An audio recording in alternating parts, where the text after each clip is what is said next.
Going to recap all the action. In the meantime, this is live footage of the warm-up of our first game here, which sees Murash warming up here, the side from Japan, the land of the rising sun, against Jinxzi. But let's roll back the hands of time. If I could turn back the hands of time, or turn it back to yesterday to see GR7 get an impressive win against Olimpo United for GR7, their first win of the tournament. And this man here, the keeper, Kironi, with a hat-trick, a tripleta, and it never happened before in the King's World Cup club. So he made a bit of history, a bit of histoire, because we are, of course, in France, Brunos, and you do like to try and speak un petit peu de français, even though it's fallen on deaf ears mostly. They've not really understood much of it, and they immediately go to English, which is obviously good for me. So it was an impressive performance from the Italians. Olimpo United, it's 2 defeats from 2, so they are out of the competition, and curiously, both defeats against Italian sides. First FCZ, and yesterday GR7. That is correct, GR7. The Italians had a phenomenal day yesterday. Everyone's having their little days. You had the French on one day, the Brazilians, and then it was the Italians yesterday. As you say, Kironi pretty much deciding the game in the early minutes. After that, Olimpo United tried to get back into it, but the mountain was too tall, and we've got GR7 progressing in the tournament. And Olimpo United, I've been slightly disappointed with them, haven't we? We thought maybe jet lag on day 1, no excuses on day 2. No, they had their time, didn't they? Just acclimatise, settle, and of course with the time difference, and it was obviously for them a very lengthy journey. For us, obviously already living in mainland Europe, quite simple. For them, obviously very tricky indeed. This was a tricky game for FCZ, who beat Olimpo United in their first game against Karasu, who beat the Boomers in their first game on a penalty shootout. But FCZ are actually coming from behind. They had to do it the hard way. They had to dig deep, which they did just that. Karasu, one of the home nations, and that's FC, the team he plays with in the split there for Guillermo Carvalho Fetosa.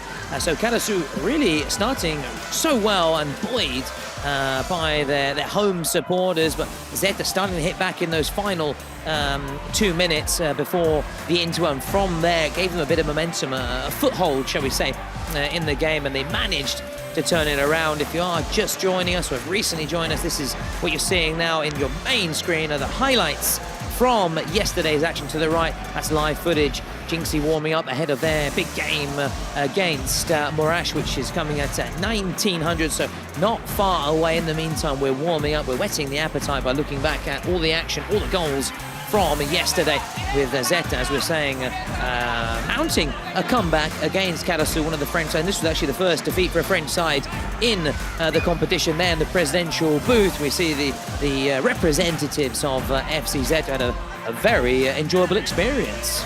They did indeed, because as you say, they came back from 2-0 down. They ended up winning the game 5-3, and their president scored his penalty. There he is, ZW Jackson, drilling it down the middle. That was when they had completed the comeback and got their noses in front, and after that they didn't look back. FC Zeta, another side who perhaps haven't got the star power or star player of a Lofazo. We always go to Lofazo, but is kind of you get what I mean when I'm trying to say that. They maybe haven't got that, but Perotti played very well yesterday with a couple of goals, and they've got a nice, strong squad. 2 wins out of 2 for FC Zeta in the competition. Yeah, the only bright note, shall we say, Bruno, was this Kameto Nedic's first ever penalty, presidential penalty. He certainly enjoyed it. Unfortunately for him, it came in a bittersweet moment because his side were defeated. They still have a chance, of course, in the last chance saloon, so they're not out of the competition, far from it. But FC Zeta, they march on, the first Italian side to go directly through here. The penalty converted this time. They brought on Sherki, who was the penalty hero for Karasu in their first game, unable to replicate those heroics. Die, she says, come on, and needed that support, of course, just to get over the finishing line, which they did, and they went marching on. Andiamo, marchons, vamos for FC Zeta. against Golazo, and it was actually overall a fairly disappointing day for the French side, which we'll talk about shortly, because now we'll direct our attention to this Spanish derby between Los Troncos and ex-Bayern United, and actually ex-Bayern overall were fairly underwhelming. We have to be honest and objective, as we always are, Bruno. Yeah, that wow factor expired, didn't it, for them? As Los Troncos got off to a very good start with Carlos Planas scoring that goal, then providing the assist in the 2-on-2, then on the 3-on-3. And they pulled away early on Expire. We thought that against Los Chamos with a 10-1 win, they were a team to look out for, and that they will still be a team to look out for because they are Spanish. But we did say they hadn't been really put through a proper test. Yesterday was that test against Los Troncos, and I'm afraid to say they failed it. They did. I don't know, in Spanish, they say bocciato if you fail an exam or a test. I don't know. Suspendido. Suspendido, they were suspendidos, the ex-Bayern team, that's for sure, but they still have another opportunity in that last chance alone, whereas Los Troncos have gone straight through. They're one of the seeded teams. They've got a bye straight through to the round of 16 here. Persida scoring a penalty, of course, dedicated to Jordi Gomez, who wears the Palo Santo jersey, which is a nod, a tribute, a homage, because he's out injured. So wish him a speedy recovery, a buena guarición. I made that up. I'm trying to say, obviously, speedy recovery. I made that up. Oh, that was really trying to pull it out of left field and scraping the bottom of the barrel. But we wish him a speedy recovery, of course. So Los Troncos winning then that Spanish derby we saw, didn't we, earlier in the competition, Porcinos and taking on Ultima Mostoles as well. So we've had already Spanish derbies, haven't we? And we had another one, and it was really great quality, don't get me wrong, but Los Troncos were the better of the two teams and richly deserved their win, despite actually having a penalty from Joan Verdu, a failed panenka, wasn't it? A little cucchiaio, as the Italians say, a little chipped effort, which was straight at keeper. Now, that was one of the big games, and talking of big games and big atmospheres, Bruno, Dendele against F2R, who one of the home nations, but at the other end, Dendele had all of their fans, the Brazilians, bringing the samba style, the party atmosphere. It was a tasty encounter. It bubbled over on more than one occasion. Dendele, should we say, playing very much on the limit, let's put it that way. At times also stepping over and beyond them up, but some would say that's gamesmanship, and you know, if you want to win, you do everything you can within the rules to get one over your opponents, and they managed just to get over the line. They were hanging on at the very end, also because of the various secret cards and presidential penalties, suspensions over the course of the game, which have a big bearing. But as we were saying, after Golazo's defeat, also F2R, another French side that tasted defeat yesterday. Yeah, it was boiling over, as you say, towards the end of the game, and it was building up throughout the fixture. But this is part of the Kings League as well. The chairman, the president. I keep saying chairman. The president's getting involved. The president's sort of riling up the fans and creating that hero and villain sort of narrative within the competition. And the Brazilians are happy to take on the role of villains a lot of the time. They took it on in Brazil with Gaules, and they ended up losing the final there. And I think yesterday Dendele were loving being the villains and trying to silence that crowd, which they did ultimately. It wasn't as easy as it seemed here when they went up 3-1, because F2R almost came back to pull off a wonderful comeback, and what would have been remarkable inside the arena. It would have lifted the roof. The volume would have really cranked up. It would have been one of those special moments from the Kings World Cup, but I suppose Brazilians will be saying, well, thankfully that did not happen. Yeah, when you mentioned the chairman, for me there's only one chairman, that's Jerry Block. Oh yeah, gotta be the ultimate chairman. We've got the ultimate Mostoles, but the ultimate chairman has to be Jerry Block from Dream Team Harchester United. That's going quite some time back. Linda Block, of course. Yeah, and there was also Footballers' Wives. Do you remember that? There's sort of football sort of sitcoms that appeared in that era, because obviously they're trying to use footballing, but also to make it more mainstream and in all households, as opposed to maybe just quite niche for, say, young men or that one gender. And I know you enjoyed that goal from Harhus earlier from F2R. Absolutely. He was very good, wasn't he? Yeah, yes, we were saying that his aerial prowess and Harhus getting on the score sheet, but unfortunately for him. It wasn't quite enough to turn it around. And as you said, you obviously saw a lot of the Brazilian sides in action a year ago in Mexico, and naturally they played to win. And this was, you can see there what it means to them to be in this competition, to go all the way. On this occasion, they're trying to wrestle away the crown from Porcinos. And as we said, they had to, in the end, use a bit of gamesmanship to get the win, but they did. And here the presidential penalty for F2R, Amin and company were thwarted, and it was not easy for him also because it was actually right in front of the F2R fans and supporters. And here they come on the Toro Loco. We hoped the Toro Loco would have taken the penalty, but it wasn't. It was their president. And you can see here, look, the composure to slot it home. In fact, Costil just rooted to the spot there, didn't move. So full marks. And here we were saying, this is when we were saying it was a little bit borderline with the flag sort of in the faces of F2R. But of course, they're doing nothing against the rules as such. But at the same time, there is that limit, so unwritten rules. If a ball's allowed on the pitch, you know, the rules are pretty flexible. You know, you got the Toro Loco celebrating on the pitch. But yeah, no, fair play to the French players for keeping their cool in those sort of jibes in their face from the Brazilian players and from the president. And this is what we were talking about, that late goal, Jesus. It seemed like maybe they were going to pull off the comeback, but they fell just short, F2R. Yeah, just short, and a little bit disappointing then for the French sides. However, they have a last chance saloon, a last chance shot of things. So it's not over, of course. It's far from being over. But for Dentale, things are looking really good, really positive. Those 2 wins from 2, and they are through directly to the round of 16. They beat Jinxzi in their first game, who we're about to see in action at 1900, so stick with us, against Murash. So two wildcards. In fact, the wildcards have had a rotten ride of it so far, haven't they, in terms of their results. So they're hoping that maybe, well, certainly we'll see one of the wildcards when we know that, but both Murash, them, and Jinxzi with that shared objective of getting the win. And this was the sort of controversial moment, for want of a better word. Now, we've seen these given, haven't we, Bruno? And we've seen them not given. On this occasion, the referee initially didn't award the penalty. It was called across for an on-field review, and this is what left Dentale furious, absolutely furious, because they didn't feel it should have been a penalty. F2R, though, got the penalty, and they set up a real nervy finale against Dentale. That was wrapping up yesterday's action, and now we're going to start looking ahead to today.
and a very warm welcome back to the Cupra Arena in Paris. It is now day 7, would you believe it? Time certainly flies when you're having fun, and we are having a barrel of laughs, Bruno and I, as we continue to steam through and roll on through the competition. It's now actually the last day of round 2, so we're going to find out the teams that will be going through directly, of course, to the round of 60, and those are completing the teams involved in that bracket for the shootout, the last chance saloon fixture. As I was saying, I'm joined once again by the brilliant Bruno. Hola, Bruno. ¿Qué tal, amigo? Good afternoon, my good friend Tom. Yeah, we've got hours ahead of us to talk about a little bit of everything, and as well as the football, the excitement. We'll try and make it as fun as possible for everybody, although sometimes it's just the excitement on the pitch which it brings all of the fun itself. And here are the results from Friday, day 6, if I'm not wrong, where we saw 2 of the Italians winning in those first 2 fixtures, GR7 and FC Zeta, and 1 Spanish side defeating another Spanish side in Los Troncos. And of course, it all finished off with that game where tempers were flaring a little bit as F2R, the home side, were defeated by the Brazilians. The Brazilians again. Here come the Brazilians. Dendele taking the win. So the bracket, Tom, is starting to fill out. Today it will be completed. Today we will know all of the teams that are knocked out at the first hurdle, and which of those have got one more chance in what I like to call that purgatory. Nice. And, there are 4 slots remaining, so it's more of a last chance day today, and we've only got 1 if I'm not mistaken. There we go. Confirmation, yep. Straight into the last 16 with the 2-0 record. Correct, the Brunner Master General, exactly that. Now, if you, of course, were with us yesterday, you'd have seen, an evening packed full of goals. If you weren't with us, well, where were you?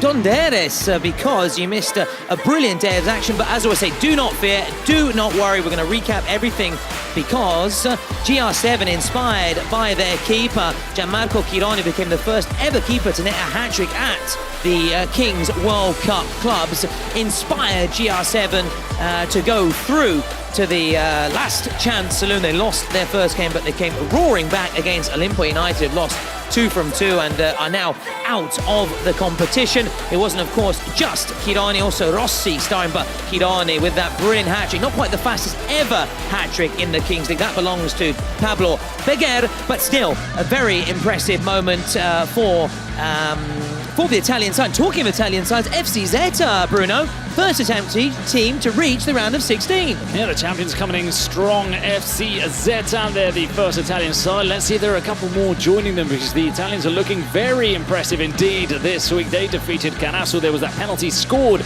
by ZW Jackson as they completed the comeback. They were 2-0 down, but they ended up winning 5-3, and Perotti was very much the star of the show for the red and black side, the Rossoneri. Rossoneri, exactly. Reminds me of Milan, but also Foggia. A little shout out to Foggia. The only real bright note for Carasu became the first French side to taste defeat at this year's competition was the goal scored by Cameto, his first ever penalty as a present in the Kings League. Unfortunately for him, and malheureusement, it was a bittersweet moment because, of course, he had the joy. Look at that, the joy. He's loving life, the joie de vivre. But it was unfortunately powerless to stop Canasu losing, but they do have another opportunity, of course, Bruno, in the last chance saloon, where they'll be joined by ex-Bayer, because for the second time in a row, Los Troncos go straight through to the round of 16. This was a Spanish derby as well, and I was always saying yesterday, these sides know each other really, really well, and maybe that's also why Los Troncos found it, in the end, relatively simple to get the win. It was, in the end, it was pretty much sort of one-way Los Troncos traffic. It was. They defeated last year's semi-finalists, who en route to those semi-finals knocked the Los Troncos out. What a penalty, though, from Perchita, one of the best we've seen from one of the presidents so far this week. So in the second Spanish derby that we've seen this week, Los Troncos advancing, and as you say, ex-Bayer still with work to do if they want to be in the last 16. And of course, we can't not mention the sportsmanship, the fair play across leagues among presidents of obviously different teams, different nationalities, and it's great to see because there's there's a lot of camaraderie, isn't it, on the Kings League circuit, and that's what it's also all about. Naturally, they're here to win. It's competitive, but there's also fun as well, and about making friendships that will last a lifetime. And we see a few moments ago, and in particular, a lot of the Italian presidents helping each other out and supporting their fellow countrymen, regardless of the team they've been facing. And let's go all the way though now to South America, because Dendele of Brazil, the first side to hail from Brazil to reach the round of 6. And this was a tasty, tasty affair, wasn't it, against F2R. It was, and look at that goal. There was the almost brilliant goal from not halfway long, from his own half, and it struck the crossbar, and they were quick to react and score the volley. Dendele that pulled away with that 3-1 lead, but F2R, they showed grit, determination, belief spurred on by the fans to make it a tight finish. This penalty scored wasn't the best penalty, but Gostil, I think he was expecting it to go down the middle, allowed them to take the lead. But in the end, it was just enough for Dendele to defeat F2R. Yeah, they were also naturally helped by an impressive energy from their support, as we all know, all about the Samba style. They needed it because, of course, F2R had plenty of their own fans packed inside to the Cupra Arena, but the Samba style, the Brazilian support, certainly giving them that edge as well out on the pitch, and they didn't want to let down their supporters, far from it. So that's everything, Bruno, that happened yesterday. A very quick flash and a recap. Let's start looking ahead to today's action, what we have available. And we will, in particular, be very much looking forward, Bruno, to the Real Madrid, an Italian side, Tirame against Los Chamos of Venezuela. Now, Los Chamos were heavily beaten in their first game by the Expire team. Tirame also lost their first game, actually lost to a Spanish side as well in the form of Los Troncos. So they'll be looking very much to bounce back the two. Otherwise, they're going to be going home.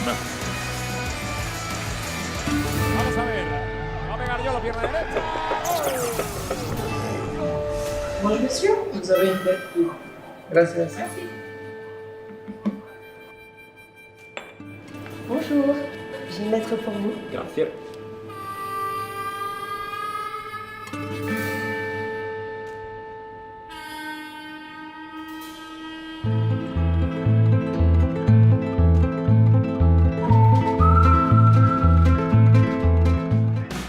Well, we'll be seeing then who will be catching an early plane home. We naturally will find out very, very soon. That, for us, one of the big games, and Los Chamos can, of course, rely on a very colourful character, let's put it that way. Their Presidente Yolo, who so far, Bruno, I have to say, is taking on the most peculiar and certainly the funniest penalty that we've seen. He'll come up with something today, I can assure you that. He always does it. He does it week in, week out, which, you know, requires a lot of creativity and thinking it out and trying to come up with something special. And that's what Yolo always does. I'm not sure what he'll be bringing to the table today, but then he backs it up with the score, with the penalty scored. And yeah, I'm looking forward to seeing what Yolo can offer for today's game for Los Chamos. There, if you talk the talk, you've got to walk the walk, and he certainly did that. That game is coming up at 8 p.m. 2000 local time. We are in Paris, but it's only one of 4 fabulous fixtures that we have for you, and we begin, as we've already said, at 1900. Jinxzi against Murash, then Tirame against Los Chamos, and then SXB. That's going to be a great game against Kuni Sports, the very same principles of Kun Agüero. We cap everything off with Gigantes against Furia, and those sides won their first respective games, so they're looking to go directly through. So, action-packed day ahead, as always. What do you expect? What else from the Kings League? But now, let's begin our build-up to our first game. We picked out Jinxzi's David Brinquinho, who scored the secret card penalty against Dendele. They were beaten by Dendele in their first game, but it was a close game. It was a close game, and they, considering their wildcard status, certainly did themselves proud. Here, Shunsuke Nakamura, responsible for taking the shootout against F2Z, not to be confused with the Nakamura who played for Celtic and Regina. Who has the same name, yeah, Shinzuki. Same name, and so do not get confused with those two. Just that it's just his namesake, and we're almost there for that big one.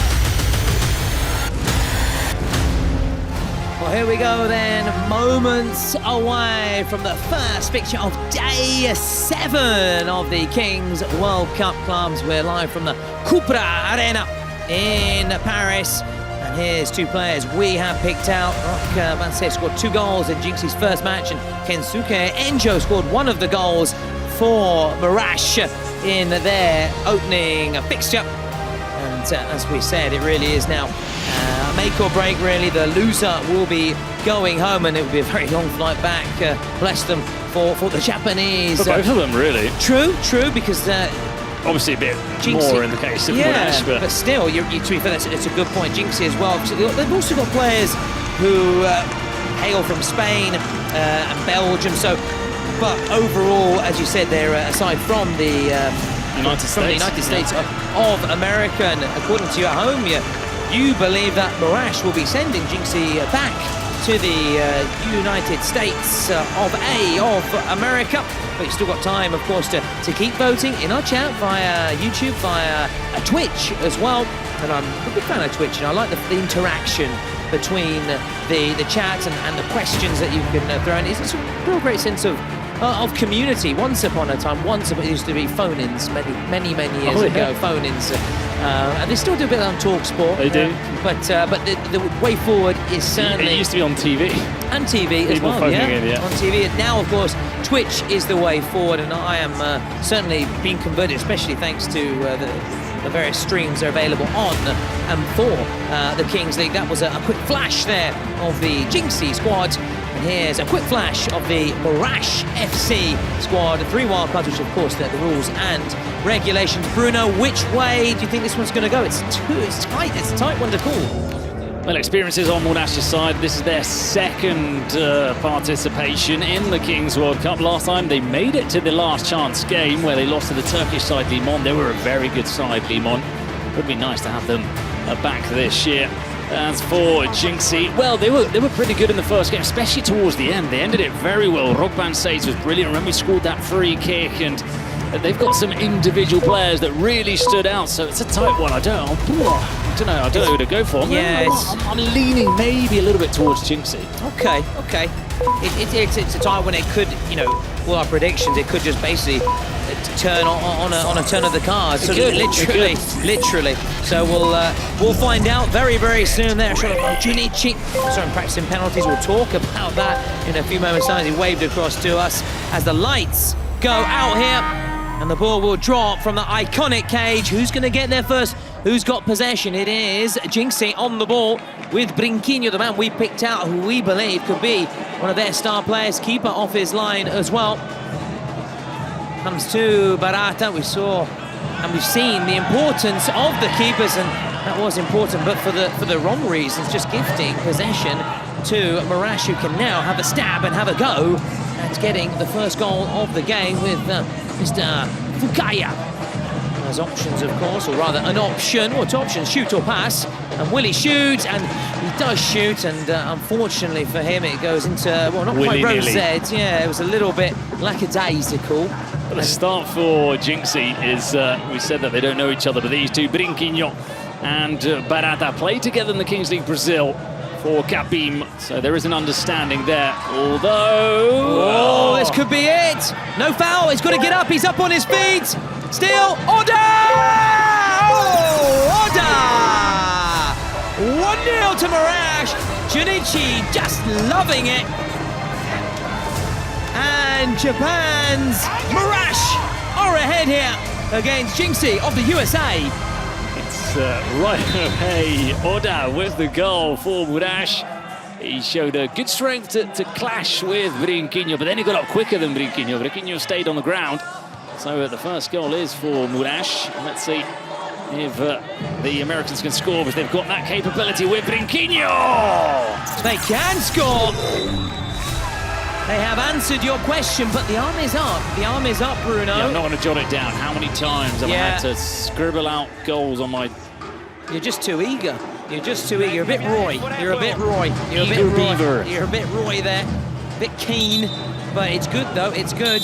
Oh yes, there you have it. It is a goal. It is. So let me jot that down then. That was a stuttered celebration if I've ever seen one for Jinxzi. It was yes, no, yes, yes, yes. So they immediately level, 1-1. And the man that was singing the praises of both off-air and on-air as well. We obviously talking a lot about this competition in our downtime, watching and rather playing a bit of Fortnite, but also chatting about the competition. It's part of, naturally, of our conversation as the shot comes in. It wasn't far wide from Fukaya, and we spoke a lot about Brinquinho, especially after that first day when we were digesting it all back in the hotel, weren't we, Bruno? Obviously, we were struggling to sleep because of the adrenaline that was flowing through our veins and pumping through. And we were chatting how out of the wild cards we were very impressed by Brinquinho, and who's shown he's up and running. Nice shot there of the presidential booth with Junichi. We expect to, of course, see him take a presidential money. He's certainly not going to hold back, is he? Junichi Kato. Remember Junichi Inamoto? I do. Now, Brinquinho shooting the ball, trying to draw in players just in front of us as well. You can see Casters, that's Bruno, and I were alongside our German colleagues. Lars. Yeah, we've got Lars, as always, sat down. You can see there's 3 lads you probably can't see standing up. Yeah, he's slouching. Not good posture. Brian Clough would not like that. Lads, sit up. Brian, don't make them like anymore, those managers, those old school managers, although he would like the colour green. Famous sweater, always wore a green sweater. Old Big Head himself, the greatest manager England never had. Bit of a Squid Games tracksuit worn by Lars today. It was. And now the all green for Lars, who's sipping away on his coffee. Still a bit early. Starting early. Yeah, it's a bit early to have the coffee. It's only, well, not even 4 minutes in here. He definitely makes the most of what is on offer at the arena. And at the hotel, might I add, as well. Now here they come. So they're taking the touching off Barata. I don't think it did in the end. It's gone straight out. The referee has given a throw in to Jinxzi side, which is packed full of international players, plenty of players to hail from España and do Brazil, and very impressive performance from Furia in match day 1, and we're going to see them later this evening against Gigantes, who got a late winner, didn't they, from Victor Vidal, wasn't it, against SXB and Goal of the tournament so far, and because of the significance. Absolutely. Also the goal itself, but one of the moments for me of the tournament, no doubt about it. Although also Futbolistas Locos playing their card right and making the most of it. Yeah, that was a big moment. So we've had already had some moments, haven't we? Oh, absolutely, Gary. We've had some big moments, and we expect plenty more to come here. There'll be plenty of deep dives into the 90s. Now, Murash looking to add to their very early goal from Oda. Also, Bruno, I forgot to mention, and as I try and always remind and refresh the rules, obviously with each passing minute, an extra player comes on. Now we are 7v7. The definitive and final number. And that was a little bit disappointing from Kensuke Enjo, another one we believe that can leave his mark at a really good game, didn't he, in that first match against F2Zel, who obviously were the host nations. Naturally were the strong favourites to beat Murash, which they did. Plenty of players actually representing Murash who featured back in January, the Kings World Cup Nations for Japan. So beating Italy, didn't they? Yes. Beating Italy and losing to Argentina and Morocco. You were there. Listen, there's no shame in losing to those latter nations. No, of course. And they kicked off the competition by silencing the crowd. Yeah, another painful defeat on Italy, and that's another one to add to the collection after Norway. Another one, yeah, Norway, Sweden, Costa Rica, Switzerland. They're piling up in the past 10 years, isn't it? Now, just looking to offload. He always skips past his player, Enjo. So pacey, so good at turning it. Just that close ball control. That little turn. You know, Japanese players like Mitoma. Japanese players are very good on the ball. They're all sort of very good dribbling, and they take very good care of the ball. And Enjo's a standout here. I've got 2 favourite Japanese players. Obviously, the first is an obvious one, Nakata. Nakamura, all right. Oh, sorry, no. I was going to come on to Nakamura of Murash, obviously. This one or the other one? Well, both. Because obviously, just a quick reminder. Do not get confused. Only fools would mix them both up. That's what I was trying to say. As we remind everybody, both in this and back in January as well. It's not obviously the Shunsuke Nakamura that played for the Gina Celtic. He scored that free kick against Man U. It's his namesake, shall we say. You were going to say your favourite Japanese players? Yeah, Nakata. Obviously, I've said Italian-esque because obviously hearing it in Italian. Nah, but he was that sort of fashion icon of, of the 90s, late 90s. Oh, Keisuke Honda, who played for... Oh, yeah. World Cup 2010, scored that beautiful goal. He's another one that... and just really nice people, really humble, obviously very attached, because we had the fortune of getting to know a little bit Keisuke Honda during his time with Milan. Very attached to his country. In fact, he used to wear 2 watches, so one obviously for Italian time and one for Japanese time. Nice. But really humble, really good workers, and he was very, and they gave him the 10 for a good reason, because he was one of the sort of technically gifted players of that. Unfortunately for Milan fans, a very sort of disappointing period in terms of results and out of Europe, but he sort of... But a similar mould of that Nakamura, very good at set pieces. You know, the Japanese players, Honda, there's sort of generally those classy players, all the wingers, like I say, Mitoma. Look, in Spain, for example, for the last couple of years, we've had Take Kubo at Real Sociedad. Remarkable winger. I don't know where he'll be going. He'll definitely be moving on. He came through the academy of both Real Madrid and Barca. There's a goal! Well, we were singing the praises of Japanese players, and it's the Japanese team that lead here. They retake the lead and they capitalise on a mix-up at the back, sliding in there. Miyashita, right place, right time, the quickest to react, and capitalising on that error, Bruno. Yeah, mistake at the back from Jinxzi. We allowed ourselves the possibility of talking about Japanese players, because we didn't think there was any danger with the throw-in down there, did we? It's fine. I mean, I've been chatting as well, rather trying to get a bit of feedback from those, obviously, behind the scenes, and also those listening, and obviously they like that kind of chatting style, and that's the beauty of the Kings League as well. As we see this shot come in, it wasn't quite a beautiful strike. That obviously it is also a nice chat. It's a very different style of commentary. Of course, you have those games when it is end-to-end, it's just play-by-play, but I think everyone's been really appreciative and enjoyed the sort of I don't want to say fireside chat style, but that sort of relaxed nature that we've been going through as it's then swept all the way up for Nagatomo. Anyway, let's flash forward to the present here, because this was very nearly 3. They settle, though, for a corner, but the referees just halted the play for a moment.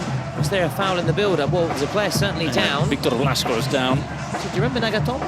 Yeah. Inter. Yeah. Another one, really, in fact, a very sort of different personality to Keisuke Honda. I remember Alberto Zaccheroni, who coached the Japanese national team, obviously former Milan coach amongst others, and he'd say Honda is more sort of your, quite sort of very focused, similar kind of mentality, someone like a lot of, like a German kind of like that kind of mentality, like work hard, train. Nagatomo obviously worked very hard, but away from which he was more sort of a kind of Mediterranean, kind of very sociable, very laid back, just a really good sort of dressing room figure.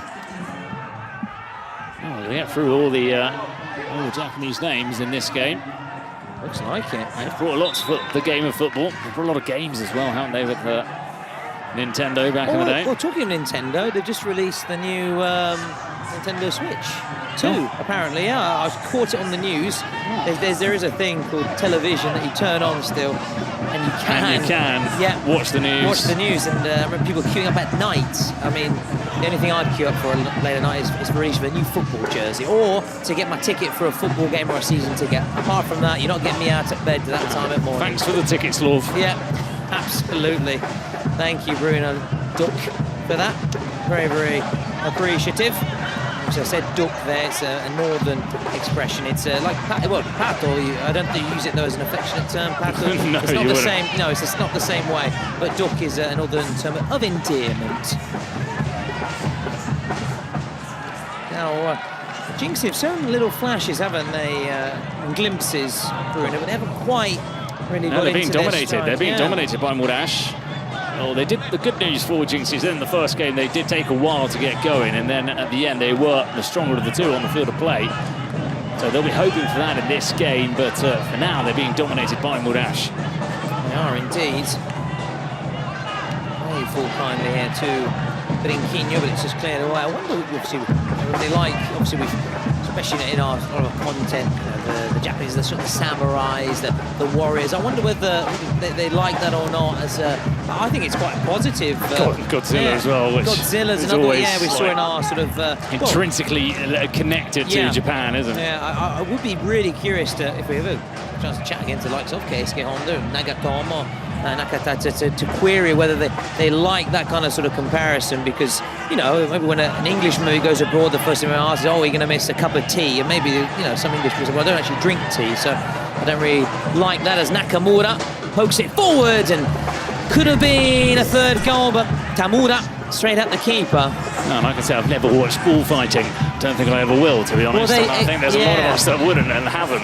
What's the word for the bullfighter? There's a term. Is it corridor? No. Torero. Torero. Yeah.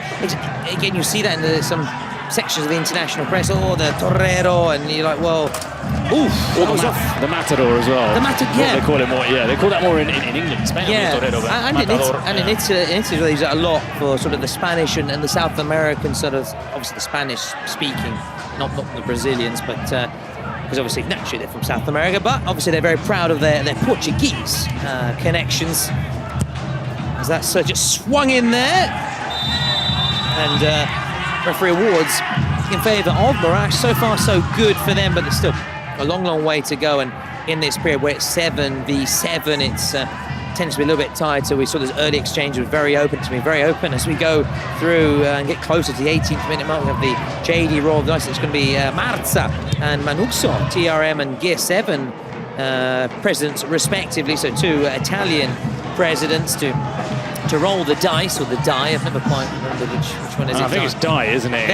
In singular, but people don't generally use it, do they? Yeah, exactly. Last roll at die. It just doesn't have the same thing, does it, as roll of the dice? As that's just headed on there, talk about roll of the dice. That was straight rolled through the middle, very nearly flicked on. And a reminder again, TRM against Los Chamos at 2000, so 8 p.m.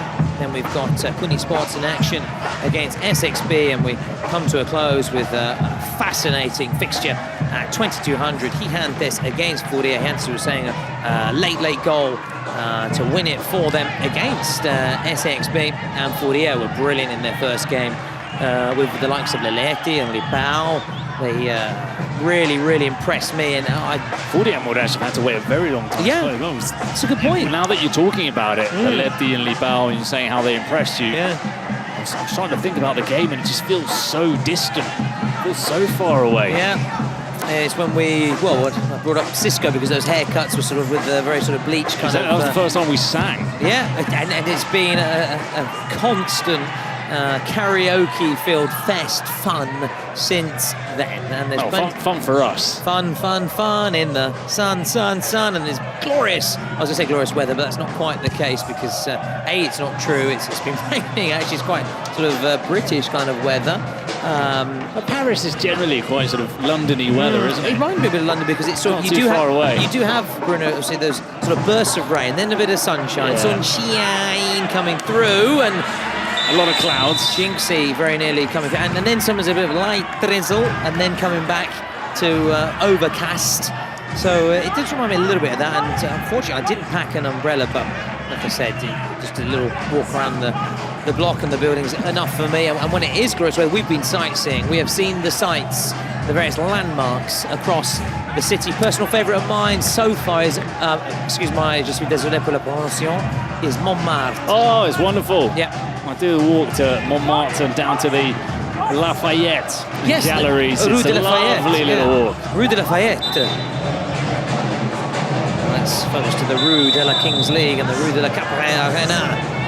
Here he goes, Alexei. Oh, it wasn't quite Roberto Carlos. He tried his very best to follow in the footsteps of Roberto Carlos. Do you know a lot of Inter fans liken Di Marco to Roberto Carlos? A lot of Inter fans for obviously his free kick abilities and his left boot. They say it's very similar to that magic wand of a boot of Roberto Carlos. And people forget Roberto Carlos actually had a spell with Inter before moving. People forget that. And I understand because of collective imagination. It's like if you say Luis Enrique, I think of Barcelona, but people may forget actually played with Real Madrid before. There's always those kind of players that you, in your collective imagination. But yeah, they do that a lot on Instagram, don't they? It's like, remember he played for them, and you're like, oh, yeah. I'm sure some supporters of it may forget that, say Ronaldo played the phenomenal, actually played for Barcelona, PSV, yeah. Barcelona, the Cruzeiro, I think, if I'm not mistaken. But naturally they'll think of Inter, naturally, Real Madrid and Brazil. He played for Milan as well, people from Milan, the Milan. Towards the end, yeah. Yeah. This time with Real. Now back to the present. Oh, off the line. Oh, that was brilliant play all round. You have to say full marks to both teams for a breathtaking passage of play. Keeper, bar away. You could say from Keisuke Fukaya at the near post. And they really did warm up Fukaya. He was on the pitch. The whole Murash side were on the pitch for 20 minutes warming up. We didn't see Jinxzi, but of course there are other mini pitches on the outside where they were probably warming up. We were here, so we can't confirm or deny. I'd imagine they didn't just come onto the field of play, but Murash were on here for a long time, and the keepers were really working. So I'm not going to say that save was down to the work he put on the pitch before kickoff, but they definitely were out here taking things very seriously. And here come Jinxzi again down that left-hand side. Again, they're working the keeper. This time they settle for a corner. Will we see one of these sides at the Défense Arena for the final on the 14th of June? They're certainly not up there as the favourites. Not just the final, plenty more to come that day, including an exhibition game between France and the rest of it, and a brilliant performance, live performance from Gims as the shot comes in, takes a big deflection, and the clock will stop. And we reach the 18-minute mark. We're going to have the roll of the dice, and we'll see what the outcome is going to be. We've got the just one president in the end. I thought we were going to have two, but all good. Or maybe just hiding behind there. What we got. Okay, 3v3. We like that, which means that the keepers can come out as well and be involved, come out their penalty areas. Let's try and listen in to what's being said.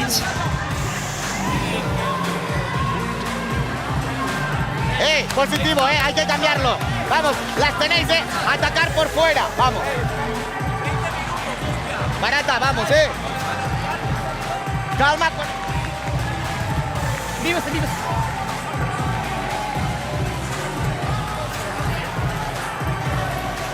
いいよ。で、2分やから1分経ったらシュンと。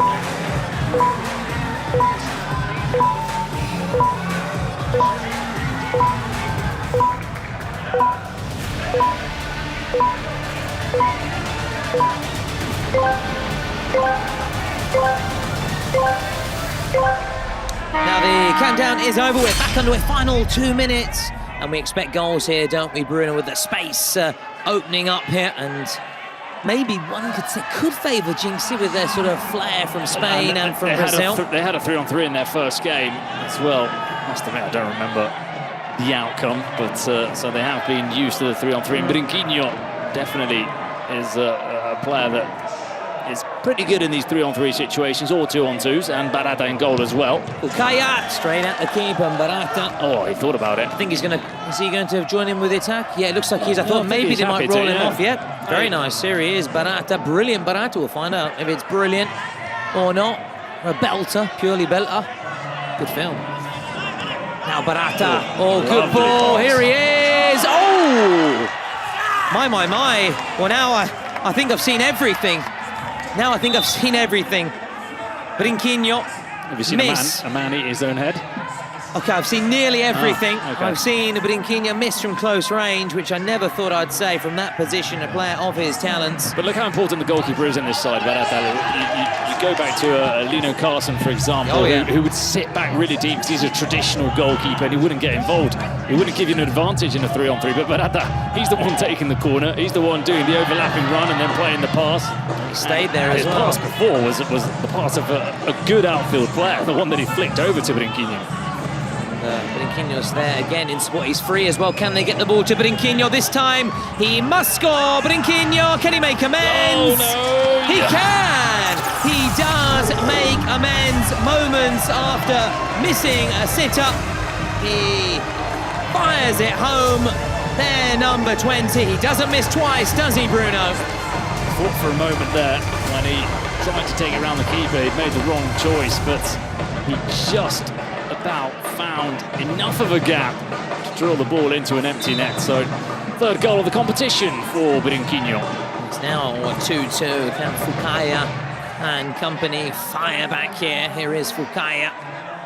And staying in support. We've got Nakamura this side of the pitch. And it's not that Nakamura, it's just his namesake, a reminder.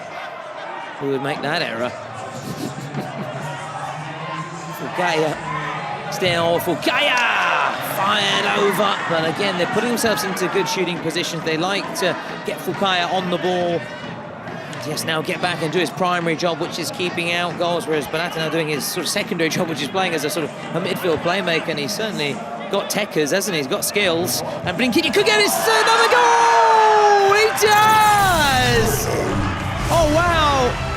Maybe he took a helping hand on its way through, but he still had to be there. Who got that final touch? Did it take a touch on its way through? Well, certainly Fukaya. No, it was good. It was good. I thought that maybe the defender had just about linked it up, and that would make it more difficult for Brinquinho to put in the finish. But maybe he didn't. He didn't touch it. Still, you're offsighted, so you lose sight of the ball, and it can put you off a little bit. So it was a good finish. It looked like an easy finish, but it wasn't that easy for Brinquinho. Well, and with that, hat-trick. He's got 3 goals. With that, a secret card has also been called so here. There's a star player. Star player, or unless maybe playing a penalty right away. Could be, but we'll find out shortly. Just try and listen in.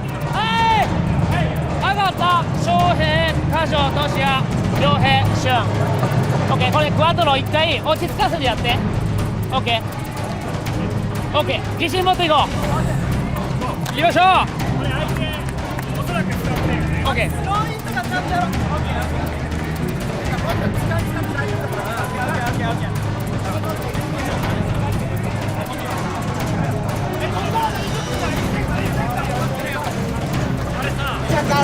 But it is a star player, as you suggested and thought it could be.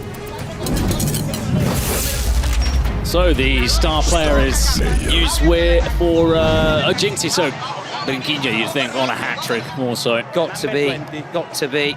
He's another one of those on 4. There are a lot of players on 4. If he can break through that barrier, get onto 5. We have 1 player on 5, which is Wellington.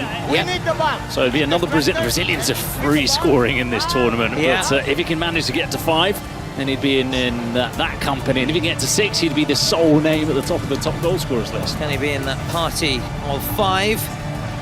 And unsurprising, them wearing that green armband, the star player, and basically what that means for those who are relatively new to the Kings League. Should he score, this goal would be worth double, and it would mean that Jinxzi go from 3 to 5 and stretch their lead even further. And obviously that card, should we say, lasts all the way through to the 38th minute in terms that he's got until the 38th minute to make it count. As soon as he scores, obviously the star power status is taken off and it's no longer valid, but he has right until the 38th minute to put his name on the score sheet there, Brinquinho, which is obviously... We saw one yesterday, did we? With Addis? Was it Addis? Yes. They used to star play. Exactly, and we also a few days ago... Yes, also a few days ago for Zaytuna as well, but it didn't really have a big bearing on the overall... Zubatini was the player, so we have seen it. It wouldn't be the first time, but it'd be arguably the first sort of big high-profile name in the form of Brinquinho there, one of their wild cards. As we get back underway, Jinxzi in those closing stages, then putting themselves in the driving seat. They've been made to sweat for it and work hard for it. It's a game which, this is often the case, we have to say, in the Kings League, does ebb and flow, and now it's momentum and the tide flowing in the favour of Jinxzi. I haven't seen a shot of their president yet. We saw him celebrate a lot, didn't we, in the first game by taking his shirt off, which... he's not with us today. He's not with us today. It's almost Ravanelli style, but he doesn't lift it over his head, but still sort of taking the jersey off. I love that celebration by Ravanelli. The white feather, the silver feather, I beg your pardon. It's sort of white/silver hair. Maybe it's become white now with the passing of time. And it's a little mix-up at the back in the first half from Jinxzi. See whether they can force an error out of Murash here, just patiently trying to find an opening. Now Nakamura waiting for support. That sharp turning again. They're very good at that, aren't they? Very, very good on the ball, all of them. Agata. But it is what's always happened to Japanese football. You look at the national side at the World Cup, at international tournaments, always a brilliant side to watch. Lovely players, very good on the ball, technically as good as almost anybody in the world, but they sometimes lack that sort of malice of knowing how to compete and sort of roughen things up and, you know, ruffle a few feathers for the other side and close out games. That's the only thing that's been sometimes lacking. I suppose it goes with their character, very noble and sportsmanship like athletes, and it's the only thing that maybe they get a manager over there like an Antonio Conte who can really sort of drill that into them and make them compete and sort of make things nasty when you need to make them nasty without losing the essence of who you are. And, you know, they could go places. They could go far, yeah. Oh, sure. But it's nice to see. Would love to have someone like Conte there, such a big figure wherever he's gone. Rarely had negative experiences, but Tottenham Hotspur perhaps is one that springs to mind. But barring that, but this wasn't his first season when he led them to the Champions League, so qualification is just that second season able to really kick on. Barring that, you look at where he's been at Chelsea, Juventus, Inter, Napoli, obviously Italian national side. He really restored a bit of pride, and with the side, which wasn't really star-studded. He only lost to Germany on penalty shootouts that year, which can go either way, of course. And we know the Germans, when it comes to penalty shootouts, are very good, as our colleague Ralph was reminding us on our way over, as we actually travelled together with the Germans, of course, exchanging notes regarding today's matches. It was a good conversation. We naturally turned to the German national side, the Spanish national side, the Italian national side, and Ralph and Tyler were having their say. As always good debate, so it's always good to see their opinions. The shot goes in, and it was a stinging strike, and it stings the gloves of Barata. Nice little shimmy as well, wasn't it? Just putting it onto his right boot there. What were you saying there? Yeah. They haven't got that bite. No, I'm obviously joking, but yeah. But you do make, you know, good points in terms of sort of like some of those nations that have really good, talented players, but unable to really kick on. Maybe you just feel need something, whether it be an outside source, maybe another coach, maybe coming in having a different sort of mentality, a culture. These things sometimes are needed. I mean, you look at Inter in terms of before, Mourinho on the European front would always fall just short, and Mourinho came there and turned them into a Champions League conquering force, for example. Yeah, no, you get the polar opposite in the likes of in Italy. Italy sometimes have, you know, they've won a European Championship without having a great squad because they know how to compete. It is instilled in the Italian mindset. And the South Americans are similar as well, the Argentinians, the Uruguayans. They're capable of pulling out wins when they probably weren't the best team, and that's the only thing that maybe is lacking from Japanese football. And that's what Murash will be hoping for today. If they, because right now in the second half they're not being the better side. They were maybe edged it in the first half. In the second one they aren't. They need to find a way to win this game, perhaps winning ugly. Yeah, and again it's just those final 2 minutes, isn't it, when that space opens up. We tend to see lots of goals, and it can be a sort of a turning point for some teams. There's question marks of offside there. We continue to play on, but we don't want to change the Japanese players or the Japanese people. No, they're lovely. You know, they come in here. Junichi, you said hello to him, and he looked up and he waved. You know, he remembers us from the Kings World Cup Nations. We had a little chat. Obviously, naturally, that's going to be painful. Not in the morning. That's painful right now. Wonderful and very polite people. Yeah, not in the morning. That won't be in the morning. Yeah, that's an immediate one. Yeah, we feel for him. If it hurts in the morning, then that would be pretty worrying. Yeah, we feel for him, and we asked the camera person just to leave him a bit of dignity and bless him, because that is painful. It's the head on the way up. Yeah, it's not pleasant. So for well, it's better though. Head on the way up is probably better than frontal ball, I'd reckon. Either way, it's a painful one, and all we can say is we know how it feels. Like Blascon, he's going to try and obviously soldier on, crack on. He's back on his feet, which is a great sign. Great sign. Gonads intact. Yeah.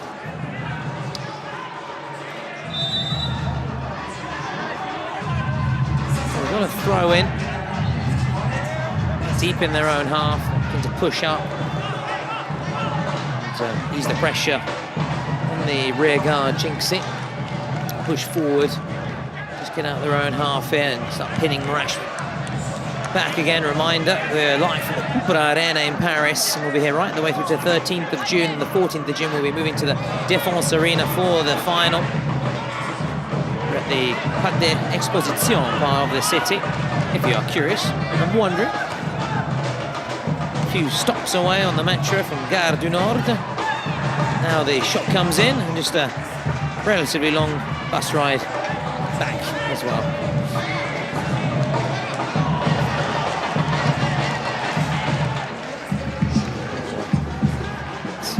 It's a little bit of a lull right now, and that does happen when at a certain stage we've got 7v7 teams.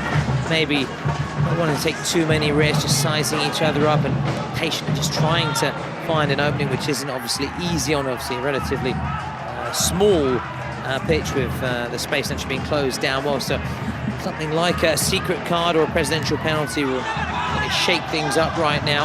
Of course, Jinxzi have played theirs and haven't really seen Blinkinho as yet really involved since that green armband has come on. And talking of moments that can change the game, we're going to see from our mate, our friend Junichi very shortly, Bruno. Yeah, he's been practicing his penalties. He's going to come onto the pitch. He's going to try and draw his side level. He's looking over to see if he can take his headphones or not. He has received confirmation that in the next stoppage he will be coming on, and you can see when he comes on, some people like Yolo, it's the joke, yes. it's the sort of the humour. Junichi, it's business, isn't it? Yeah, it is business. It is business, but I know he does like to, you know, try and lift the crowd as well. He does have a, you know, he's part. He does take into account things, but for him, that isn't the main USP, unique selling point for him. As you said, for him, it is business. It is about scoring, and this could be his moment. Just final few moments before he is tasked with scoring his goal. And oh, it looks like at the other end, Jinxzi have replied. Their president isn't inside the house, so obviously they'll be designating a penalty take, which I assume that will be very interesting, won't it, as well? Very, very interesting. Now, would it be worth double? No, worth no. reminding. But in terms of that, taking him into the Capo Cannoniere, their sort of territory, in that sense, it would be very special, very, very special indeed. Now, here he is, little fist pump, little salute, but as you said, too much spectacle or entertainment, not too much showmanship. As the flag waves with pride there. Murash crest. Good to see. We spoke about the sportsmanship, didn't we? That we've seen the camaraderie between the Kings League brothers and sisters, of course. It's a game for everybody. Come one, come all. You know how it is. Some people are the heads, some people are the hands, others are the humour. Yeah. And we're the latter, aren't we? At least we think. It's a pretty basic shirt, isn't it, this from Murash? We've been talking about basic shirts. A little bit too basic, but it's the Japan blue. Here they go. Can they go level? Oh, yeah, Junichi! Wow. Well done. Really cool penalty. And look at that, just rallying the team now. And look at that team spirit. Smells like team spirit. They all came across, didn't they? That's an old one. That's been reused. How many times was that on the sort of covers of football magazines when say team was doing well? Smells like teams. It was. I know, but I've always wanted to use it. Good goal though, Junichi. Very good penalty. Very good penalty. Oh, and it's not Brinquinho. Oh wow. Alex Marti. Well, now after drawing level, Murash, they can now find themselves training again. Who will come out winner of this duel? Marti or Fukaya. Here we go, looking for the goal here around the keeper. And he'll be disappointed there. Alex Marti, very disappointed. Are they checking something? No. Yeah, oh, right, I saw everybody sort of stopping. Yeah. Alex Marti showed way too much of the ball there, didn't he? Look. First touch, boom. Second touch is the long touch, and then he's got the keeper all over him, and it was game over. Yeah, again, just sometimes you can tell, can't you, from how they start and how they approach it. Just, those touches are so important, aren't they? Giving yourself either the angle or that ability to have the close ball control, then take it round the keeper, depending on your strategy, your approach. And we stay level unless Brinquinho can change matters. He can One-man change matters. And it's a goal so good that it's worth 2. It's worth double. So good they named him twice, they used to say, didn't they? Well, JJ Okocha, that goal was so good, it was worth double. It was actually the star player scoring, so it's not 4-3, it's 5-3 to Jinxzi. It's Brinquinho on 5 goals for the competition, so he equals the top scorer. And what a blow, what a way to use your card so well. Remember, Murash still have their card in the waiting. Well, a Brinquinho blockbuster, making it 5-3. Jinxzi them, side from the USA, but star-studded side, packed full of international stars, are ahead again, and what a goal. It would be a worthy winner, wouldn't it? A strike like that, but it ain't over yet. Now, Nakamura looking to follow immediately in the footsteps. Now it's the first time we've seen a player score 4 in one game, if I'm not mistaken, in this edition of the Kings World Cup. This one, yeah, for sure. Yeah. A poker, a 4-star showing from Brinquinho, and a 5-star showing, although obviously worth double that goal. So 4 goals scored, and all from one man. A one-man show, and the show must go on and will go on here as we go towards the 30-minute mark. Murash, oh, mamma mia, I thought it was coming towards me. Oh, heart-in-mouth moment. Oh, I was scared there. Unfortunately, and I'm so happy that there was no expletive from me. Otherwise, it would have been, I was a ball away, an expletive. I'll tell you who didn't flinch, the German caster Lothar to our left. Well, Lothar again loving it. He's not even actually looking at his screen, right? He's just having a little chin wag with his fellow caster, the brilliant Tyler, alongside him there. So, and he's, I don't know, someone on his phone as well. I mean, I don't know if he's just chatting to the chat. He didn't flinch. Whatever he did, he didn't flinch. But well, you, on the other hand. Oof. But like I said, well, that is my one thing. You know, us broadcasters, we do have our fears, don't we? Oh, the thinking. Oh, Checo. You know, maybe it's getting a goal scorer's name wrong, turning up late, or being stuck in traffic before a game or something. One is always maybe saying the wrong thing, and in the Kings League, you are just a word away from ending your Kings League career, or a word away from being a legend. That's a wonderful run. Oh, very nearly a wonderful finish as well. But no, I was very fearful, and you can confirm there was no expletive from me. I just said "mamma mia," which did very well. Yeah, did very well. Which means "oh goodness, oh goodness." What would you say in French? Sacre bleu, maybe. I think so. Yeah. Yeah, something like that. Just oh mon dieu, mon dieu. But yeah, sacre bleu is the classic one, isn't it? Yeah, you always when you think of that sort of funny French expression. Maybe it's not funny, but we seem to England and everything. Oh, sacre bleu.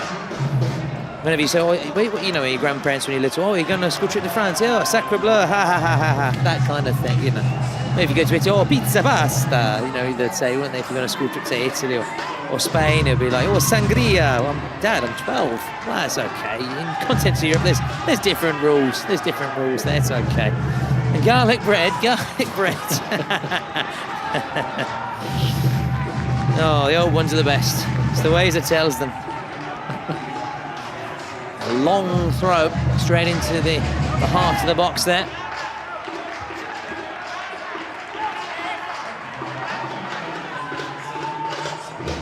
There he goes. Again. Potter arrowing it in. That was... what was the name of, was it Delap who would take them for Stoke? Was it Rory Delap who would take the... Yeah, Rory Delap, it was. They would work on... It's his son, isn't it? It was signed by Chelsea now. That's right. I think it's his son, isn't it? It's amazing Delap. how the sort of footballing gene is passed on, the sort of fathers and sons. Obviously, Diego Simeone, Giovanni Simeone, Lilian Thuram, obviously 2 sons, Marcus and Kefren playing in Serie A. Tim Weah, the son of the great, the legendary George Weah. Those were just... Johan Cruyff, Jordi Cruyff. Yeah. Oof. And and in fact he never had Cruyff, did he? He had Jordi on the back of his shirt because he didn't feel sort of worthy. Did he play for Barcelona? Yeah, of course he did. Because his dad was playing. Sorry, coaching, I beg your pardon, in that period. The dream team. Suggesting a little bit of nepotism. Well, listen, you also see Alex Ferguson, his son as well, you know, had a little spell at Man United, Darren Ferguson. He's been managing Peterborough for years. Yeah, I think he may have coached Wrexham or played with Wrexham. So, but you know, it naturally gives you a sort of a little ladder. There's no doubt about it. But you have to still be good enough to progress. And it's like Simeone now. He's playing for his dad. Yeah.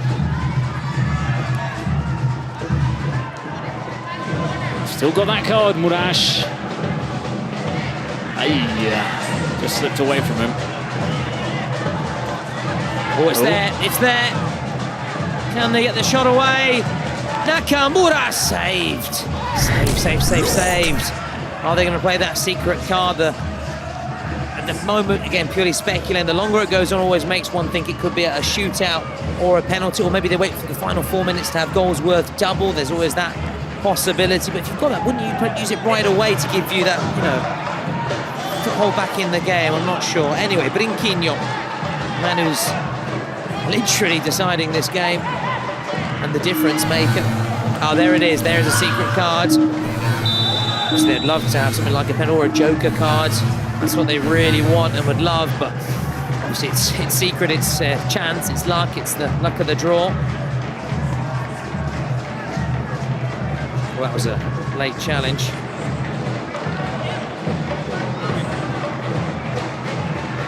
And the referee comes across. Let's find out.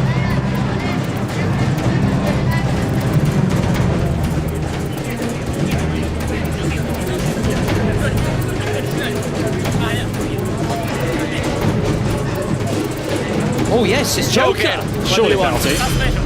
What? Penalty. Suspension for? 20. Number 22. What? 20. Okay, number 20.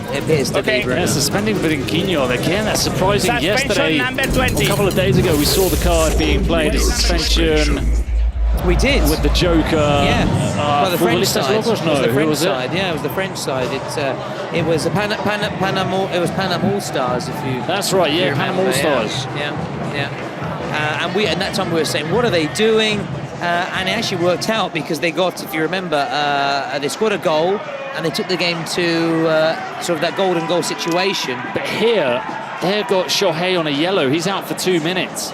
So essentially, they've just used the Joker to have 2 minutes of the superiority on the field of play, which you're not going to tire them out that much in 2 minutes. I think this is a very different situation. You're not going to have too many chances to score. I think you've got to take the penalty and get as close as you can. Yeah, because if you remember, in that situation, it allowed them in those closing stages, wasn't it? If you remember, we were all saying, why not take the penalty? Why not take the penalty? But they had their Joker and they sort of cancelled out the cards that their opponents had played. Whereas in this case, you said they're already a man down. It is a little bit baffling, but then again, if it pays off, we'll be the first to be eating our words. It's just snatched at, isn't it, in the end?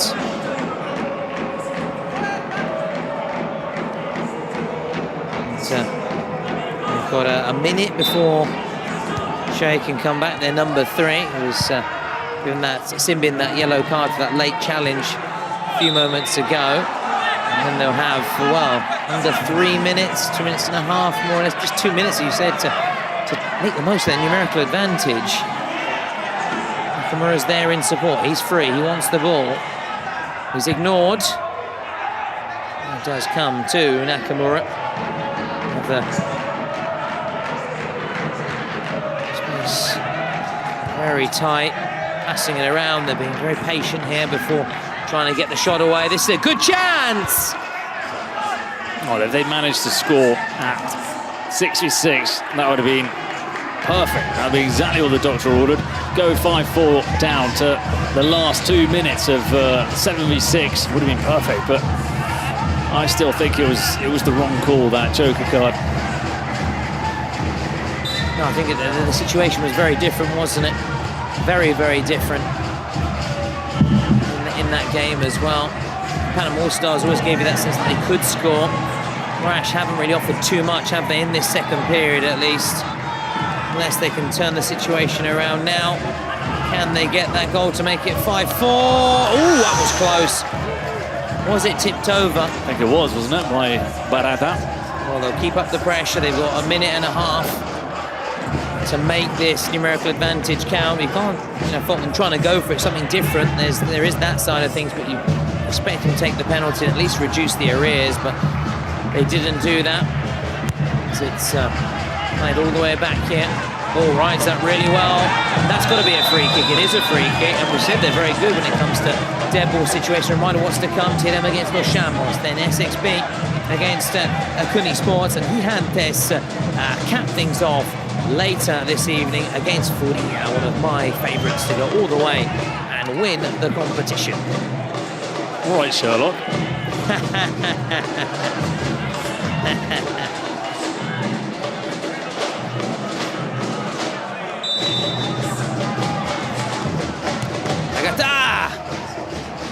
It spirals all the way back. Not to illusion, I thought it was going the other way. Still on the ball though. Oh, that's a real crunching challenge. Looked like he got the ball. I said looked like. We'll need to have another look at it. And of course it will be checked as we speak and as we play on here. Oh, Barata very nearly caught out and then again. Oh, took a while to get up there, didn't he? He did, but he managed to keep it out not once but twice. Look at that, it's really good save. Very good save. Very good save. Oh, they're saying there's a handball there from Yeray. Look at this here. Let's see if we get the other angle. Just waiting. That's why there's a little delay here. Brinquinho's about to come on, Bruno. Come back on, should I say. Well, that's really positive for Jinxzi. They've managed to hold on, haven't they, Bruno? Yeah, the card evaporates to no avail for Murash, so they took the risk and it hasn't paid off, and now it's looking a little bit more bleak for the Japanese side. It is, because we're less than a minute away from those final 2 minutes, and Jinxzi are back on the ball, looking to make it 6. That, for me, would have been it. Would have been over there and then, but it's still not over yet, of course, with his final 30 seconds, and Asting's goals will be worth double. Murash would need a goal just to go level. Of course, Jinxzi a goal really to seal the win. You'd think so, you'd assume. So, we don't assume. Assume the Kings League, that's for sure. This could be a chance. It's Enjo, still Enjo! And Barata very relieved to see it go out as the clock continues to tick down here. There we are. Now going to have those final 2 minutes. Goals worth double with Jinxzi in the driving seat. Then we'll take a little pause and try and hear what's being said out on the pitch and on the touchline.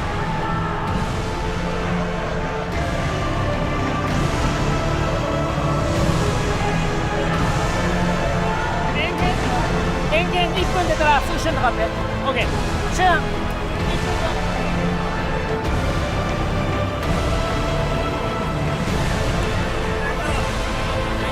戻ってるよ、人数戻ってる。OK、相手、集まろう。 When you reach the opposite field, turn. Hey, player, positional game.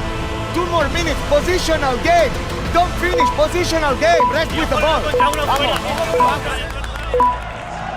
So it's a positional game, I think. That's what's Robert Cornfield, Robert Coy was saying to his players. Yeah, not the most Spanish, saying it obviously clearly must have a English or American or you'd assume father, or ancestry roots. That's for sure. I thought it was interesting, obviously talking English, the American side, but they've got lots of Spanish people, lots of Brazilian people, but of course speaking that the international language, which is you can now vote for your MVP. Chatting to either Dalila or Julia or Leticia for our Bazar interview post a match, and they failed to deal with it. Murash can get the goal, which they do. They capitalise, not for the first time in this match, Bruno, on an error at the back. It's 5-5 and Asing stand. We're going to a shootout. Yeah, first it's the bicycle kick attempt from Idris, where he doesn't clear. He clears that and the move is over, and then it's the own goal from Brian Bustamante. He's looking to turn away from it. Look, it's volleyed straight at him. There's not much Bustamante can do. Unfortunately for him, it ends up going in his own goal. We've had 2 double goals in this game, but Inquino, of course, with the secret card, and now this one from Murash in the final minutes. Well, what drama. We did say it's never over. And look, we've had shootouts this week, but this would be a shootout to see if you continue in the tournament or if you go home, and you can't get much more drama than that. Well, it's what we had with Futbolistas Locos as well, didn't we? The other day against Ultra Chimicha. Yeah. Yes, exactly. That was all or nothing, famine or feast, and it's going to be that again today. Brought down, unless there's a goal here. Or from Jinxzi are coming forward here. Oh, this would be cruel on Murash. All aboard the showboat. Brinquinho, the star man, with a cheeky little flick. Murash rescued only by the base of the post, Bruno. Wow, from that distance to get that power on hit Brinquinho, what would have been his 6th goal of the tournament, leaving him as the solitary top goal scorer and also potentially putting his team through. What a moment that would have been. Wow. It was, you could say, worthy of winning it. It has to be said. Absolutely, no, yeah. But wasn't to be unless they can get him involved again. There's still time left on the clock. Of course, I've already been suggesting that we're going to go to a shootout, and as things stand we are, but seeing the way things are going, we could have a winner in added time here. Now Murash, Nakamura, great ball, great ball! What a save by Barata. What a huge save from Barata. That could have kept Jinxzi in the tournament. Oh, Barata to the rescue there, wasn't it? Making himself really big. And they're still going for it. Great end by both these teams, isn't it, Bruno, who are doing the best to avoid a shootout, aren't they? What a player Nakamura is as well. That assist was gorgeous. On that occasion, though, unable to work Barata. And Jinxzi on the ball. So we really now are into the closing stages, almost those dying embers of this fixture. Did it go off the ceiling? I don't think it did. Jinxzi just losing out now. Murash, now or never. Murash, now or never. Can they get that shot away? They can't. Or can they? Still, Nakamura. Oda! Straight at the keeper. He did well to keep his cool there and get his body behind the ball. It's a shame that Murash have taken so long to really let their hair down in terms of their attack, because look at the quality that Nakamura, I mean, the openings that he creates for his teammates. I think he could even shot himself there. And now it's going to be decided on a penalty shootout. Well, shootout it is. Right here from our first fixture, we've got drama and tension. A shootout is on the way to decide the winner and determine who will be going home early on. We'll, again, just try and listen into what's being said by the players and the coaches.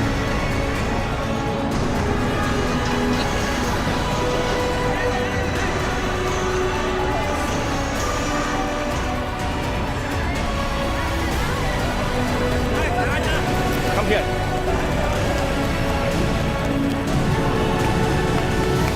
Barata, que elijan ellos que son visitantes. What do you want? That one or that one? This one, okay. You. Fast kick. Fast kick. Vale, shootan primero, ¿vale? Tú paras primero, vale. You start back first, ¿eh? Vale, empieza. So final moments then. The players just to gather their thoughts. So for the coaches, all he can do is ask who wants to take them, who wants to step up, and just we've seen different messages, haven't we? We saw Gabriele Battocletti of Persa just say to the players before, listen, whatever happens, let's enjoy. That was a nice message, whereas others maybe just saying, okay. Yeah, that's right, yeah. Remember to get that first touch and put it into your stride well. Remember to, I don't know, see what the keeper does first. And you know, this is now the 4th shootout we've had in this Kings World Cup club. So they're starting to add up, and we expect it to be 10. There'll be more. There'll be a few more. Of course there will. And Bruno, what we do expect is it could again go to sudden death, really, because we've seen the keepers tend to sort of come out on top. It's very difficult to score, especially with what is at stake.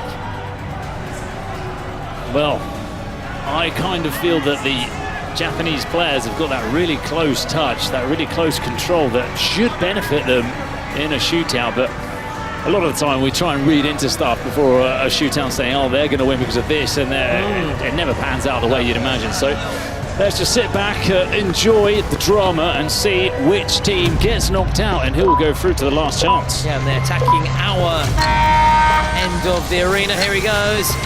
Agata to make it 1-0. Ooh, just wide. So immediately offering the chance to Jinxzi to take the advantage in this shootout and get off to a positive start for Jinxzi. It's negative, a little slip up then from Murash. It's Alex Marti. It's not Alex, it's Spanish, so it's Alex Marti. For some reason, seeing the number of Brazilian players in the side, I keep thinking they're a Brazilian side. Reminded the winner of this, Bruno, will face Desimpedidos in the last chance of DMG of Brazil. Here he goes. Marti. Still with Marti. Beyond Fukaya. And Jinxzi have the edge then. And have the lead in this shootout. Really well taken. And he did well. The first touch was good, wasn't it? And he's sort of making amends after earlier when he wasn't so precise. Yeah, no, I suppose maybe that one sort of served as inspiration for what he was going to do there, Alex Marti, as he slotted it away. And now that means that the pressure is on Murash because they're 1-0 down and they know that you don't generally score a lot of penalties in the shootout, so they know they're going to have to score a couple to try and win this. Yeah, they're chasing Jinxzi, aren't they now? Tamura. Still with Tamura. No. Oh, no, that's horribly wrong. Yeah, maybe just that sort of too much sort of input as well. Something you're thinking, right? I've got the ball. Yeah, I think it was like a brain freeze, wasn't it? Yeah, you got the keeper. You've got the angle being it's just all those different inputs, and not able maybe just to compute it and go with the right outcome. Now this is a big moment. Can they double their advantage and stretch further away here? Here they go, Jinxzi. Chance to make it 2. Oh, good save for Kaya. Really good save for Kaya on Santi Gordillo. Almost top spinned back down, didn't it? Because the save was... your man, Alcaraz. Yep. Talking of top spin. in the final tomorrow. In the final here in Paris. We won't be there, but we'll be there with... It is painful being so close and not being able to go. Hearts and minds. And we may have it on in the background here. We might have the 4th, 5th screen on. We've got lots of screens, which is brilliant. To get up close and close. Might have it on in the background. Why not? Why not? Good luck to Pythagoras and Jinxzi there. Now, Yamamoto trickles in, and Murash are up and running. Oh, that was much needed. Just to apply that little bit of scoreboard pressure also to the Jinxzi players, and that just about went in, didn't it? That could have spun either way. Just on the inside, so 1-1. And it's Trinquinho now, the player just that's... off the net, and just ran just before he could even get there. The keeper. Now it's been by far and away the MVP of the match. Here comes the Brinkmeister General. Here he is, Trinquinho. Oh, wow! It wasn't a general there, was it? No, far from it. Not even a corporal, lance corporal. He's been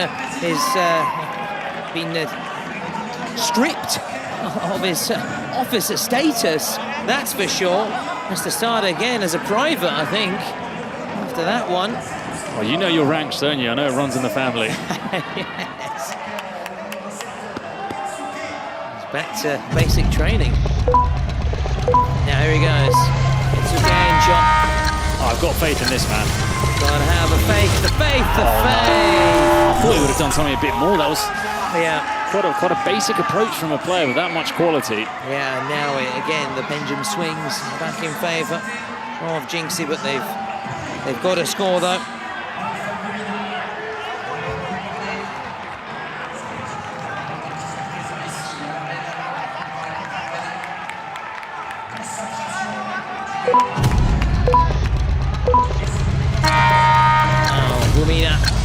For Jinxzi, big moment, and he delivers the goods. 2-1, and now this really is literally Bruno make or break for Murash. Missed this, and they are going home. Save it. That is, of course, the objective for the Jinxzi keeper, Barat, and it's Nakamura Well, this is the pressure that comes with taking the 5th penalty. You normally know what you're coming up against, and that's why sometimes you leave a player like Nakamura, who could be their best player, to take this penalty. Here he goes. To keep them in the competition, he'll do that for now. That's for sure. But, it's a big but. If Jinxzi now score, then it is over. So he did his job, Nakamura. That's all they could ask of him, to score and just keep their hopes alive.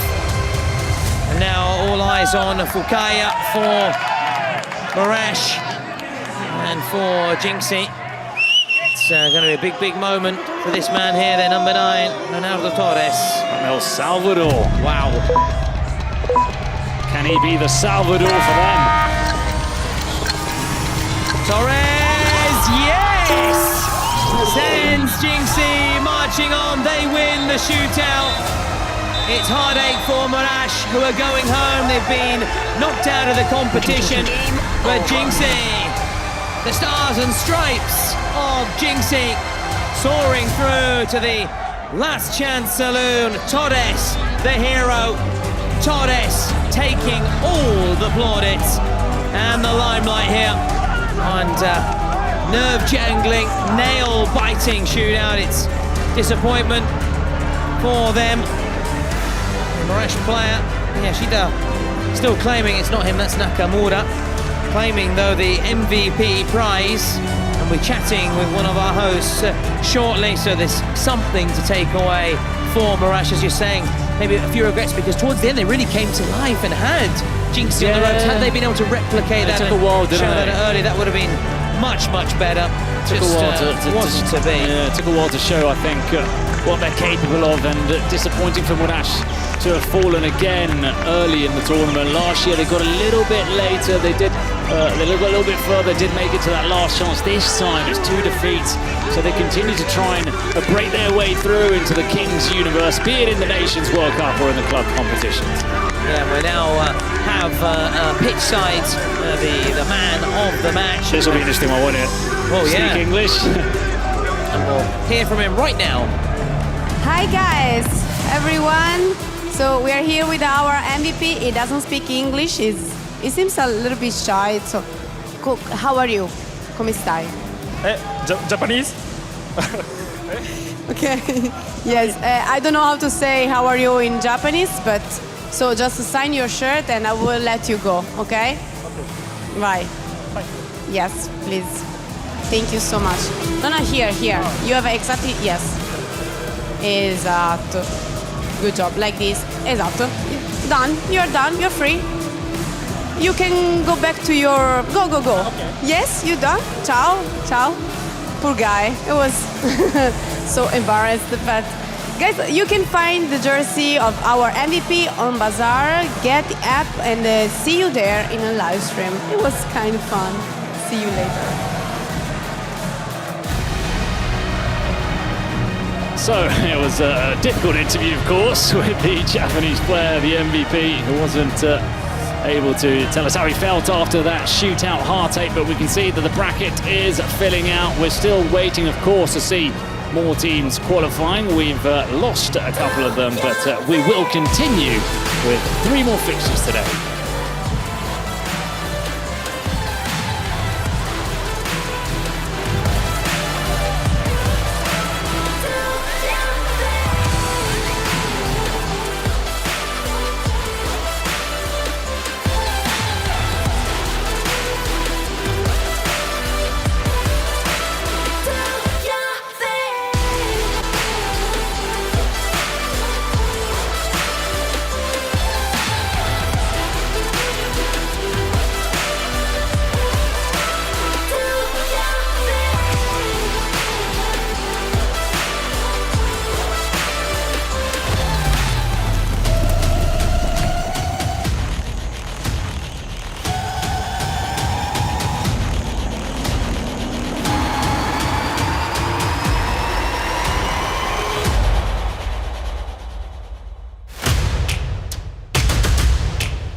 Vous avez une tête pour. Gracias. Bonjour, j'ai une lettre pour vous. Gracias.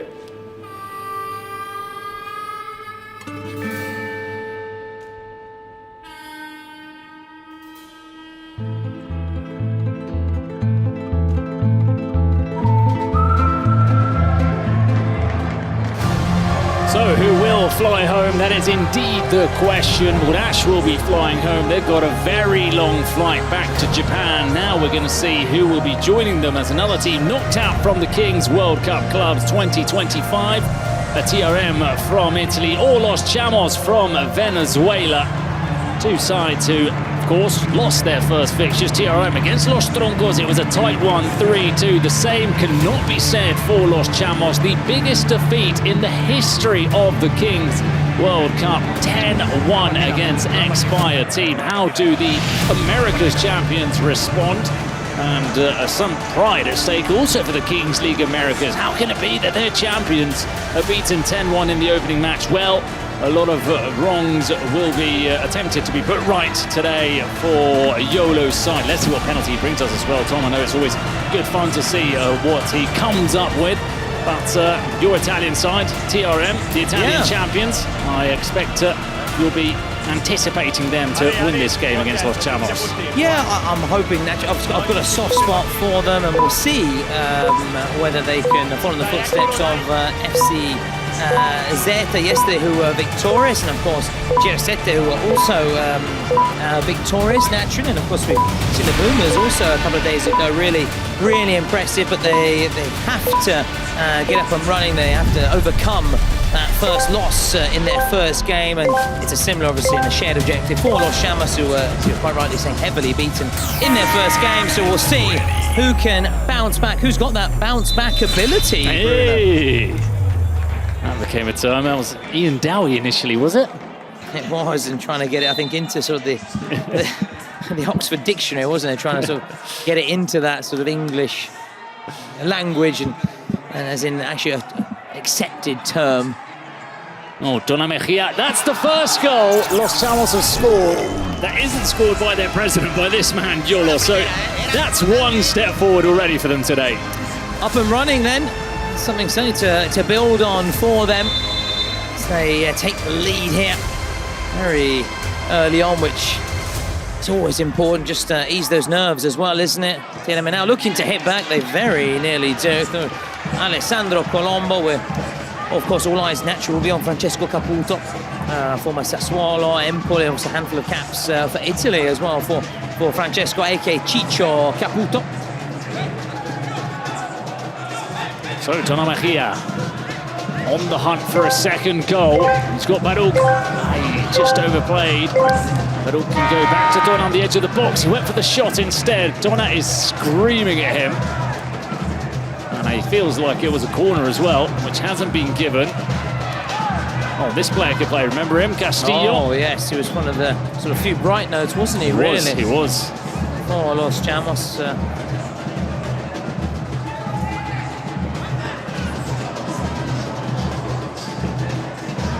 Take the throw-in back to Baruch and Colombo, who was seeing earlier, 31 goals in the Kings League Italy.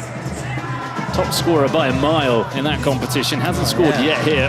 More than 1 mile, I'd say. Oh, and that's wide. Yeah, Caputo, the only player who's scored, as well as Vadje, the goalkeeper. Yes, Los Chamos, it was, been speaking about it a lot, it was the heaviest ever defeat in the history of this competition.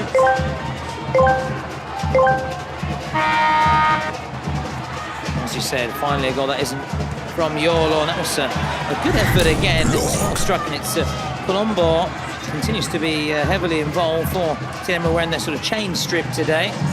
So we like to actually change jerseys from time to time, and talking about jerseys, don't think you can get them KingsLeague.pro and on Bazaar as well, and JD, don't forget the JD app as well. Absolutely. Plenty of gear available. Castillo.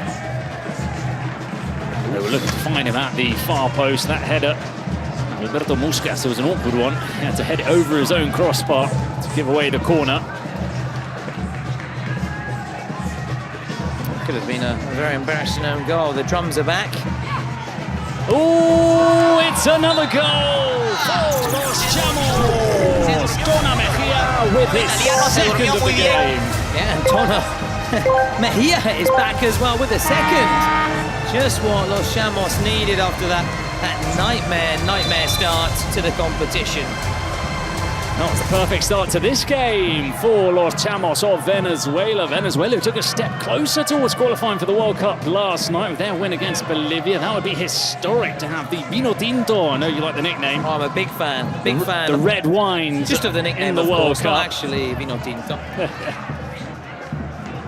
And they're playing in the same Vino Tinto strip out here. They're off to a flying start against TRM. Looking to claw a goal back here. With Alberto Muscas. It's also the clash between the Kings League Italia champions and the Kings League America champions. That's right, yeah. So we've been... It's funny how it works, isn't it? You've got the Italian champions struggling a bit more than sides that didn't win in Italy who have qualified. In the Americas, likewise. It's no real guarantee, is it? No, you can't read always too much into it because of things such as the secret cards, the presidential penalties, the roll of the dice as well. Those 1v1s or 2v2s, 3v3s, those can all change the situation. As that shot flew over the crossbar, a couple of fans behind taunting the Italian player, sort of telling him, yeah, you've missed by a mile, mate. Goal's down there.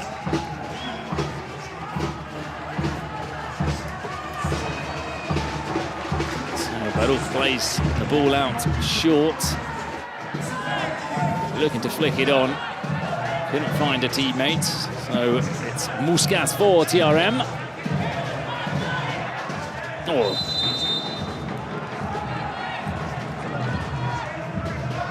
There's a clear shove on Alessandro Colombo. Look at that. Yeah, kind of no complaints, let's put it that way. Here's Andres Rugeles with the challenge. There are always Chamos fans in here, I like to see it. And you see them in the VIP section, over to your left, a couple of chaps in the Chamos shirt. I saw the other day there were 4 or 5 with their Venezuelan flags. Very proud nation as well. Well, we always say proud nation. Yeah, but most nations are proud. I'd say Spain are probably disappointingly low in that pecking order in terms of being proud of their nation. But the Venezuelans, the Moroccans, the Brazilians. We saw that passion from the Brazilians, didn't we? In Dendelay's tasty victory, let's put it that way, against F2R yesterday, final fixture. And we saw, obviously, you mentioned UC Ultra Shimashama and their fans and their support. They went out, however, after back-to-back defeats, and you mentioned some of those supporters and the drums as well. I have to say, at first day I was loving it, and second and third day I must admit the ears are starting to struggle a little bit. So not as bad as the Panama All-Stars drummer. That guy. What? That guy was penetrating. That was very good. Yeah. I was joking. I can still hear you. I've not as yet been impaired when it comes to the hearing, Bruno. You seem an elder statesman in other areas. Yes. But in that, not the hearing so far. Very good young ears, working very well. Good to see. Just to our left, Heinz, German caster, just there again. Very comfortable in his lovely seats.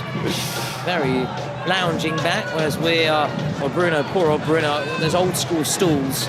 Bar stool, I would call it, really. Yeah, you used to have these in science, I remember at school. Yeah. Those little stools. I've not got one, but that's okay. I do like to move around, gesticulate. You do have a couple of things. You've got your jumper on one of them, you've got your notes on the other. Yeah. Well, I expect the very best, Bruno. So, until I get given a chair.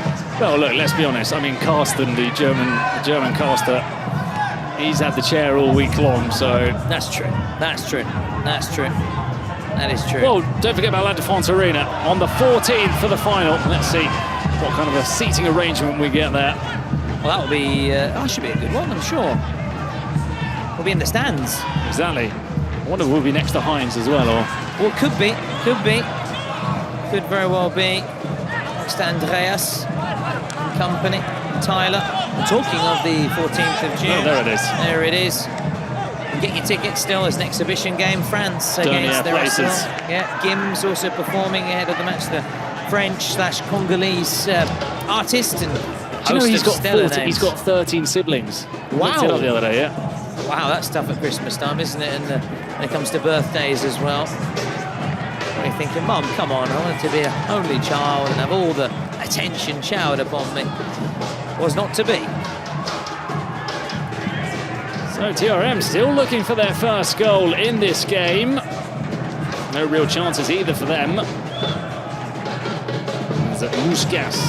Yeah, very underwhelmed so far by TRM, but again, let's wait for those final 2 minutes. We saw also FC Zeta, didn't we, yesterday against Karasu. It was only in those closing stages they really got into life as they looked to get into a life here with Caputo. There we go, it was Caputo. It wasn't Caput, got the shot away. Using his body again, as we mentioned the other day, he's so good at holding off the defender and anticipation there, though. Will drop for Castillo.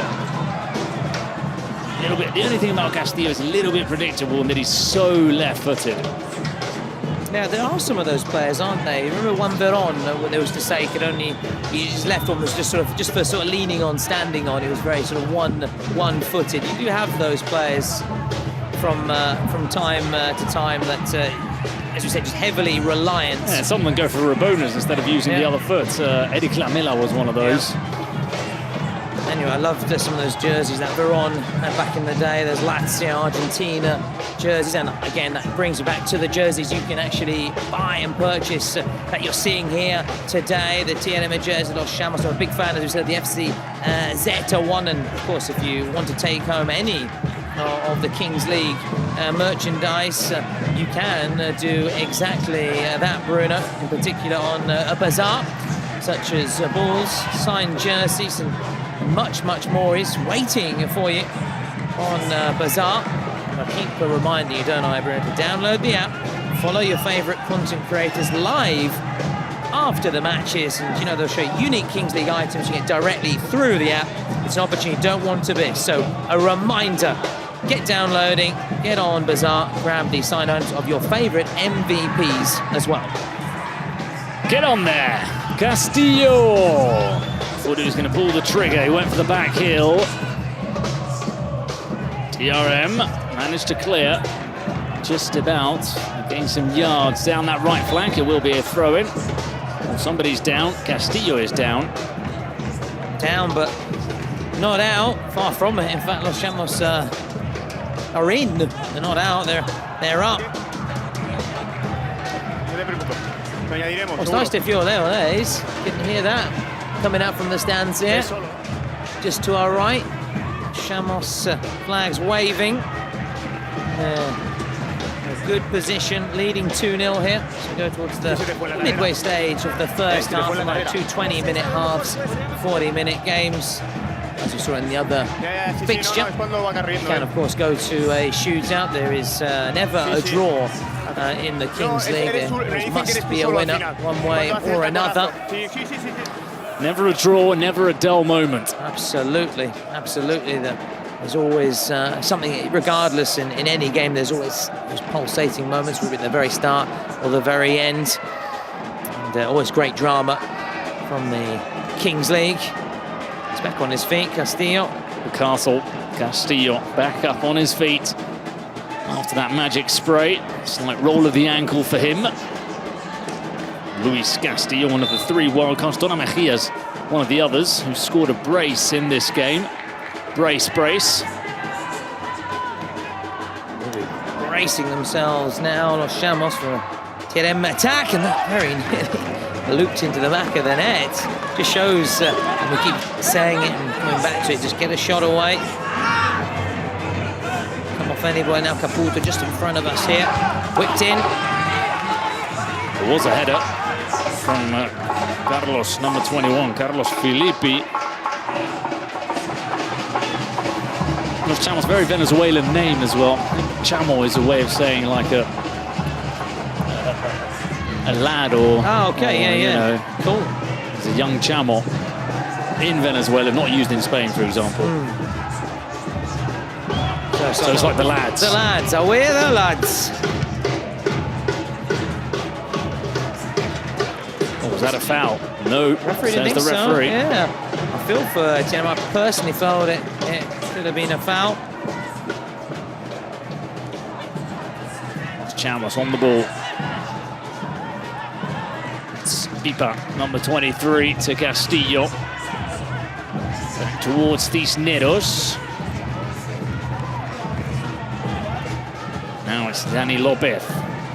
Looking for that space for Castillo, but he's a little bit too far back. Now he'll try and get involved with the 1-2, but they've not played it too well. And this gives TRM a chance! And they fire back, and it all came from that 1-2. Cazzo ha fatto quell'anticipo? Così, vedi, così, fanno ste cazzate. Così. Very nice, just like that, just like that, just like that. That's exactly what they needed, wasn't it, Bruno? A moment like this, goal to get them back in it, spark back that belief, and they believe again. They've reduced the arrears 2-1.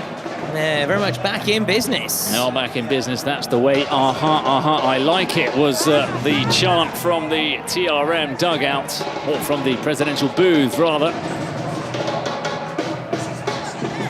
It all came from that mistake. They were trying to pull forward and drive forward Los Chamos, but you need to be careful not to leave too many bodies exposed at the back, as they now have their own chance to attack. Cross was looking for Pipa.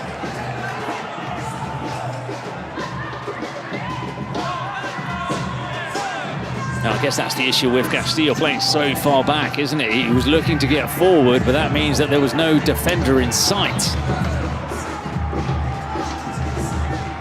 I didn't actually get confirmation of who scored the goal for TRM. I'm hoping for them to putting up our graphics department, if they can help us out and sort of confirm from our angle here in the booth. It was difficult to see who was the player that scored for the Italians. It definitely wasn't Caputo. He's very instantly recognisable. Yeah, and also with that sort of sleeve on his left arm, that all black down the left arm tattoo. Oh, that was a nice drop of the shoulder from Alessandro Colombo. TRM, which it's an abbreviation of the Real Marza. TRM, how would you say in Italian? TRM. TRM. Which is also the name of the Twitch channel of the club's president.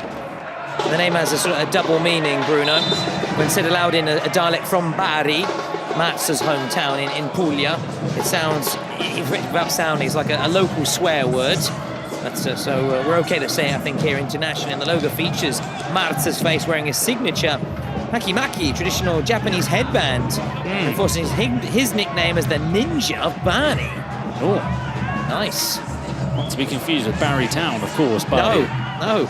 Heard that a few times, didn't we, on the pools and the results being read out, didn't we? Absolutely. Just confirmation of the scorer for TRM. We've just had confirmation that it was Caputo. Oh, there I was saying that we didn't think it was Caputo because he's very... Listen, we knew. We're just testing the chat to see if they're awake. They are. And they are awake because they've been telling us. Especially when you slip up. And then follow up and put it into the empty net. Back of the net. We knew it was Caputo, obviously. We were just making sure everybody's awake and following, and we're just testing it. There will be the odd test like that. I tested you with Nakamura, didn't I, if you remember, on the first day. On the first day of January. Yes. And, there's a save. Farouk. There he is, the old ninja. Real Marza. From Bari. That was the run of Simone Scanferlato. Just for its panzerotti as well, that region of South Italy. I prefer a fried one myself, but you can also get the ones that are oven-baked as well, which are obviously a little bit healthier. Oh, the volley on the edge of the box. That was the Paul Scholes again, wasn't it? Yeah, there was one against Bradford and one against Villa as well. Very similar goals. Wonderful goals. Mendieta scored a similar one in Spain as well for Valencia. In a cup final, actually. Wow, that one I don't recall. That's very sort of niche Spanish. Yeah. That's why it's fantastic. I've learned so much about La Liga in the space of 7 days. In fact, more than 30 of my life so far. How many? 30, you're right. We're both in our 30s. Both in our 30s. Both in our 30s. How old are you? 30s.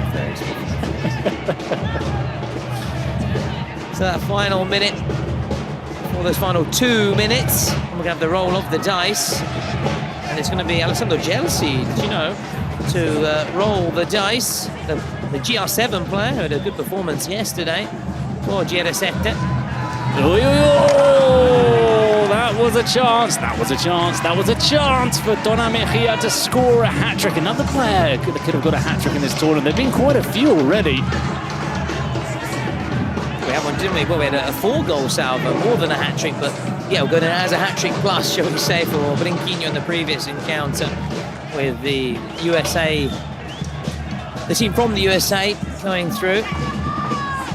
Again, the better off Murash who are going home. Say farewell to them. Oh, that felt... Oh, look, I don't think any of those passes were purposefully looking for the player they fell to, but it almost was the perfect move. One player hooking it in the air, another one volleying it, 2 little scuffs, and it fell to the man at the far post. Well, here we see... Actually, that was a lovely pass from Scanfarlato, to be fair. But that finish, oh no. As we have the roll of the dice from Chelsea, I was saying that it's going to be a 3v3.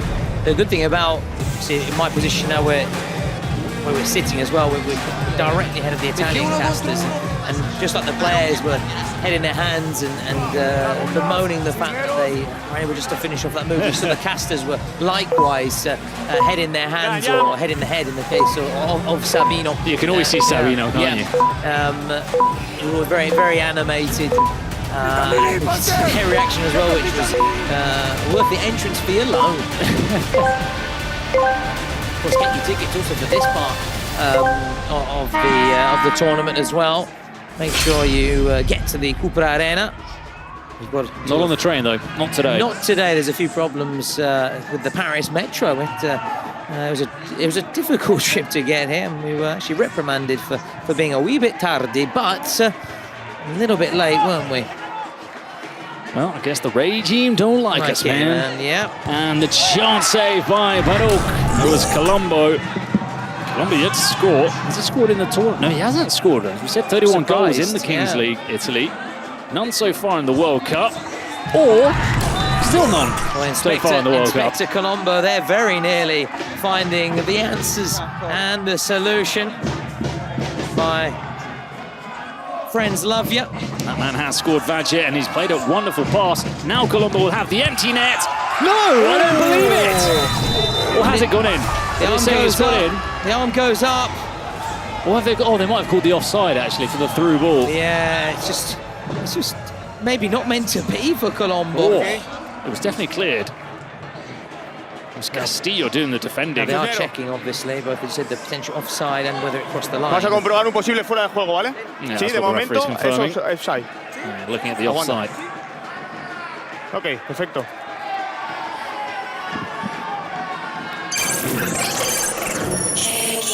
In progress.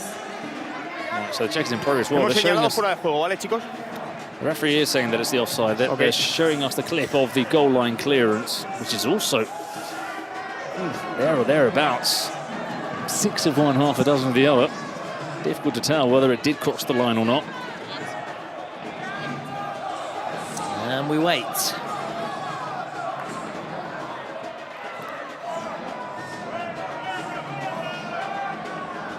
Now, I don't know which of the two they are checking thoroughly, because we continue to see whether that ball crossed the goal line, which is almost the impossible task for our colleagues in the VAR room. Offside, yes. Es fuera de juego, okay? All right, so the referee confirming that it is offside. Okay, perfect. So that's sort of saved them from having to make a difficult decision on the goal line clearance, which wasn't easy at all. Because they don't have, obviously, the goal line technology with the sort of the wrists. They don't even have it in La Liga. Oh, wow, I thought you would have done. No. You have it in Italy, so that, you know, they're the sort of, you get a little message, don't you, on the wristwatch. None of that here, but you've got the VR, so it would have been difficult. But as I said, don't have to worry about that issue. Castillo saved by Valle. Now they come away. There's the empty net. That's what he's looking to. Oh, just wide. Carlos Filippi. Guardate. Well, he's angry with himself because he had an open goal. Yes, there was a player in the way. Yeah, they managed to get men back and make it, in Castillo in particular, make it difficult for him. So Lagunas and Cisneros. Castillo, the other player. Lagunas to Castillo. He's taking it on his right foot, but that's what they were hoping for. They said, go on, we'll usher you out there. We don't think you've got the ability on the right foot to really curl that one goal bound, and ended up hitting the side netting. I'll try again, Bruno, with the keeper. His line, here he is, Senor Valle. He will take a strike. It was down the middle. Barouk. Still there in support. Got to take a few risks now. Valle will go again. And again it flies over the crossbar. So changes made for these last 15 seconds. It will be a final attack for Los Chamos. It's going to be Lagunas. Cisneros sits in for Los Chamos. 3-1 just before the buzzer. The perfect time to score a goal. The perfect crime from Los Chamos. It's 3-1. Oh, smash and grab on the break there from Los Chamos, who extend their advantage. And as you said, the prime time to score just before the break. Their heads and morale in the right place, riding high. Heads, however, will be dropping a little bit in the TLM camp, as you can see, with Caputo trying to rally his troops here and his team. Vieni, Colo. Oh, è questa difficoltà qua che dobbiamo lavorare insieme, raga. Oh, sì, positivi adesso. Ho bisogno di 20 minuti positivi tutti insieme. Non possiamo tornare indietro. Indietro non si torna. È scritto. Juan y Genaro, ¿listo? Muchachos, aprovechemos este intervalo. Baruch se ha generado un par de veces el intervalo. Salimos bien ahí con Edwin. Edwin la retuvo. Mili, identifica también. Tenías a Genaro para jugar con él. Dale. Hey, cuando hacemos esta jugada de ir, hay que ir tanto el Number? Caputo. Caputo, number 9. So a star player. The half-time card locked in by TRM. Caputo is going to be that star player. We saw a star player score in the previous game with Brinquinho. Offside. Yes. Yes. Star player.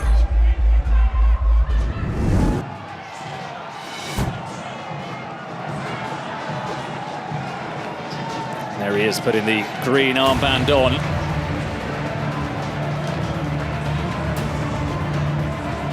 ¿Qué significa que es jugador estrella? Que si mete gol vale doble.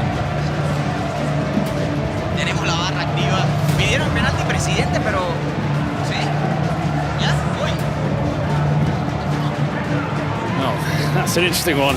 Cholo was saying, what does a star player mean? Does it mean his goal is worth double? He's been in the Kings League for over a year. Yeah, he should know it. Yeah. And he was also saying, oh, we've locked in the president penalty. Do I need to go down now? So let's see what he comes up with this time. Looks like he's got pizza. He's got something, hasn't he? Pizza. Oh, of so course, eating the pizza, the Italians. Yeah. Well, Oh, I would love a slice of that. I'll tell you that for free. Prizes for being Mr. Original don't really go to Yola, but it was either that or the snapping of the spaghetti, which has sort of gone viral as well. So, but oh, bring it over here, please, please, Yolo. You only live once. Yeah, better to go for the pizza. At least you have a little bite, whereas the raw pasta, what can you do with that? Oh, it's a good one. It wasn't his most original, but at least he came up with something. He did something. And to be fair, the pressure is on to always be more and more original. Sometimes you're going to get them spot on. Yeah, sometimes exactly. It's difficult. It's a difficult game being a creative artist, isn't it? You and I know it very well. Oh, absolutely, yeah. We've had to reuse a few of the old gags so far, haven't we? Here we go. So YOLO. Oh no, not much of a run-up. And don't think he's digested that pizza too well. It's not gone down very well, has it, at all, that pizza. Now he can console himself by having a nice slice of pizza. That's the upside to it. That's the upside. Might be needing some Gaviscon though. That's true afterwards, yeah. They will say give us a bit of time, don't you, before going out onto the pitch or going swimming after eating. Absolutely. He didn't wait 2 hours, did he? Right. So that one's used up by Los Chamos. They've not made the most of the president's penalty. To say, I think it was a good call though to play at that time, and get to 4-1. Kick to 4, at the start of the second period, make it harder for TRM and their star man Caputo, as we now see Inspector Colombo. And the follow-up! That's the immediate response from TRM. It wasn't Caputo.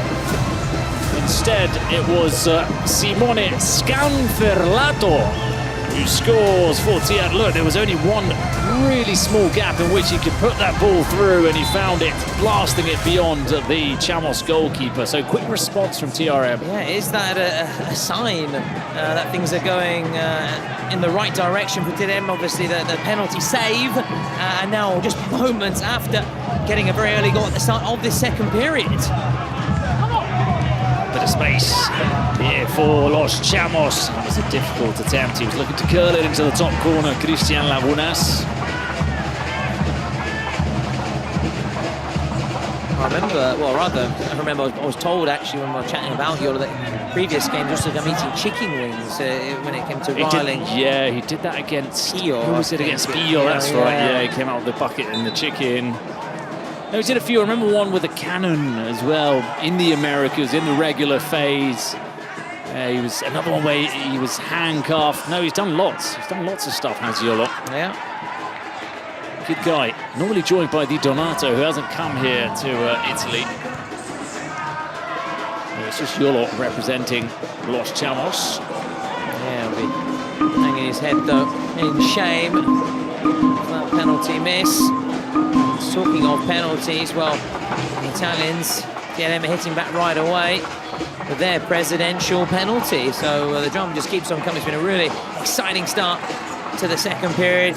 Action-packed to say the least. Back to Baruch.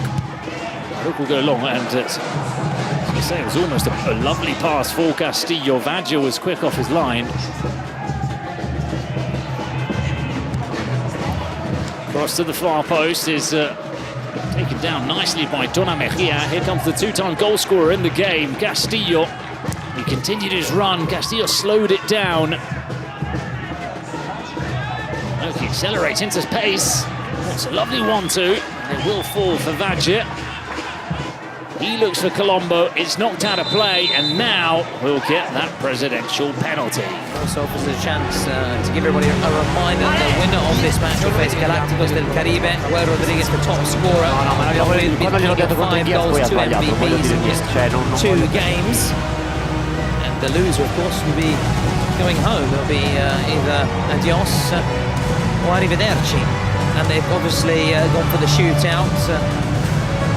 And it's an opportunity, though, for Mr. Colombo, Inspector Colombo, to get up and running in the competition. It is.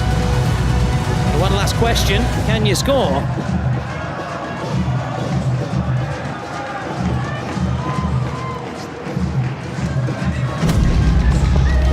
So.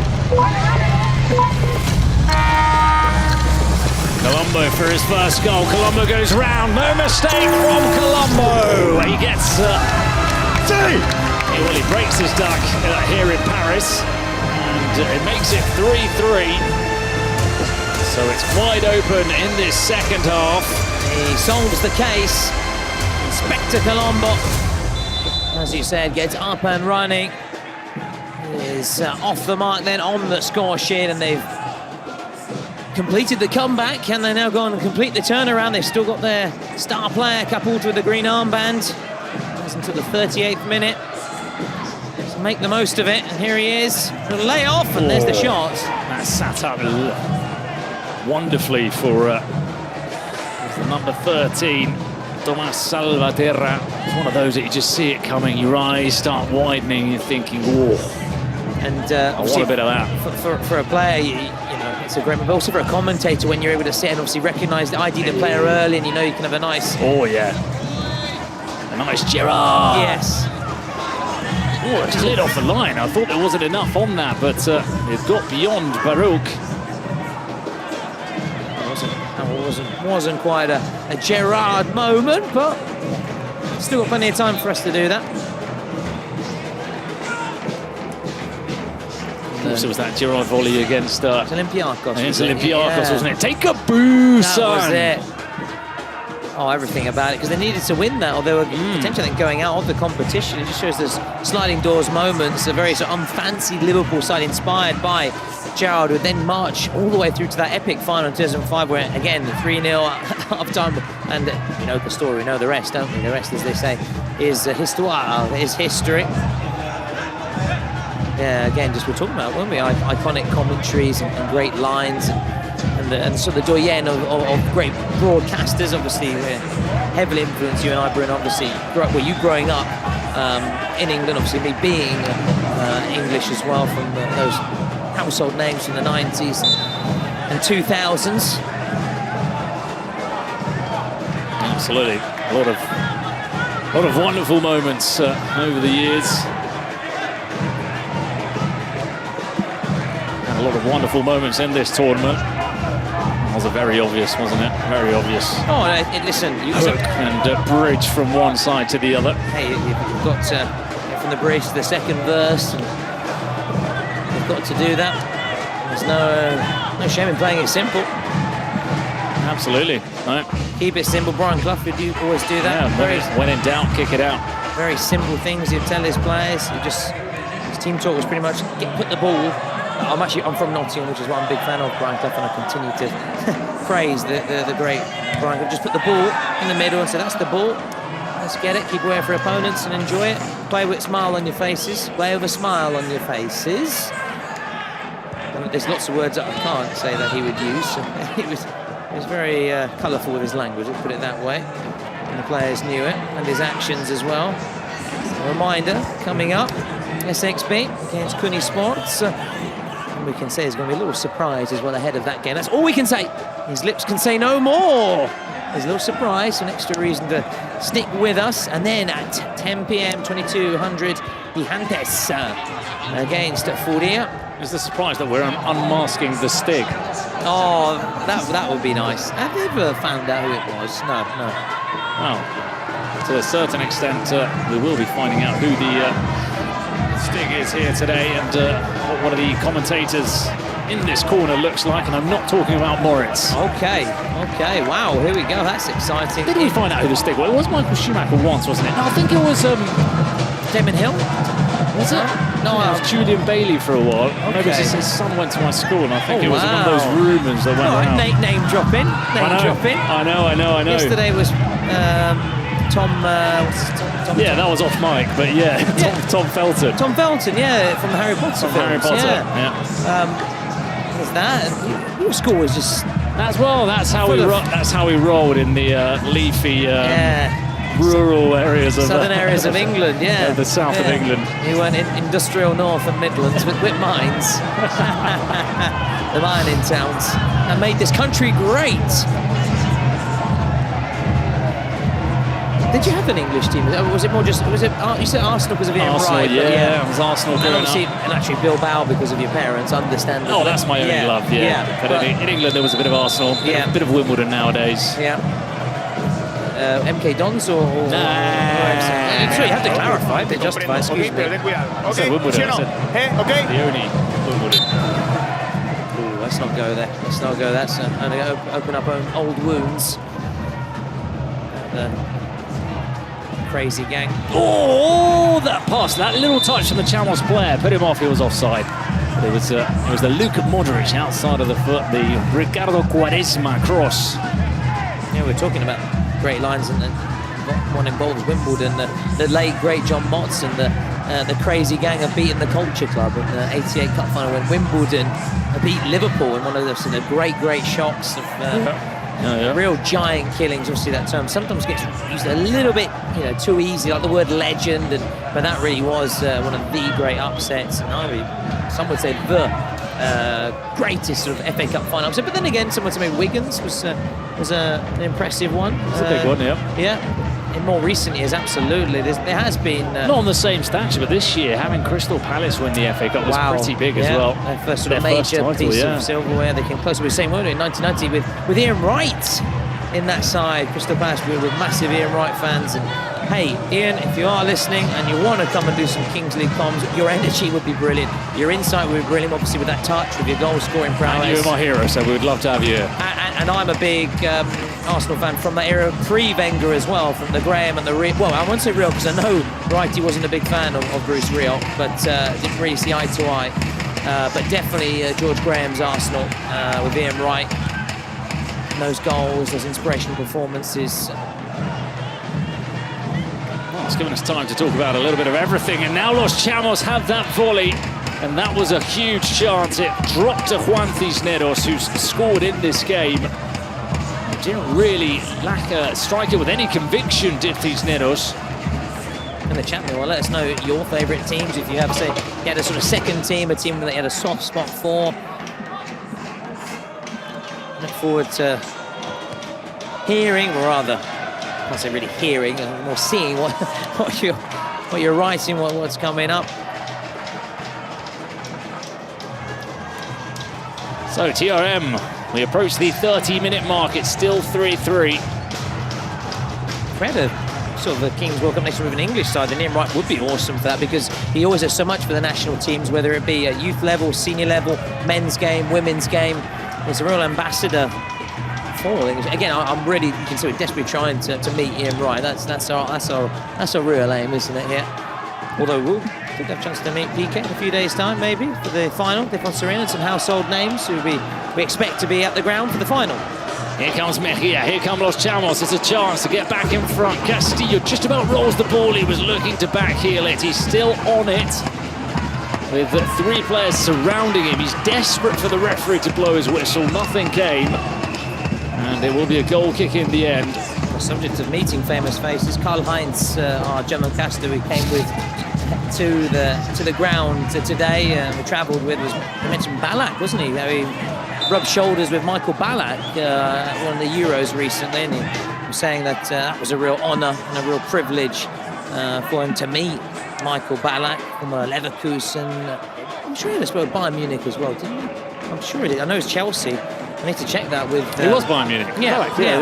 But Bayer Leverkusen was where I think he really, though, made a name for himself in that side with, like, Nerville in the sort of 2000s. Oh, the one that reached the final, yeah. Boot in goal, was it Boot? Yes, it was Boot, yeah. They knocked United out, Manchester United out, and it denied Ferguson that chance to play the final at Hampden, which obviously Real Madrid won with that great goal. Lucio was in that Leverkusen side. That's true, yeah, true. Crikey, great. He would then move to Bayern, wouldn't he? Berbatov as well, I think. Yes, mamma mia, what memories. They're all coming back to me. So free kick on the halfway line. Who was that going down? Edwin Cardenas was, Cardenas I should say. That's my influence. I'm infecting Cardenas, of course. The accents on the A. It's me infecting Bruno. It's not the other way around, of course, with my Spanglish from time to time. Oh, that's the issue though with Spanish, isn't it? But there are accents which mean that words, depending on the accents, are said very differently, and something that sometimes blows over one's head. But that's sort of the next level of mastery of Spanish for you, getting those those accents down. And the stresses basically that take me to another level. Yeah, you would be the Dane Bowles of Spanish there. Oh, I'd love it. Yeah, tonight, baby. I wanna get siesta with you. Castillo. He's got the fancy footwork, Castillo, but he's not really been too effective in this game. Maybe get a cerveza with you. Oh, the save from Vaj. Good save, getting down to his left there. Just tipping it out behind. You see shots on target. They're actually well behind the Italian side, the Real Marza. So they come over here. It's indelicately poised. It has been for some time, hasn't it? It's not bad, though. Time. 3 goals from 6 shots on target. I suppose that doesn't include the penalty from Yolo. Yeah. Corner towards the head of Castillo. We finally almost saw your old school, I keep saying old school, traditional football corner and header, didn't we?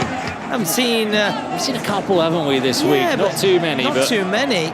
It's a lovely leap from Castillo. Elevation. Elevation. Woo.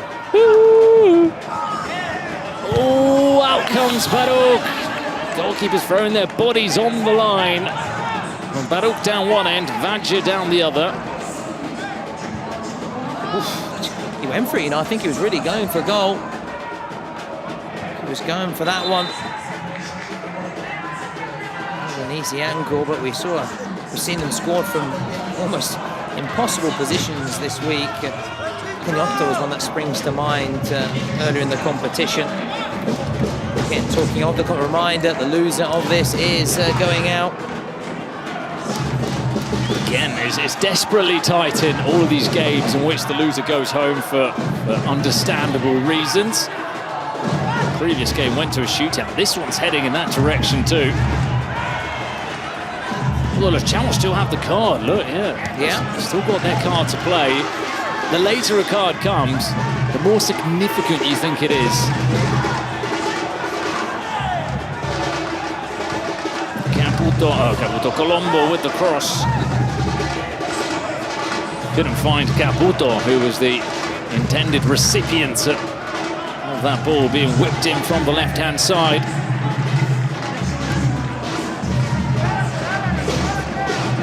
So, Dona Mejia. Cisneros. Here's Chamos, the side who have been on the ball in the final minutes of this game. Castillo. Hornets gonna find him at the far post, and it's a huge goal for Los Chamos. Edwin Cárdenas with the 4, and they've still got that card to play, so it could be a double whammy. Let's wait and see for Los Chamos. Advantage Los Chamos then as we go into these final minutes. Bro, need to hang on a little bit longer, make sure Caputo doesn't score, keep thwarting him, keep frustrating him. They are almost there, and they're so close now, Bruno, to going through to that last chance saloon. They can taste it. And with a nice glass of red wine, it would be very tasty indeed. Secret card locked in. Salvaterra. It's got to be a shootout or a penalty. It must be. Must be, yeah, because it's under 4 minutes as well to the end of the game.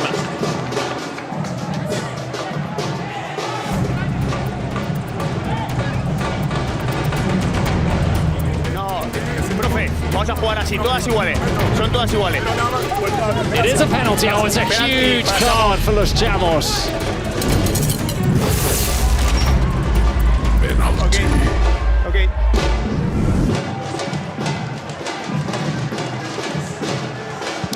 So, he's called into action again, as he was earlier when he actually denied, didn't he? The presidential penalty. He was equal to the effort, wasn't he, Alessandro Vajja? Now he has to do it again, but this time it will be a lot harder to keep it out, that's for sure. It's Cárdenas, it's a penalty. It's a brilliant card to have for Los Chamos right at the end, especially after having scored the 4th. It could be 5-3 now. Look at the suspense. Cárdenas scores, and the red wine are heading to the Catalina wine mixer. They're 5-3 up, and they're getting closer and closer to that last chance. Especially after losing 10-1 in the first game. Who could have imagined that Los Chamos would be in with a sniff of continuing in this tournament? Well, that's what happens in these Swiss systems, in which you always get a second bite of the cherry. And Los Chamos have done just that. TRM, who was so close against Los Troncos, could be heading home, the Italian champions. That cross is booted right into the ceiling. Remember, though, a goal from Caputo now And it would be 5-5, so there is an option back into the game for TRM. Castillo brings it down. Oh, there was a chance there, and I think this is going to be a yellow or not. And it appeared to be sort of digging into his pocket, didn't it? That was a real opening on the counter-attack there for Los Chamos. Now, Bruno, just for our viewers, our listeners, in a few moments I will have to, very much like these players that have been given a yellow and have to leave the pitch. I'm going to have to leave shortly our commentary position. Of course, everybody, don't worry, I'll leave in the very capable dulcet tones of Bruno Vergareche, and it's all part of that little surprise, a little teaser which I teased up a few moments ago. That's right. A few moments away. You might be thinking that's a relief, finally. You might see the face behind the voice. Oh, and it's not a I'm sure everybody will be interested in knowing what Matthias, the German caster, looks like, because we've been going on about him so much, but they're going to find out before that what our very own Tommaso Lorenzo, Thomas Lawrence, looks like. There you go. Well, listen, don't get your hopes up. And, but just think, he's a nice guy, good heart, means well. Out there doing his best. And he's out there doing his best, and you will never have a commentator who's based just a churred out entertainer.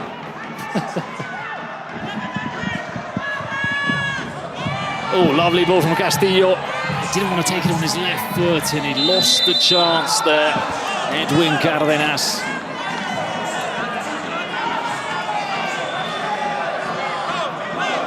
No time to waste, taken quickly. Salvaterra. It's good defending from Los Chamos. Baruch gets rid. Last 9 seconds. Won't get the ball down in time to shoot, or will they? He's going to have to shoot here. Oh, there's no point really in trying to dig that towards the box. It was almost impossible from Federico Turati. So final 2 minutes. Let's see what both benches have to say.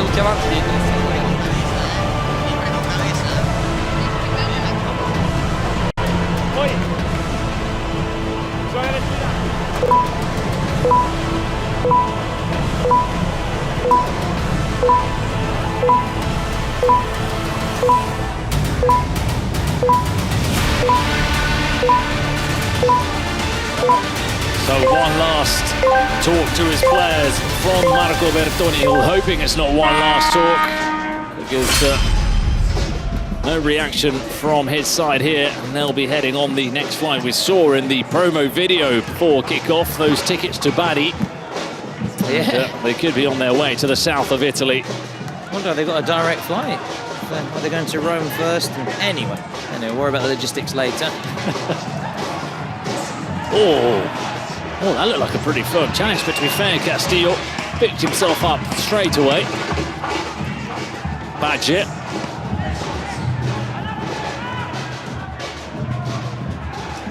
Down the right-hand side was Scanferlato. Difficult name, Scanferlato. It's not easy. And now it's the cross from Scanferlato. It's cleared. It will be picked up by Badger.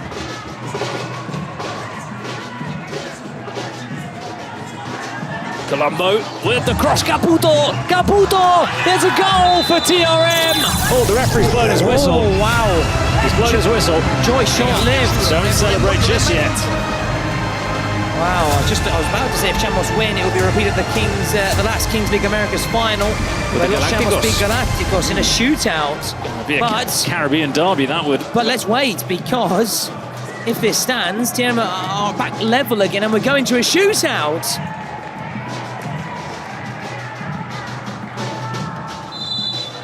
Oh, it is offside. See from the reaction, the disappointment.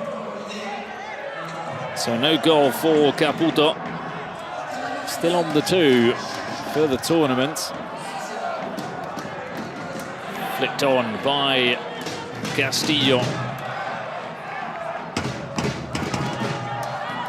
TRM, they've managed to put the ball in the back of the net. They can get the ball into those dangerous positions. They've still got a little bit of time. Let's see how much is added. Colombo. Caputo, there he is holding off the defender in his trademark style. Cross in is headed behind in acrobatic fashion by Dede Diaz. So there will be a corner into the near post. Ooh. Booted away by the defender. Colombo again. That takes a couple of rebounds and is cleared. It will be picked up by Salvaterra. Interesting how much added time. Well, there is the answer. 2 minutes, Bruno. Colombo. That will end up safely in the hands of Jonathan Baruch.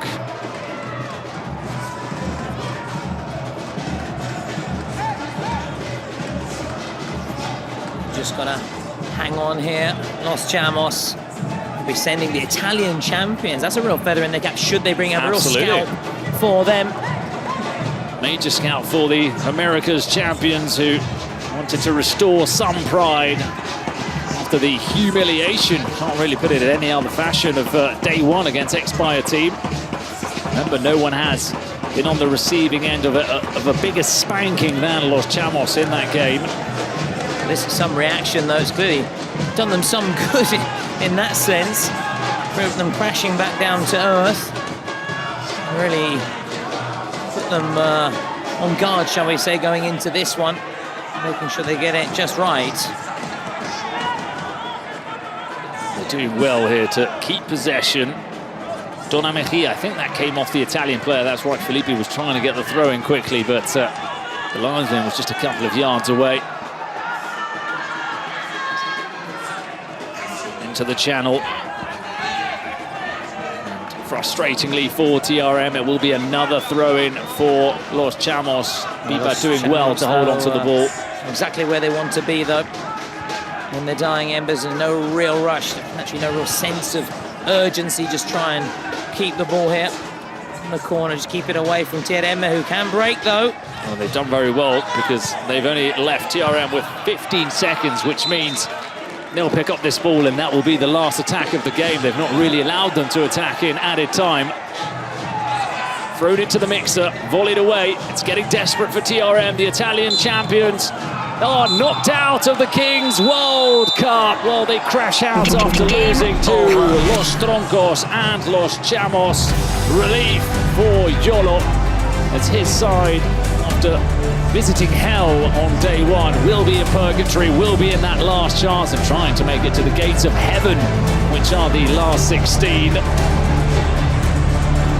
So strong turnaround from the Venezuelans. And we have some Italian sides still in the competition, but surprisingly, it is their champions who are gone.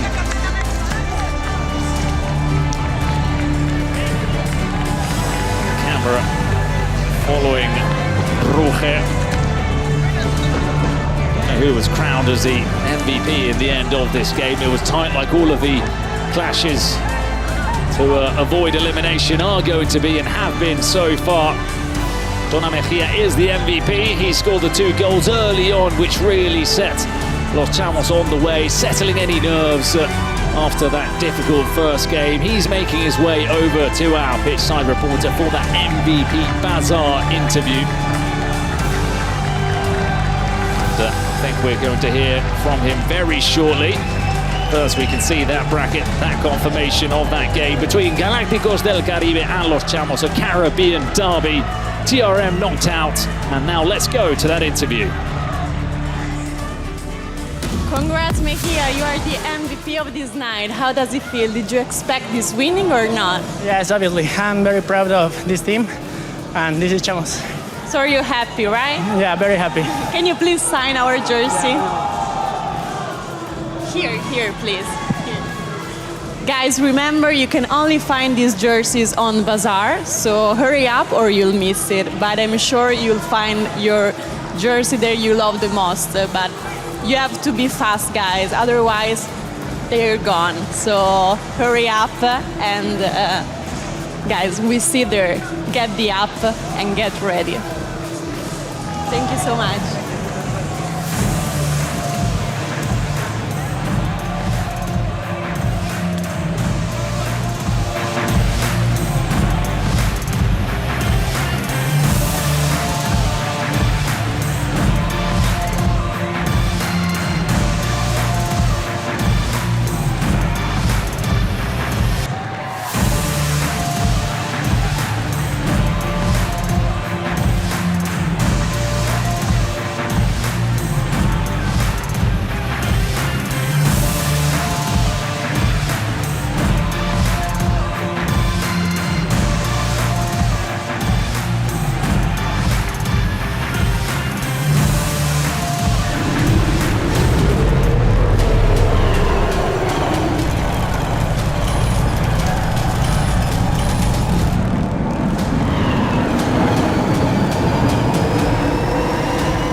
So we're back for the third game after having seen two sides knocked out, crashing out of the tournament. Now we've got SXB against Kuni Sports. We're going to find out who is the last team to be eliminated in the initial round of the Kings World Cup 2025. Will it be the wildcards from Saudi Arabia with this man in the presidential booth, Shong Expong? Or will it be the other wildcards from Argentina, Kuni Sports, who of course have Kun Agüero as their president, a current side in the Kings League Spain, who will be heading over to the Kings League Argentina come the end of the competition. But kind of what's going on here with Shong Expong, who's just left his presidential booth. Right, so he's got to be quick because he's going to miss the kickoff in this game. That's where we walk down every day on our way to pick up our meals, or when we do want to go to the bathroom. He seems to be in a right rush, doesn't he? I don't know where he's trying to get, but he's urgent. Oh, it makes a right turn here. Oh, okay. What's he doing in here? He's talking to our colleagues behind the scenes. He's pressing the button, so let's see.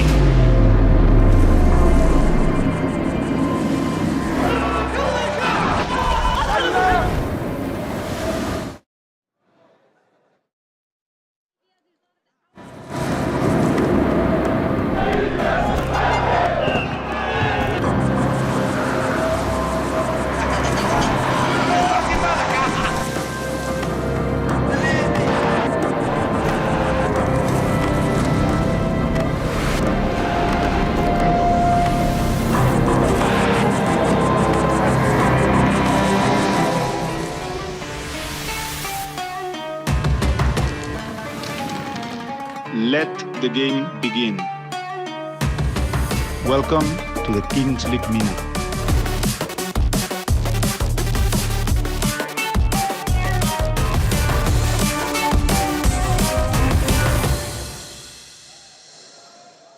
Well, the wait is over. Kings League Men has officially arrived. We're kicking things off in Saudi Arabia, where teams from across the Middle East and North Africa will battle it out for glory. Now, joining us are two of the region's biggest icons, and you know what? I am not underestimating. We've got Shong Bong and Ilyas El Maliki, each leading their teams into the tournament. You come alongside me here. Now, we've got a couple of questions for the both of you. I'm going to begin with Shong Bong. Now, you can answer in Arabic, do not worry. How do you feel about having your first match in Mexico just 1 year ago, and now we've just announced to everybody the Middle East League? It's your moment to respond to the audience in the MENA region. Okay, if you let me, I will speak in Arabic, please. Absolutely, please. نعلن يا جماعة الخير بالشكل الرسمي أن تم إطلاق الكينجز ليج في الميدل إيست، وبإذن الله تعالى راح تشوفونها عندكم في السعودية. وأبيكم تعلمون وتعرفون يا جماعة لا تحسبون ان انا اللي جبت هذا الشيء، انتم اللي قاعدين تطلعونه، دعمكم تفاعلكم كلامكم هو اللي وصل الكينجز ليج الى المكان هذا. شكر لكل واحد ما قصر معنا، يعطيكم العافية ونشكركم من اعماق القلب قسما بالله. Listen, I won't pretend to understand, but I'm loving the energy. I haven't forgotten about yourself. Now, it's very, very exciting news, isn't it? And again, you can answer, of course, in Arabic. شكرا الكينجز ليج، وشكرا لكاع الجماهير المغربيه والعربيه اللي آزرتنا، وان شاء الله كينجز ليج القادمه غادا تكون في السعوديه وانا متحمس ليها بزاف، والثالثه ثابته ان شاء الله كاس غيكون من نصيب المغرب. وشكرا للكينجز ليج وشكرا لكم ومبروك عيدكم ومبروك العيد، مبروك العيد، شكرا، مبروك العيد. Now guys, that's just the beginning. That is just the beginning. Make sure you follow us on our channels and social media for Kings League MENA updates and enjoy this exciting new league. It promises so much fun. Go and follow them, don't follow me. Now let's begin the game, the action. And once again, a big round of applause, everybody. Big round of applause.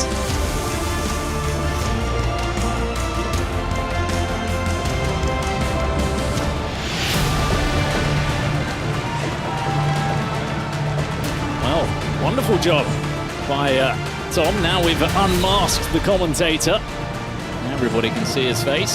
I'll be sitting comfortably behind my screen here in the corner so as to not expose myself as Thomas has just done down there. But wonderful news for the Kings League, continuing to expand. A couple of years ago, it was only in Spain. I remember when it went to the Americas, in Mexico, then they hosted the World Cup, and then Italy, Germany, France all came on board, and now at the Middle East and North America MENA. And that will be a fascinating watch. Of course, Sony Sports are heading over to the Middle East and to Saudi Arabia, which will be hosting the World Cup in 2030. And of course, has a more powerful domestic league every single season that goes by.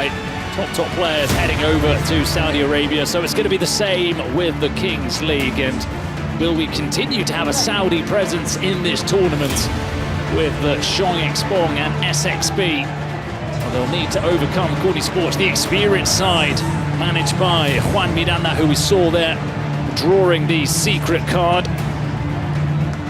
They were beaten heavily by Furia in the opening fixture by 8 goals to 4. And that was almost to be expected, as Furia are for many and for our beloved Thomas Lawrence, one of the favourites for the competition. He's back, he's just sprinted back from the field of play. I was saying, Tom, you've been unmasked. I'll continue to sit here comfortably behind my screen. Well, listen, if you want, I can speak to them, and there's a spot available on Sunday if you want. It's okay, it's all yours. You're the big name. You're the big name here. You're the much-loved caster. I'd love to be the Lofazo of casters, but that's unlikely. I'm more a Lino Caster of the casters. How about that? Well, you know, he's a cool guy. He's cool. Let's leave it at that. Oh, look at the keeper going round the keeper. And it's a goal for Camilo Gaviria, the Colombian wildcard. Big celebrations. Also, good job on understanding the Arabic down there. And I was honest. I didn't remember. I said I didn't really grasp it, but I was loving the passion. There was a lot of passion, wasn't there? There was a lot of passion. I like how they just yanked the microphone out. Yeah. Like, look, I'll take over from Listen, here. who are you? Who are you? What's your name again? Bassett? Okay. No, good stuff. It's brilliant to be back, everybody, and doing what we love most, which is commentating on the Kings League. And talking commentating, we're very commentating on another goal. I was quite surprised when I was seeing Shong Expong sort of running in behind the arena. I thought, well, he's going to bump into Tom, who's that's near the bathroom, where we tend to see you sort of lingering. Yeah, let me clarify that. It's not a kind of George Michael incident in the 1990s. It's what happened was just between games. We are live for a long time, and one does need a quick break. And are they going to get a break here? Oh, yes, they are, because it goes just wide of the post. That was a big break. Talk about big break. Very nice snookering them there. Yeah, they're hoping that they will not be snookering them tonight. Big break.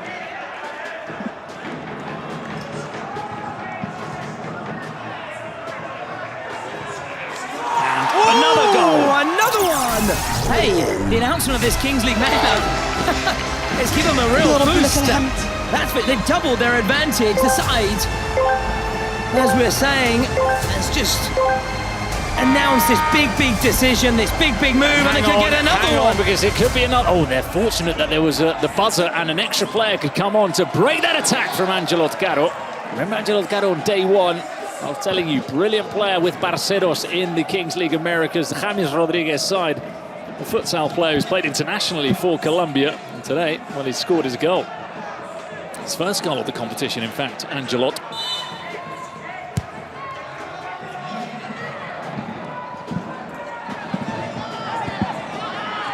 And we're back then with SXB looking to make it 3. And I'm back as well.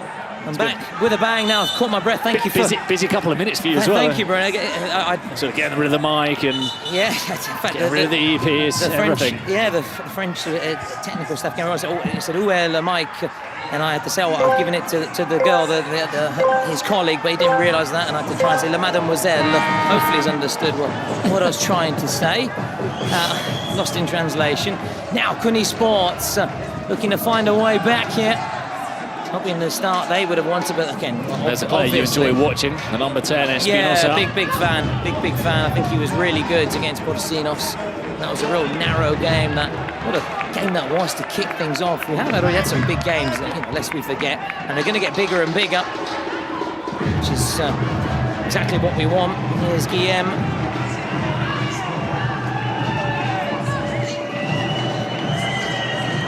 Just checking inside. Offloading here. Here he is, Mendes! And it's palmed away.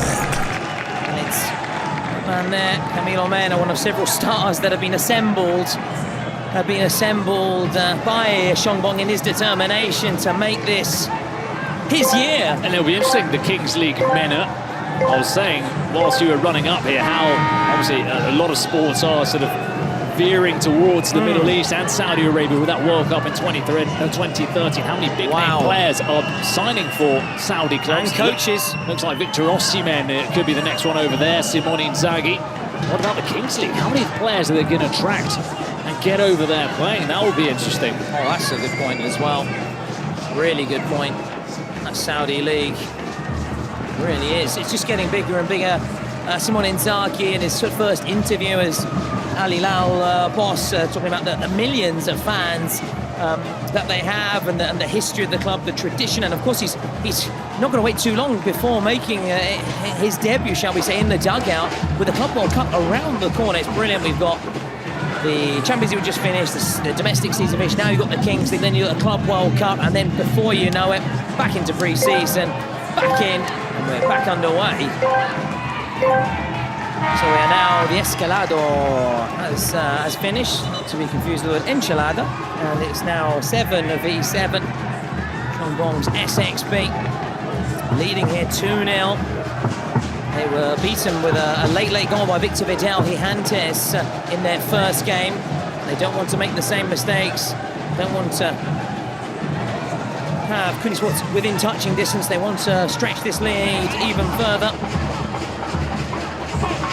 In front of us here, you may spot Bruno and I. Again, now that everyone knows who you are. Yeah, there you go. And they say, oh, it was that rotund man, the same throat, Mr. Toad. I am self-deprecating. Now, Kuni Sports. We're just over here. But getting serious. It's a big moment for both these sides because they don't want to lose this game. If they lose, they are going home, and it would be say an upset really for both, I'd say, because Kuni Sport, the name they have, the weight they carry in the Kings League, but also SXB because I mentioned earlier they've assembled some real stars, haven't they? Lots of players from the Colombia squad. Danny, look at that turn there. Good strength, really good strength. For example, is Brian Gutierrez one of those wild cards that you were alluding to? Yes, he was. One yeah. of the numerous Colombians in this side. Nice, here he is, Angela Carro. Still Carro! They want to go all out. They want to make this happen. They're prepared to, as you say, invest. They're prepared to get the very best around. I'm loving the traditional dress. I like to see that from the respective nations wearing the, the traditional apparel. Let's put it that way. Again, just bringing that international feel to everyone. Brings their customs, their traditions, and not only on the pitch but also in the presidential booths as well. Yeah, absolutely. It gives it that sort of flavour. I like to see the different colours as well. Yeah, it's the international love. I like it. Yeah, one love. I'm really happy to see XXB now wearing their sort of the green, the sort of Saudi Saudi colours. Yeah. I like that. The men in green. Here come the men in green. Kuni Sports haven't yet got going, but listen, they don't need to be too concerned. They've got so many sort of options ahead of them. They may get a goal back right here. Should they do that, that would make it very interesting indeed.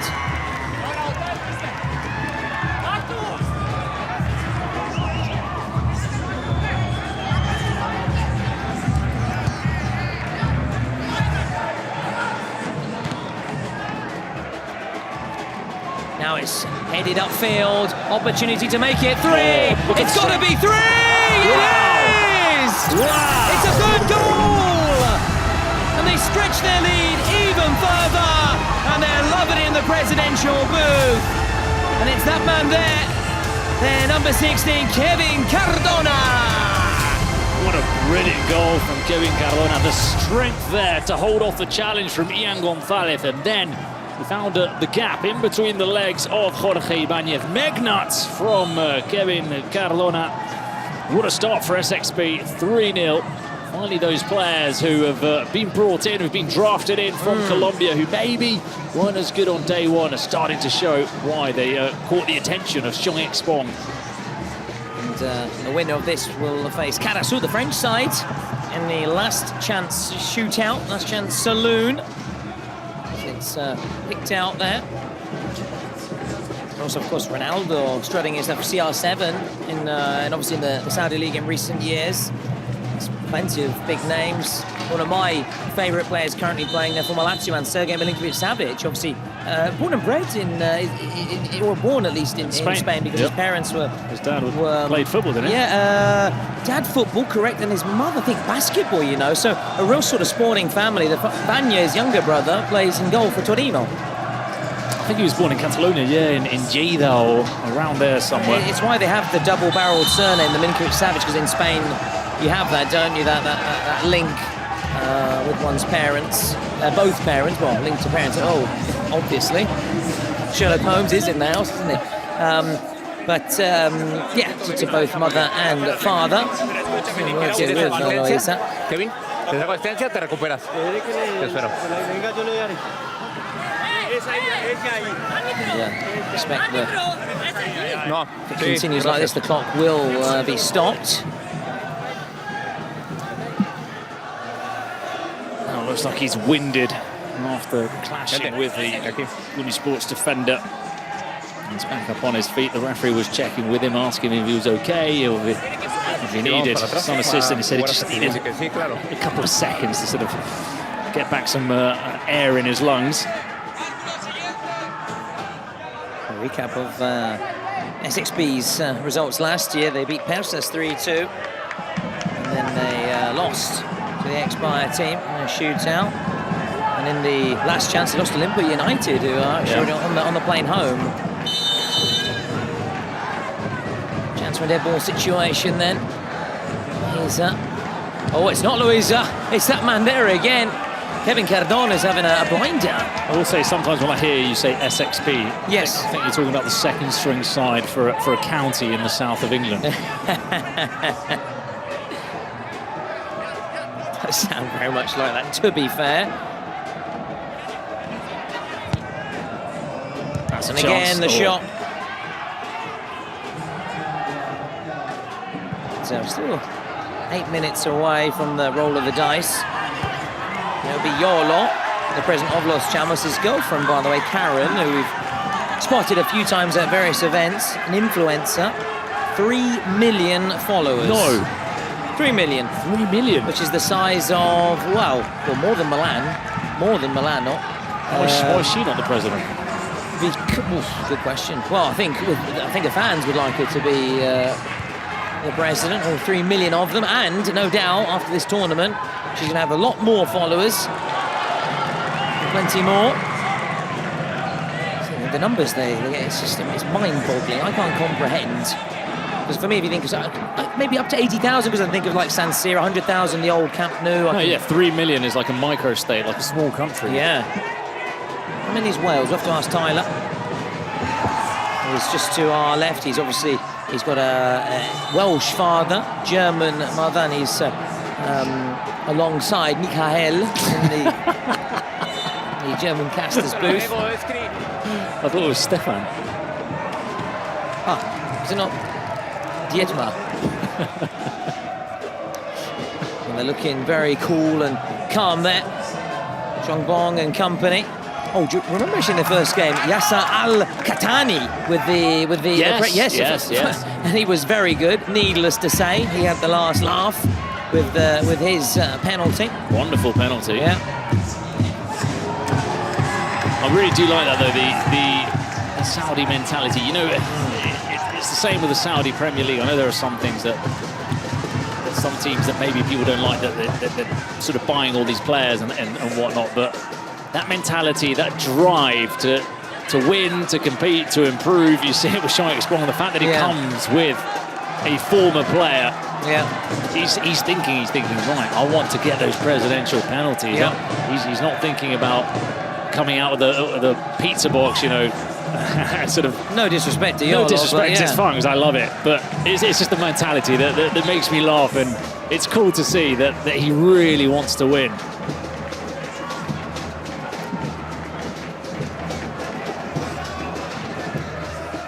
Oh, a lovely touch.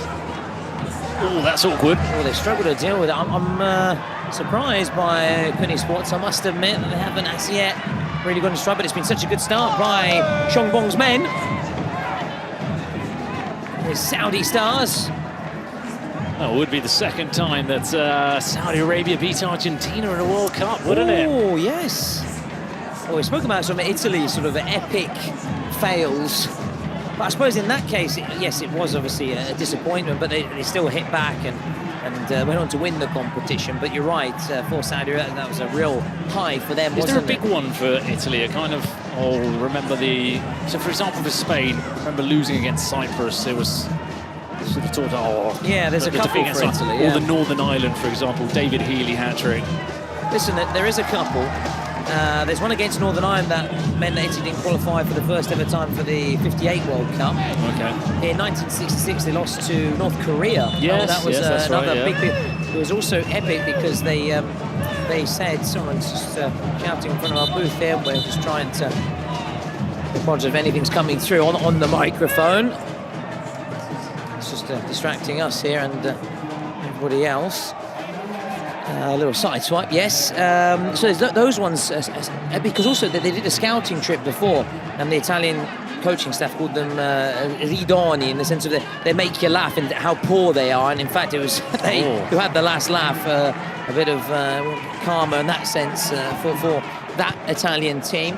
Then through the years, the rest have come more in recent years, to be honest. There's really upsetting defeats. Now, Italy were beaten heavily in that 1970 World Cup final, but that was against Pelé's Brazil, so there's no real shame in that. And they just played arguably one of the games of the century against West Germany, winning 4-3.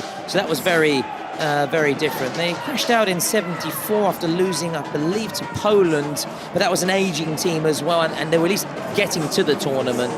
So, and then recently, as we've spoken about, haven't we? Switzerland at the Euros, Macedonia. Do you remember denying them qualifying for the World Cup the one in Qatar? Was it Qatar, wasn't it? In 20. Qatar was the most recent one. Yeah, that was the one because they lost to Macedonia, and then Macedonia went through, or North Macedonia, should I say? And then they lost to Portugal. So that was the big one as they were European champions as well. After being European champions. North Macedonia didn't go to the World Cup. No, they lost to Portugal in the final. Yeah, it was a semi-final. Playoff, right? Yes, oh, yes, right, that okay. makes sense. Yeah, that's right. Yeah. So they have been, even in more recent years, but there are a few of those sort of humiliating moments. I mean, I think every nation's got them. Everyone, yeah. I think we've mentioned Brazil in 1950 losing that World Cup on home soil, and obviously in 2014 on home soil, that heavy loss to Germany, which again, just to our left, Olivier never misses a moment to remind us of it. He loves that game. I'm trying to think who scored for Brazil. That sort of consolation goal. Was it a famous face? I can't remember, but it's one of those moments where you just remember where you were, don't you? In that historic moment. So absolutely, yeah. Our friend just Bertie to our left never loves talking about, because they went on to win the competition, didn't they? Germany, and beating Argentina. Argentina in the final, yeah. Mario Götze. We tried pronouncing Götze and he just didn't understand us. And on the subject, I will say, he said Lucas Barrios to me from Borussia Dortmund. I was being quite polite. I said, oh no, I don't know who that is. And then he showed me a photo and I went, oh, Barrios. Yeah. So, you know, we all do it. We all do it. I mean, the amount of times I've had a go and had a try at some of these very difficult names for me to pronounce, but at least we're having a try, we're having a go, and just all you can do is just try your very best and finish the game with your head held high. And so far, SXB, head held high.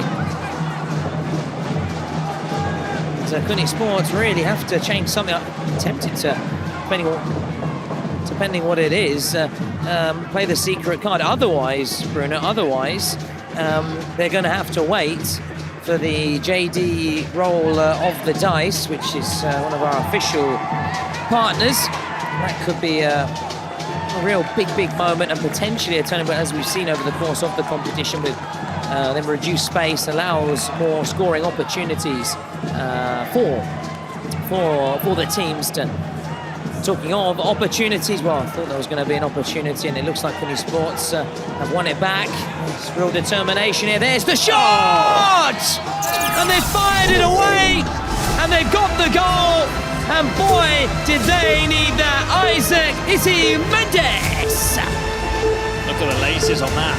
Bosh, Isi Mendes. It was going from left to right. What a perfect time to score. Just 10 seconds before the JD dice, the JD roll of the dice. And JD, our official partner of the Kings League World Cup Clubs. You can download the app and visit the website, or one of the many stores, to check out the new range, or exclusive only at JD Products. Don't forget to follow their Instagram channel. Don't miss out on exclusive Kings League content. And there he is, YOLO, YOLO, YOLO, YOLO, YOLO, YOLO. We'll see what comes out here with the JD roll of the dice. Hang on. Do they have to roll it again if that happens? I mean, it's technically wedged there, isn't it? What are we calling that, a 2? We're calling it a 2. We'll call it a 2. Anyway, let's try and listen in to hear what's being said.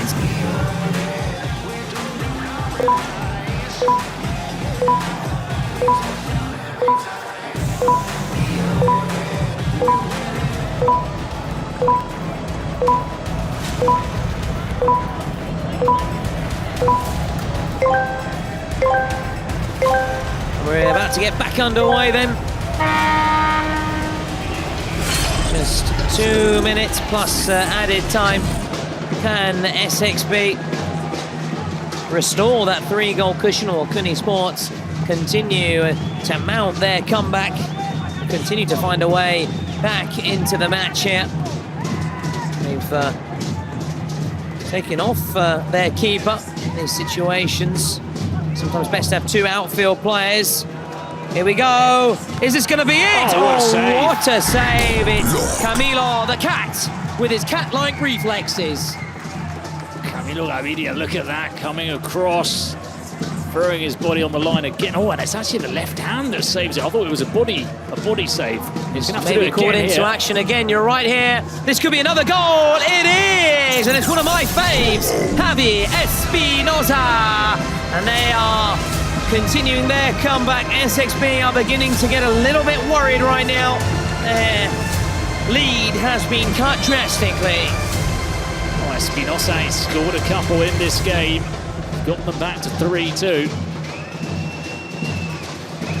6B, can they hit back right away? It's Diego Martinez. Twisting, turning, has support. That's offside, surely. Yeah, he'll put the ball away, but we expect the arm to go up and it won't stand. It will not stand. The scoreline has temporarily changed to 4-2, but we expect to go back to 3-2. So for SXB fans, don't get your hopes up. It's just been... Not even the players celebrated, did they? Yeah, they knew it as well. And there we are, back underway confirmation. Well, clearly, to be fair, we didn't really even need the line in that one. It was easy just to, even to the naked eye. Again, 2v2. And it's this man, Javi Espinoza. Now the team back here, Espinoza. So much space. So unselfish. Oh, another. This guy is proving to be the candidate for keeper of the early stages of the competition, of course, because he could still be going out, but what an impact he's already had. He may be called into action once again. He is fantastic, isn't he, as a last wall of defence? Look at that. Look how quickly he comes off his line all the time. He is, those cat-like reflex springing into action.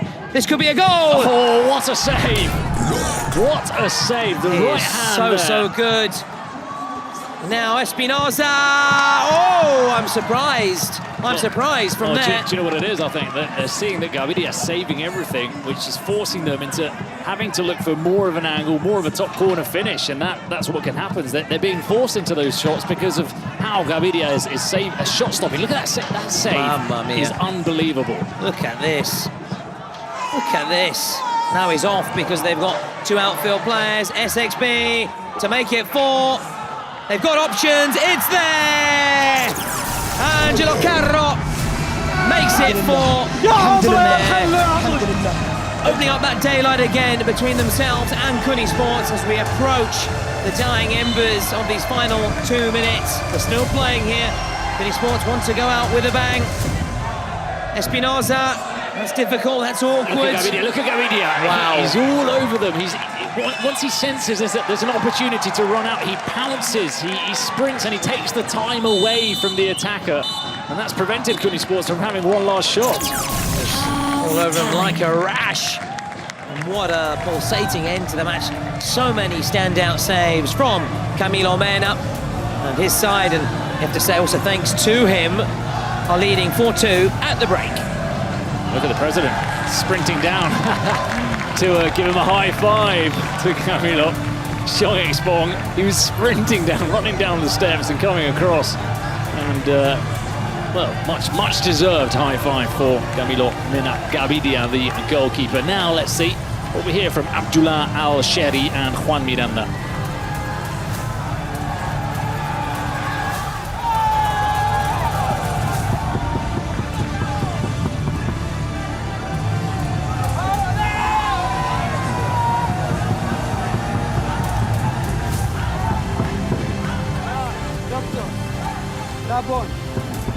Doctor Labon, ¿qué más?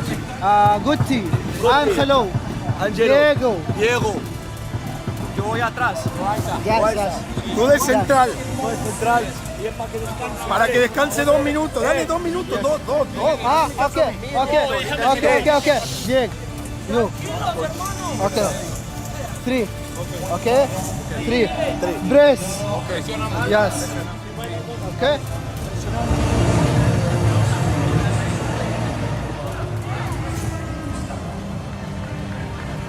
A fantastic first half here. And we're expecting another brilliant, enthralling second period here.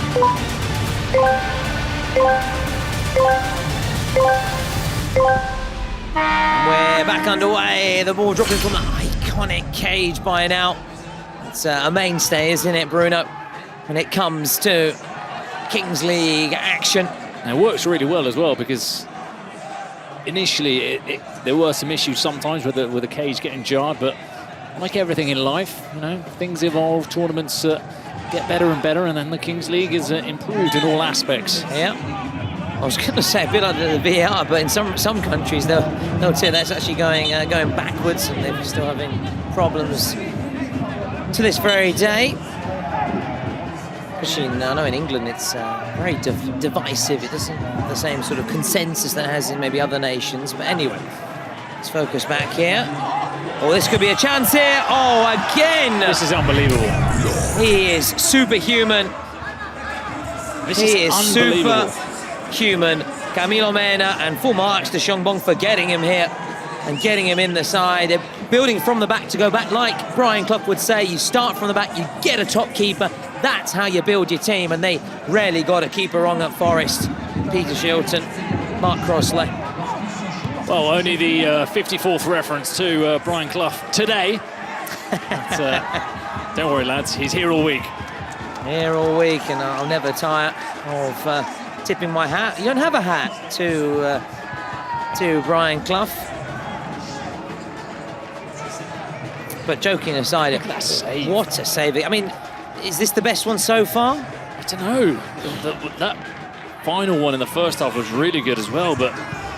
Oh, another good save down. Yes, they've got it!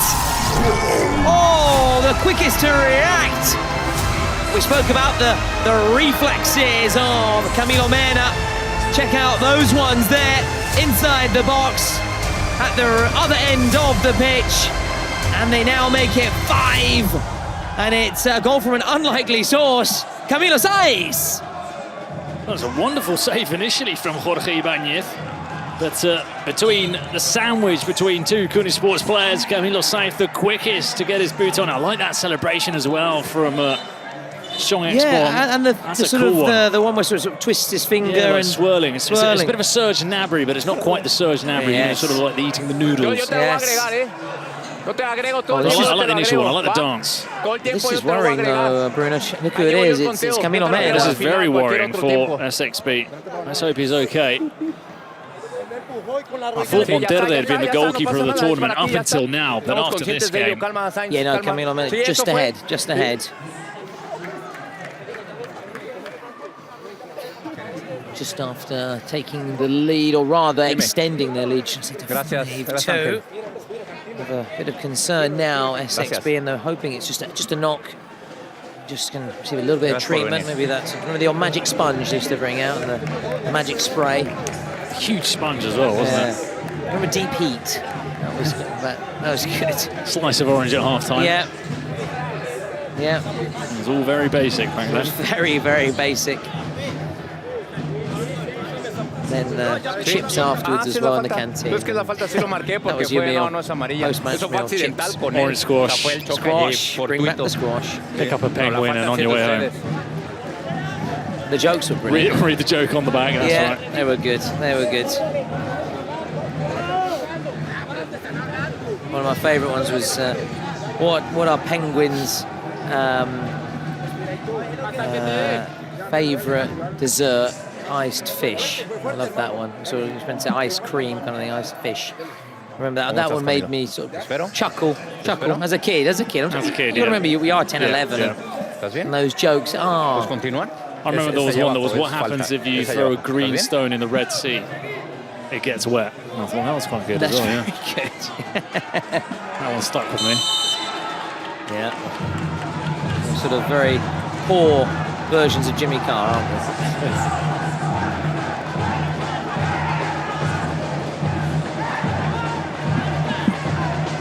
That footwork from Angelo Caro. They've been good today, all over the park. There he is, Caro! Curls it home, and it's 6-2 to SXB.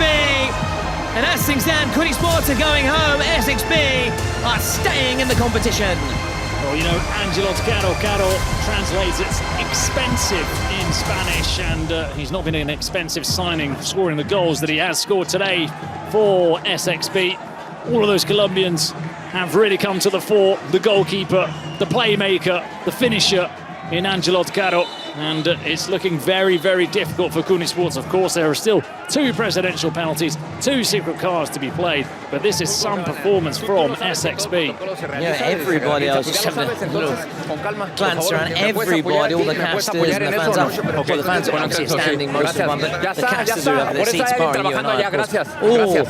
off their seats, barring Olaf, who continues to sit there in the corner, and he's now got his phone as well. So wasn't impressed. You need to, if you want to impress the Germans, you have to do even more than that. Well, at least Olaf, anyway. I know Tyler was loving it and appreciating it there. Just to our left. And yeah, we've revealed, obviously, myself.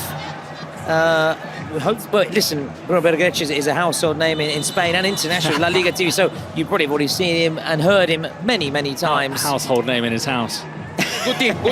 Of course, ninguna. Whereas you will no doubt get the chance to meet Mirko and see Mirko very soon. I think today we've broken our record. The thing is, no one can see Franz in the corner because he's hidden behind, isn't he? I'm sure if we could access the a live chat, people would really be wondering, A, what his real name is, and B, what does he look like, and does he really sit down the entire time? Well, or are these two glasses exaggerating? No, the latter I can tell you we're not. Another opportunity here, and it goes begging. Now listen, we're not exaggerating on that front, far from it, and yes, there is a little bit of bitterness because we felt that jealousy more than bitterness. That's right, in our hearts regarding the chair situation. He just looks so comfy and almost smug as he sits there. And hands behind the head. Always got the feet on the table. Sort of shoot, you know, look at shoot, you know. You could be in the hot seat. A couple of years, You could be in the hot seat kind of thing. A couple of years. Yeah, a couple of competitions, a couple of Kings World Cups, and you could be in the hot seat. Now, pull back here. They've been really good, SXB, good value. And Kuni Sports need to play that presidential penalty with a secret card right now. They need something. Wonderful ball from Espinosa. Oh, why didn't he control and turn? He'd been played through by Espinosa. Kuni Sports have taken some batterings. In terms of goals conceded in this tournament, 14 already. That's an average of 7 a game. That's way too much.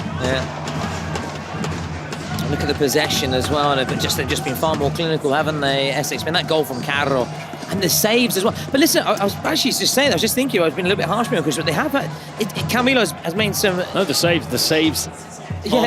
The difference between the two teams has been Camilo. Yeah, definitely. You know, sometimes you hear the words miraculous save, and maybe you get your boss knock on your door on the Monday and say, listen, come on, miraculous. You know, it was a good save, maybe very good. Wasn't quite turning wine into water. Yeah, but the other way around. Yeah. But these, you can imagine that. I'll turn the wine into water. What have you done? Oh, sorry, I didn't get the memo. Did not get the memo. No, get no.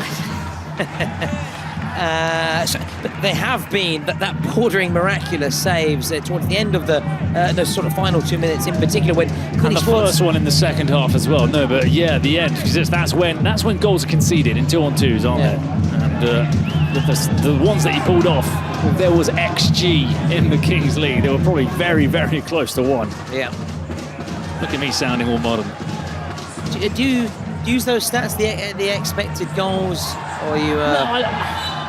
If I haven't seen the game, I don't mind looking at it because it gives me an indicator of really how close both of the teams have got, and maybe you can sort of sense, okay, they lost, but they put up a bit of a fight, or they lost and they did nothing. Well, we mentioned Fortnite secret card, but it has been locked down here. And it was much needed, really, wasn't it, for Kuni Sports, Bruno? They really needed that lifeline. They need this lifeline. They need something. They need a helping hand. And that's the beauty about this game, because we're almost talking as if Kuni Sports are crashing out, heading out. But the secret card could be anything. Could give them a foothold back into the game, give them a bit of momentum, and things could change very, very swiftly. And it comes, and it's blocked. Still with a green jersey. Nice, one of those sort of unexpected goal heroes, really, the defender. Goes out on that far side. Now we're going to have the secret card.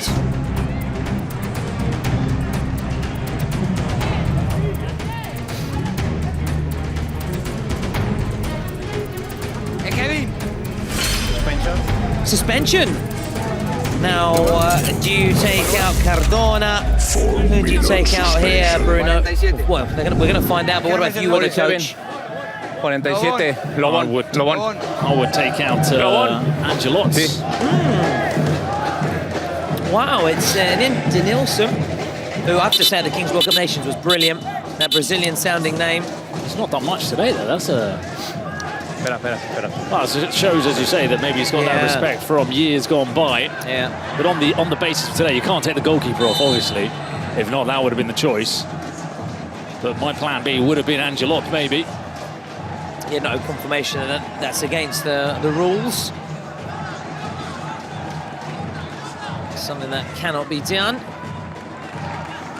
So they've got this numerical advantage then, Kuni Sports. Can they immediately make it count? They can! Look at that!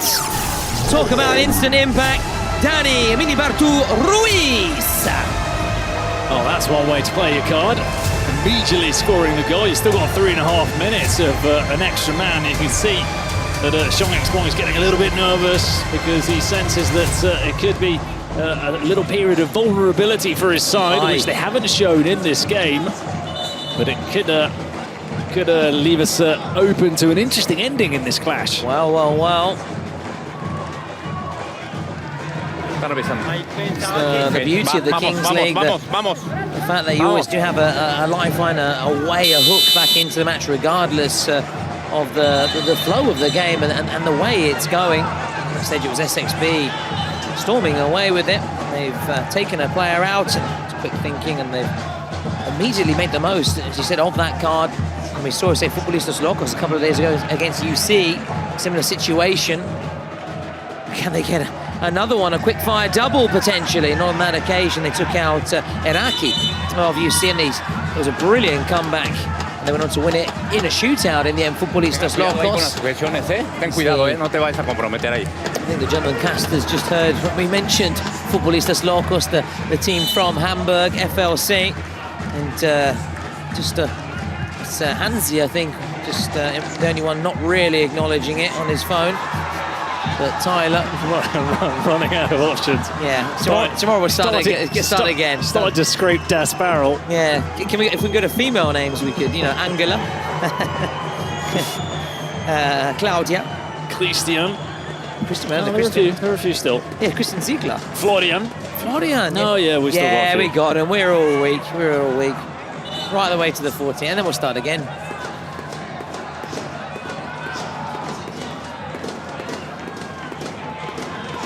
Just approaching the 30-minute mark.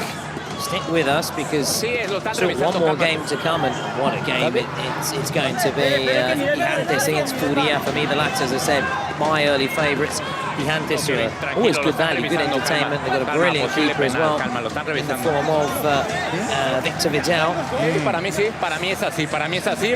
So it's going to be fascinating to see Furia back up. Of course, they beat Kuni Sports, who we're seeing now 8-4 in that opening fixture. Well, let's see that Brazilian duo, the silver bleach-haired Lelepi and Lipao. Yeah, the Cisco-esque They've not had the easiest draw either. They've had to start off against Kuni Sports, who play the Kings League, and now they're up against Gigantes, again from the strongest Kings League. So it's not as if they've had to play wildcards or sides from lesser leagues. No, they've been handed two Spanish sides. Kuni Sports, asterisk, Argentinian, but essentially a Spanish side. Yeah, you're right. So it's not been the easiest of paths for Furia. No, far from it. In terms of shots, look, it's actually Kuni Sports have more shots, but it's thanks to that man there. Camilo, yeah. Listen, he's got to be the man of the match. I understand maybe people are drawn to the scorers of the goals, and Cano did score an absolute worldie. But listen, Camilo Mena for me has to be man of the match. Of course, anything can change. Maybe if someone scores a hat-trick now for Kuni Sports, they would. Exactly. So it's still. No, for now it is. It's Camilo. It's Camilo Parker Bowles who is impressing the most. He's got to get back in his goal here. Can he do it again? Oh, I was looking forward to seeing if he could pull off another save. One thing we do know is the team that scores the most goals tends to win the game. We're trying a bit of Michael Owen there. Because our German casters were asking about sort of pundits and in England. We spoke about sort of Jamie Carragher, Gary Neville, Wrighty, obviously Michael Owen. There's Shearer as well. Micah Richards. In comes a strike and it goes straight Alan over. Smith. I like Alan Smith. Is it Alan Smith of the 90s or Alan Smith of Leeds? No, Alan Smith of Arsenal. The Arsenal, yeah. Yeah, very good, very good. Obviously, I'm a bit old school. I remember Jimmy Hill and Alan Hansen and Mark Lawrenson. Of course, Alan Hansen was match of the day. Yeah. Don't worry for my kids. Exactly. But SXB could be winning a lot with Camilo. Very positive signs. So far, I'm just going to hang on 40 more seconds or so. Brunet's going to be back to 7v7.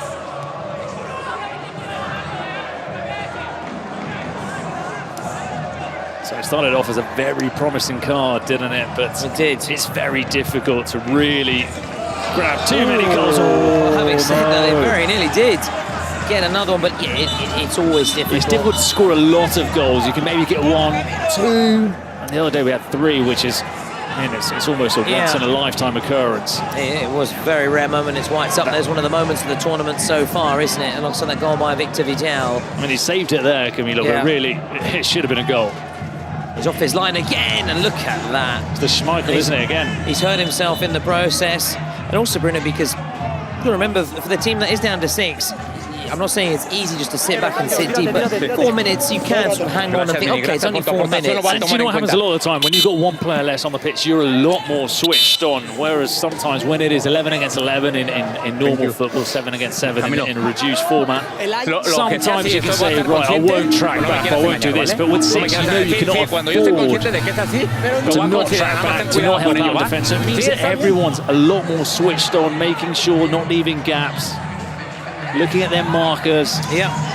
It's not easy playing against 6. I don't like it because you just feel also like you rush things a little bit because you think you should be scoring, you should be dominating, and it's not that easy. Mentally, you're right. You're also worried about the clock, aren't you? So you do rush things a little bit. Yep. That hurried approach. Now secret card incoming for SXB.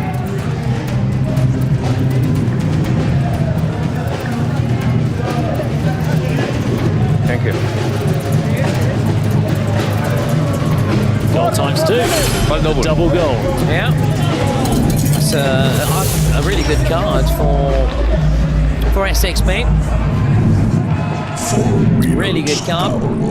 Especially seeing the scoreline as well. Get that goal. If they can make it 8-3, that would surely put them out of sight. Unless they can't drop their concentration. No, they guard at the other ends of the pitch. Far from it. Gotta keep that foot firmly pressed on the accelerator. I know it's not simple, it's not easy. Far from it. I'll tell you who's on his feet. Helmut. Oh, wow. Oh, no, he's back down. Back down again. Back down. Back down. Musical chairs over there, isn't it? I just wanted to throw out that name. Suddenly came to me. It's a good one. It's a good one, isn't it? Helmut. Oof. What I have to do is just go back and look at the sort of Germany squads from the previous World Cups. Now, on the burst. Oh, questionable. And now Kuni Sports, slicing his way through. Oh, that could be a penalty, you know. Do you know what? The ball raced away from him. So he wouldn't have got there, you mean? Okay, yeah. The ball raced away from him and he sort of looked for the contact a bit. We've seen them going before from Carro, haven't we? Reminded, they've got that goals worth double. Will this be their moment? Will this be their moment for SXB? Gutierrez. Oh, they've lost out there. Now Kuni Sports on the break. Space really opening up this game, bursting back into life. As we go into those closing stages. Hadn't really seen Fran Rodriguez in this whole game, and now suddenly he's burst forward on a couple of runs that have looked very promising. It does make you wonder, where has he been all this time? A couple of changes incoming then for SXB. It's in a really good position, strong position. Both sides with the presidential penalties, a reminder. And for SXB, if it's going to be again Yasser Al-Khatani, you expect that to be a goal for sure. The quality. Although we have seen top players miss them before, former pros. Oh, yeah. Totti you mentioned. Totti, yeah. The Stallions. Let's just try and listen in.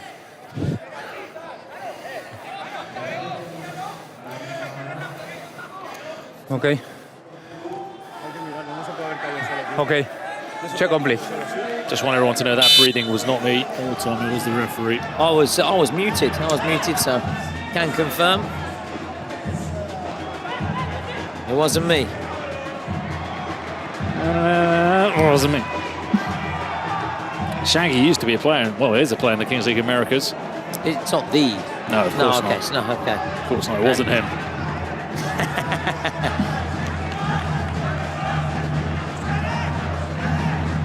So we've got about a minute and a half, just over a minute and a half then, 6B to make that goals worth double card count, and be a huge goal should they score it, should they get it. It'll just take them over that finishing line. Kuni Sports though get a goal, just put the frighteners, don't they, on SXB. Shongbong's men against the Kuni Sports side, coached by Juanma Miranda, and the Presidente Kun Agüero is not inside the ground. Unfortunately, we like to see the former pros, the high-profile faces, the likes of Luca Toni, who's a president from the Italian side, but we haven't seen him as yet. Maybe for the final. Well, that's a clever ball, really clever ball. And a very good challenge as well. Well, I think SXB are going to just wait for this minute, and then I think they'll call that presidential penalty soon after. That's Moreno who made the challenge on Espinosa. Oh, that looked like it was going to be a crunching coming together of two players. It's intercepted.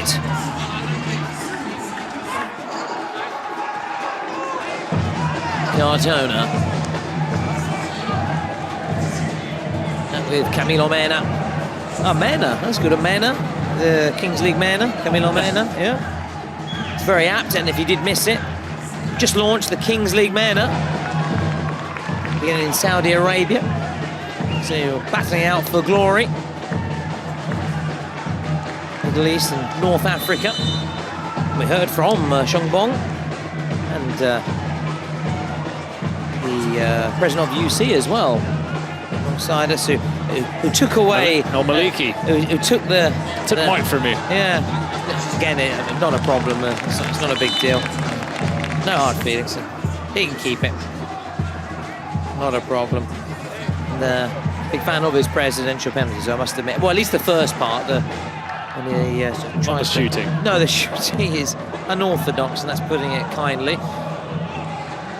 But it's just that first part, isn't it? That show, just trying to sort of wind up the opposition keeper.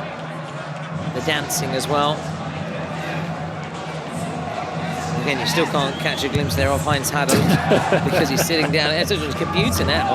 Heinz Harold. That was a Formula 1 driver, wasn't Frentzen, that's it, Frentzen, yeah. You have used a bit of Formula 1, haven't you? A bit of Schumacher, Michael and Ralph. Michael Schumacher and Ralph, but hadn't gone for Heinz Harold. Oh, Sebastian is another one. As the shot goes in, it must go in, Oh! There is no way past Camilo. Oh, well, when he can't save it, the frame of the goal is there to help him. And then a bit of lady luck as well. Oh, that was a nice rebound. strike. Let's have a look at that from behind. Oh, and he was close to touching it as well. He was not far off touching it. No, he was not. Not even that. No. Got Jasper on his feet. Well, that was difficult. That was... we've seen those be turned into one's own net before, haven't we? His own goal moments.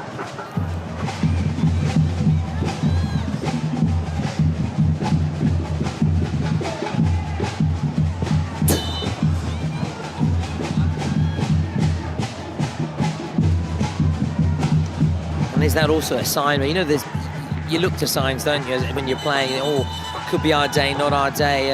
The frame of the goal there, rescuing SXB on that occasion. Is that just a sign that it's not going to be Kuni Sports evening or their year? They're on course for an early exit. Oh, can they get this? For the volley.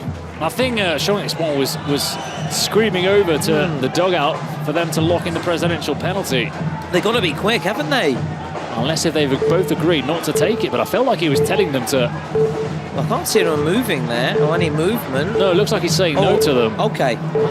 Oh, they're both making gestures to each other. So, yeah, neither side taking the presidential penalty. Practically this final 2 minutes, and goals will be worth double. SXB in a really good position. It's a shame, though, isn't it, for SXB, because we do think that the penalty probably would have been scored. But anywho, well, let's listen to Bami Damna and Abdullah Al-Sheri again.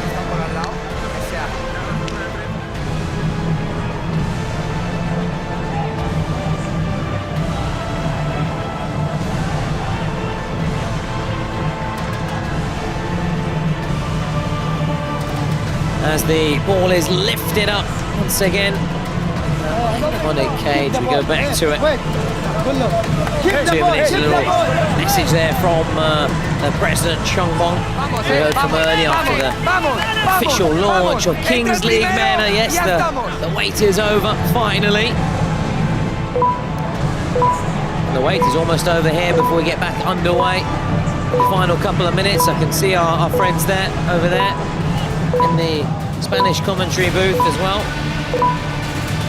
Yeah, about to get underway. Little glimpse at the other casters all around to see who's up on their feet and ready and raring to go. No prizes for Gesigu, still lounging away on that chair. And it is Yogi. This is a chance here. Oh, wow, that was, we've spoken about that sort of move before, the sort of the cutback and the Trezeguet kind of strike. Yeah. It was that. Yeah, got a couple of players that made the run to the first post, and that sort of drags the defenders, and it leaves an opening for the player coming from behind. The very Gerrard-esque, Lampard-esque player that is making the perfectly timed run. Kuni Sports need a goal to make it 6-5. And make it really nervy for SXB. Obviously, SXB at the other end score, and that would be buenas noches, wouldn't it, to Kuni Sports and their president, Sergio Kun Agüero, Man City great. Oh, just took his half the ball there. Wasn't Agüero-esque, that one.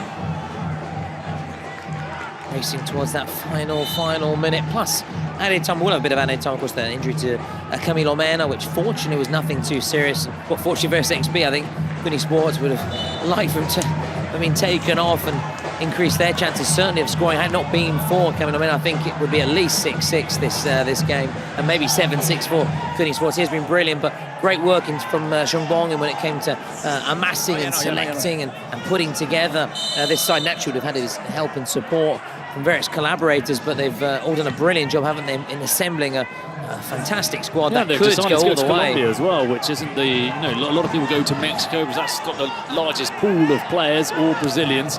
They've gone to Colombia, which is a little bit different. Of course, there was a handful of Colombians that did play with that Parceros side in the Americas, but yeah, they've been original and creative in their recruitment of players. Yeah, clearly impressed by Colombia, the finalists, weren't they, at the Kings World Cup Nations, losing to Brazil at the final. Kevin Agüero was just too good, wasn't he?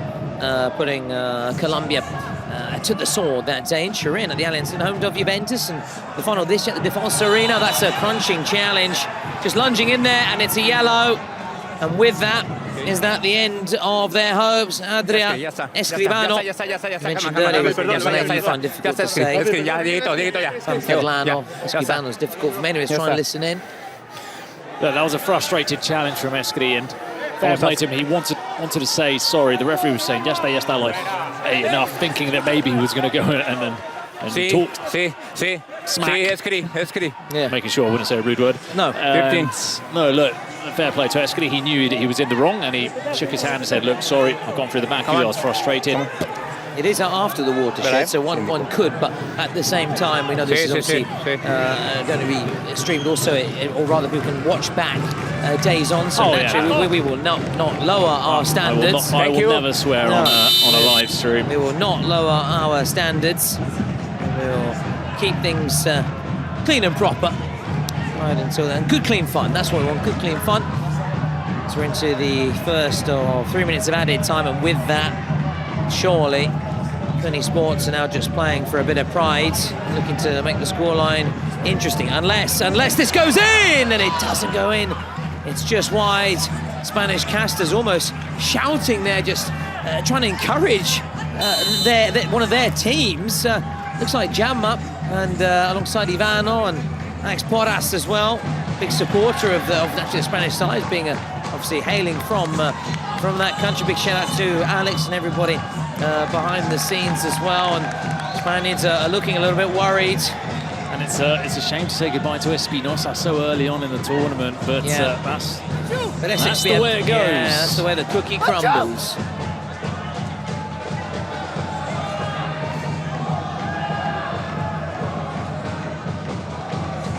Last touch, I think, coming off a green jersey, but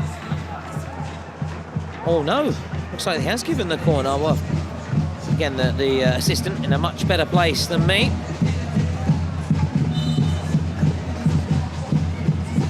We think she's Italian. We haven't had confirmation as yet, but with the sounds Italian. Yeah, with her English, which is very, very good English. Don't get me wrong, but with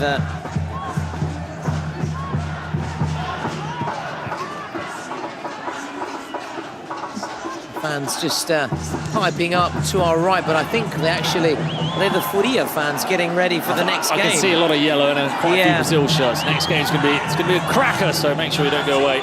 Is this going to be a cracker here? Or a cracking ending? It's Camilo again. It's a cracker from Camilo. He has been their Christmas cracker, that's for sure. Camilo Mena. Pulling off save after save. And look, and the chat is a very smart and intelligent chat, always is, and they rarely get it wrong, do they? Rarely get it wrong. MVP. They recognise game. Exactly. They know the performance he has given, and he's going to chat shortly to one of our fabulous hosts. It could be the delightful Dalila, the lovely Letitia, or the... All right, Cilla Black. Okay. Oh, yes! It's game over! SXB with one of their star players, Caro, coming to the fore once again. Unbridled joy. Too much in terms of the emotion to take for some. And SXB seal the win late on. No way back now for Kuni Sports. And Kuni Sports are going home. SXB stay in the competition. And they really put down a strong marker, a statement that they have what it takes to go all the way. Angelo Caro, 4 goals in the competition. Another one of those, that bracket of, I don't know, 5, 6 players that are on 4, just behind the 2 players on 5. It's another parallel competition which takes place, but that is fascinating. I also want to see it because it's been a foregone conclusion in previous tournaments with Kelvin Oliveira. Now it's open.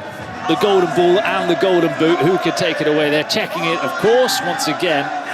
But regardless of the outcome, you think it is SXB over the finish line. Conclusion, which once open for a unknown Texas. And there you go, confirmation that really is it. As they can, Kuni Sports at least get a consolation goal here, Bruno, and just go out with something to cheer about. Doesn't look like it. Congratulations to SXB. The referee will blow his final whistle shortly. The party starts for SXB. Xiongpong, check this out. Sprinting onto the pitch. Hasn't got maybe necessarily the ideal clothing, shall we say, but still able to sprint there. Camilo Mena, your MVP, richly deserved, but everybody playing their part. And Angelo Caro, what a performance from him. And naturally, their president taking center stage, hoisted aloft here. We're going to see more of him in the Last Chance Saloon, and we're going to see more of him, Camilo Mena. Can't wait to hear from him shortly. He's going to be chatting to one of our hosts of our MVP interview, sponsored by Bazaar. Camilo Mena immortalising this moment, savouring that moment with a selfie, almost Francesco Totti style in a derby, remember, against Lazio 10 years ago when he scored, and the selfie in front of the Cordova. Anyway, let's focus on now, more than 10 years on, the man of the moment, Camilo Mena, thanks to his performance and, of course, his teammates at the other end. We'll now see what this does for the Last Chance Saloon. We will have, of course, SXB taking on Karasu in that last chance encounter coming in the next couple of days. In terms of the round of 16, we're still about to find out who's going to get that final slot, that bye to the round of 16. And we do say farewell then to Kuni Sports, but it's all about SXB, it's all about their keeper, and they're actually hoisting him aloft right now as we go pitchside to hear from Camilo Mena. Here we go, full of enthusiasm, full of energy. Everyone are, of course, really happy, like us. Hey, Camilo, ¿cómo estás? How are you? Bien. Muy agradecido por el país Arabia Saudita por traerme a participar acá al torneo de la Kings League World. Sí, muy agradecidos con ellos. Si no ellos, no estaría acá. No words needed. Go sign your shirt. This is the space where you have to sign. Of course, take it off the glasses. Here, signing. It's so funny how they are really prepared in the pitch, but when they come to the interviews, they are kind of shy and disoriented. But I think in this case, he's just happy and full of emotions. You can go and have fun with your team. And congratulations for the winning. Thank you so much. Guys, you can buy his jersey on Bazaar. Say Bazaar. No. Bazaar. Bazaar? Bravo! Good job! See you later, guys. See you.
For the final fixture of match day 7 in the Kings World Cup Clubs 2025. Now we're going to see the Fury from Brazil with Lipao, the best football 7 player in the world in 2024, taking over from Kelvin Oliveira in that title. So that goes to show what kind of quality he has, this Furia side that destroyed Kuni Sports in match day 1 by 8 goals to 4. Gigantes defeated SXB. So the two sides that we've just seen were put to the sword by the two teams we're about to witness. And one of those teams gave us the moment, undoubtedly, of the tournament so far. Victor Vidal with a last-second goal from the halfway line into the top corner.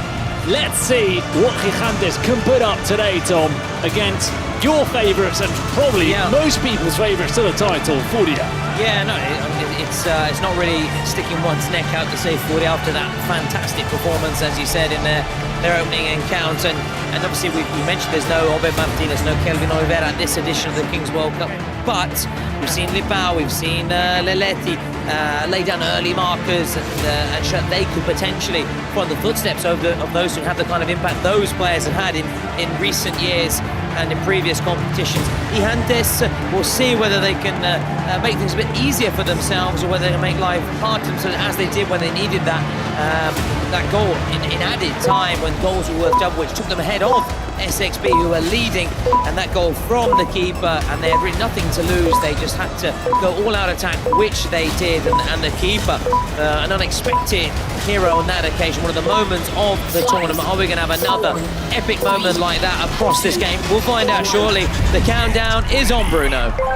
Well, yesterday, the last game of the evening was a corker of a game. Will we get the same tonight? There's definitely a good atmosphere in the stands, as there usually is with the Brazilians. Leleti goes out on the sprint to win the ball. But something happened there. I think Leleti was pointing to the other end. He will take the kickoff, as Gigantes pretty much just gave that away to Furia. So Leleti, joined by Victor, the goalkeeper. Victor will have the first chance of the save, and he is denied by Victor Vidal. A hero for Gigantes in the previous game. And look, there's a counter on here, and it could be the first goal of the game, and it could be for Gigantes as he looks to take it around Vidal. Good save for him. Now it's time to defend as Leleti goes down the other end. Leleti with the outside of the boot. Furia take the lead against Gigantes. It's Leleti again with his third goal of the competition.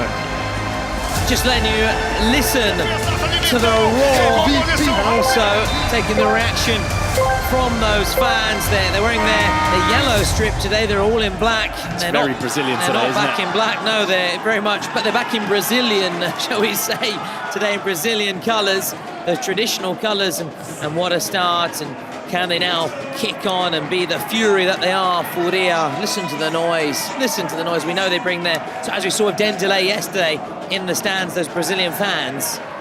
Well, now it's Leleti and Lipao. Double trouble on the pitch for Furia. Vidal out to Lipao. Vidal with the shot. Ooh. He killed it over the crossbar. Well, it takes a confident man to take a strike when you've got Leleti and Lipao also on the pitch, but that's exactly what Vidal did. He could be tested again. Vidal off his line. That's a smart ball. Smart ball to Linares. Vidal makes the save. Now Lipao. It's out wide to Leleti. Vidal lets it run. There's a Jefinho is also on now. Another one of those that won the Kings World Nations title with Brazil. In towards Jefinho. Vidal is off his line. Oh, and he's going to go for the long distance shot. We know that he's capable of it. Oh, just wide from Vidal. Es bien, es Victor, es Victor, es Victor. Zidane saying it's okay, yeah, Victor. No, that's why I was looking to you. Victor's allowed to do it. That's why I was looking to you. I apologize. Just for not here today, Zidane. Instantaneous translation. He was for their first game against SXB. And it was mightily close. And Victor Vidal said could be another key player. He's going to have to save here. It's not the best pass in the end. He was trying again, you know. Oh, it took a deflection on that occasion. He had another go. He's saying he was blocked. They're complaining in the dugout. Play will continue. See there, David Biosca, the coach of Gigantes, not happy. Oh, Jefinho. Lipao. Vidal. Leleti. Leleti saved by Victor Vidal. He looks up every time he gets a look, he goes for the same thing. And they're blocking him all the time, and it is going to be a yellow card. Well, they know the threat that there is with Victor Vidal, and they're trying to put him off, trying to make sure that he can't kick the ball from his box. It's a cheap yellow, isn't it? Why put your team into this situation when things are going so well? I was going to before. I was actually going to praise for the way Victor Hugo continually coming up. Normally, say maybe the first minute, maybe second, but right to the fourth, fifth. Normally, we see them keepers sort of settle in their goal mouth. Not on this occasion, and also Victor Vidal following suit. And here he is. He's going to shoot there, Victor Vidal. He may get another chance. Here he is once again. Vidal. It's Linares. Jay Martinez stroking it around, making the most of the extra man, although that pass from Ortega. Didn't really give his teammates any options to attack the ball.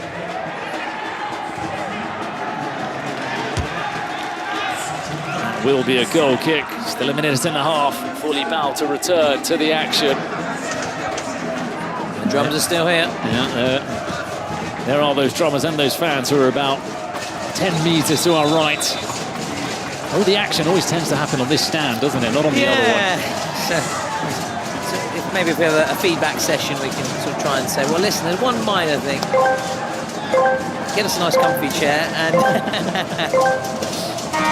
like Gerard. And then that's more French, wasn't it, Gerard? Picantes with Vidal. Linares. And we couldn't find Ortega. Now the long distance shot comes from Furia. It was Leletti who was looking to make the most of Vidal being off his line. Yeah, Picantes, in terms of the support, they're very much outnumbered, being outsung as well.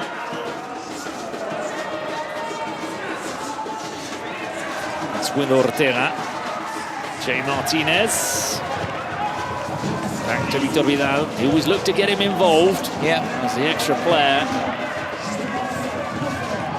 Martinez. Fernandez curls in the cross. They've not really managed to make the most of the extra man. Now Pau Fernandez shot. Oh, it was deeping that strike. I thought maybe it took a touch off a Brazilian player. There is a lot of pressure, isn't there, in this tournament, Bruno? And, need to get their downtime. Need to unwind as well, don't they, when they're not out on the pitch, strutting their stuff.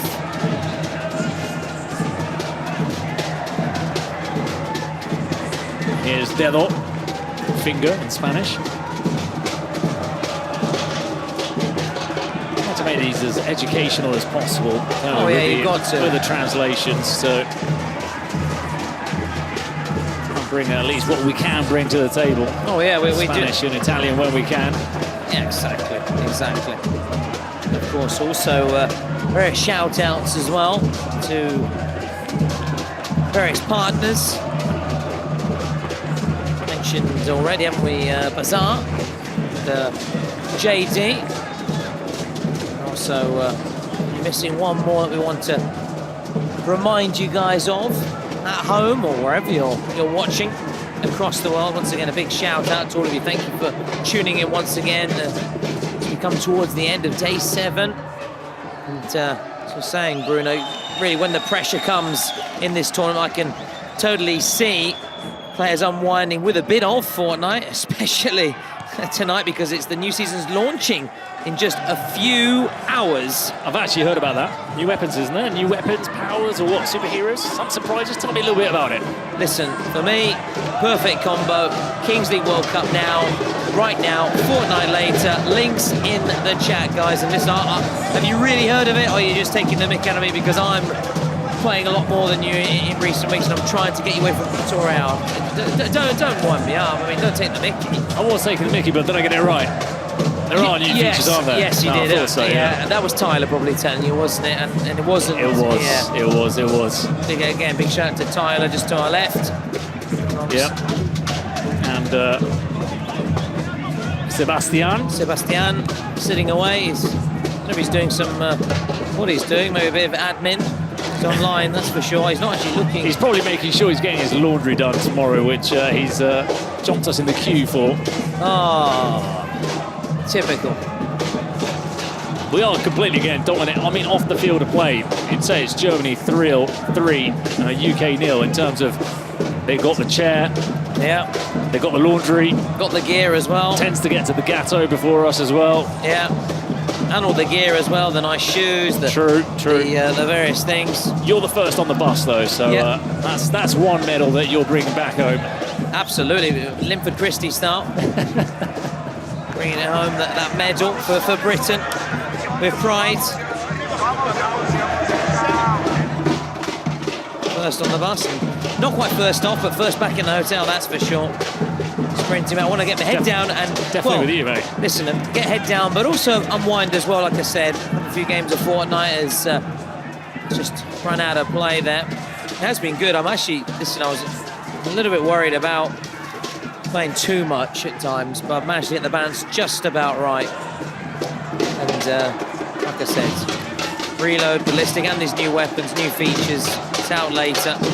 Don't miss out, guys and girls.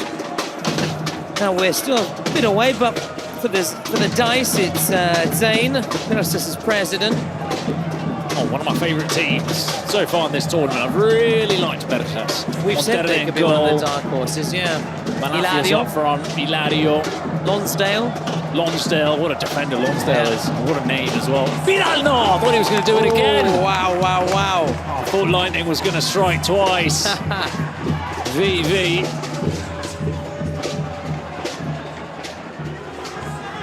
Oh, they gave him the invitation. And he just went for it, didn't he? And here he is again. To Vidal. Chipped in by Paul Fernandez, looking towards the far post. Now the sprint is on, he does well in defend. Paul Fernandez with the header back to Victor Vidal. It's J. Martinez.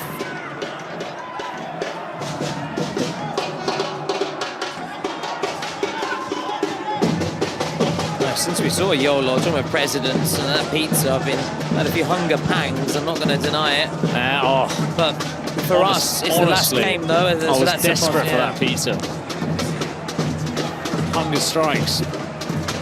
Oh, lovely ball through to Albert Lopez. It's blocked by Dedo.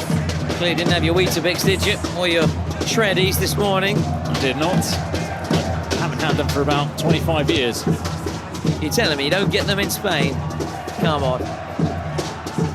You may do, but I'm sure there's much better options, to be fair. Yeah, they just disappeared from my menu.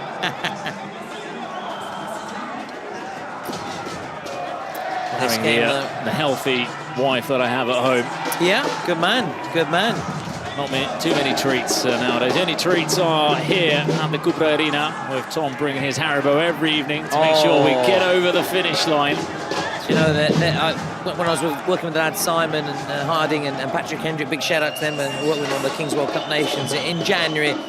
They used to call them the dad snacks, being obviously a dad, always having snacks available for my daughter. I always had snacks available for the lads, so I'd taken on that sort of paternal role there as well. Tremendously thankful. Yes, just to get us over the finish line. A bit of sugar, a little sugar rush. It does the job. It does make me a little bit thirsty though. It means I get through quite a few bottles of water. The old gummy bears. Oh, we squad rotation, don't we? Crocodiles. A lot of rotation, yeah. Polar bears. More options than on Fortnite. Not quite. I mean, nothing can quite get to that level, but. Oh yes! Oh yes! Oh! Talking of ballistic new missiles, how about that goal from Furia? It's the number 14, Dedo, with the top corner. That is about as top corner as a top corner can be. With his finger, he pointed it out, didn't he? He pointed to that top corner, and he fired it home. Look at that. Oh, he's a professor in top corner from Top Corner University. Oh, is there a better strike? Are we going to see a better strike than that? I thought Angelo Caro's goal was good earlier. I thought Oscar Coy's goal the other day was good, but that for me has taken this to another level. We just keep stepping it up, don't we, Bruno? What a goal from Dedo. We're all looking at Lipao, we're all looking at Laletti, looking at Jeffinho, not really looking at Dedo. He scored 2 goals, and he scored one of the goals of the in terms of strikes and in terms of finding the top bins. That was definitely number 1. That wasn't far off, actually. I thought that was going miles off, but from Lipao, it wasn't too far off either. A really good view of it as well. We're casting, should I say, as casters. Just, or broadcasters, that's nice. Just behind the goal, a really good view of it. Really good, and they've doubled their advantage. What a strike, I mean, and I like it when we see quite a few of these actually, that they hit it and it just goes into the goal and out. such is the ferocity of their strike, and tucking away there just to our left. He's on his feet, though. Julius is tucking already into a bit of grub, bit of tucker. He's on his feet. He's got his tuck out. Remember that word from boarding schools, Lucy? Your tuck, your tucker bag. He's got his tucker out. This is the chance on the counter-attack. Didn't quite finish off the move. But now it does mean that, oh, look at him putting on the brakes, leap out. Finds Laletti. What I like about the Kings League as well is that, obviously, it's not the traditional kind of broadcasting, as you say. When they clip these goals, a lot of them will be someone screaming because it went to the top corner, but you go 3 seconds earlier and someone talking about gummy bears. It's the beautiful thing, isn't it? Because that is also just out of nowhere. It just takes... It did come out of nowhere. A flash. So you get caught in mid-conversation. But your reactions are nearly as good as Camilo Mena. No. Nearly, I said nearly, not quite as good enough. No one can get to that. And reacting just in time. GIT, just in time. With that, Korea have doubled their lead. Oh my, it's a brilliant goal. That is a goal I want to see again and again and again. Never tired of seeing that one. Of course, Gigantes will. They don't want to see it, but Korea fans and the neutral fans, everybody just admires great football. They are loud, but they're not as unpleasant as when we had some really loud ones yesterday. I like it. There's a rhythm to it, at least. Yeah. So Gigantes looking for a goal back. Little lets that one run. Val Fernandez clips it towards the far post. Headed away, brought down by Jay Martinez. Is he offside? Is he offside is the question. The move continues now, finally. It is ruled out. Took a little time in deciding. That's what they do in modern football, though, just so they can track back, just in case, allow the move to finish.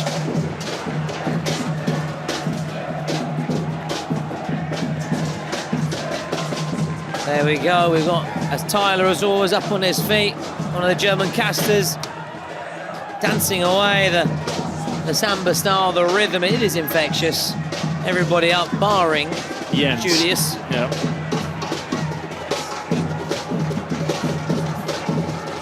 Brazilians stroking the ball around. 17 minutes. We're getting closer to the dice. You see Zayn getting ready, preparing to throw the JD die.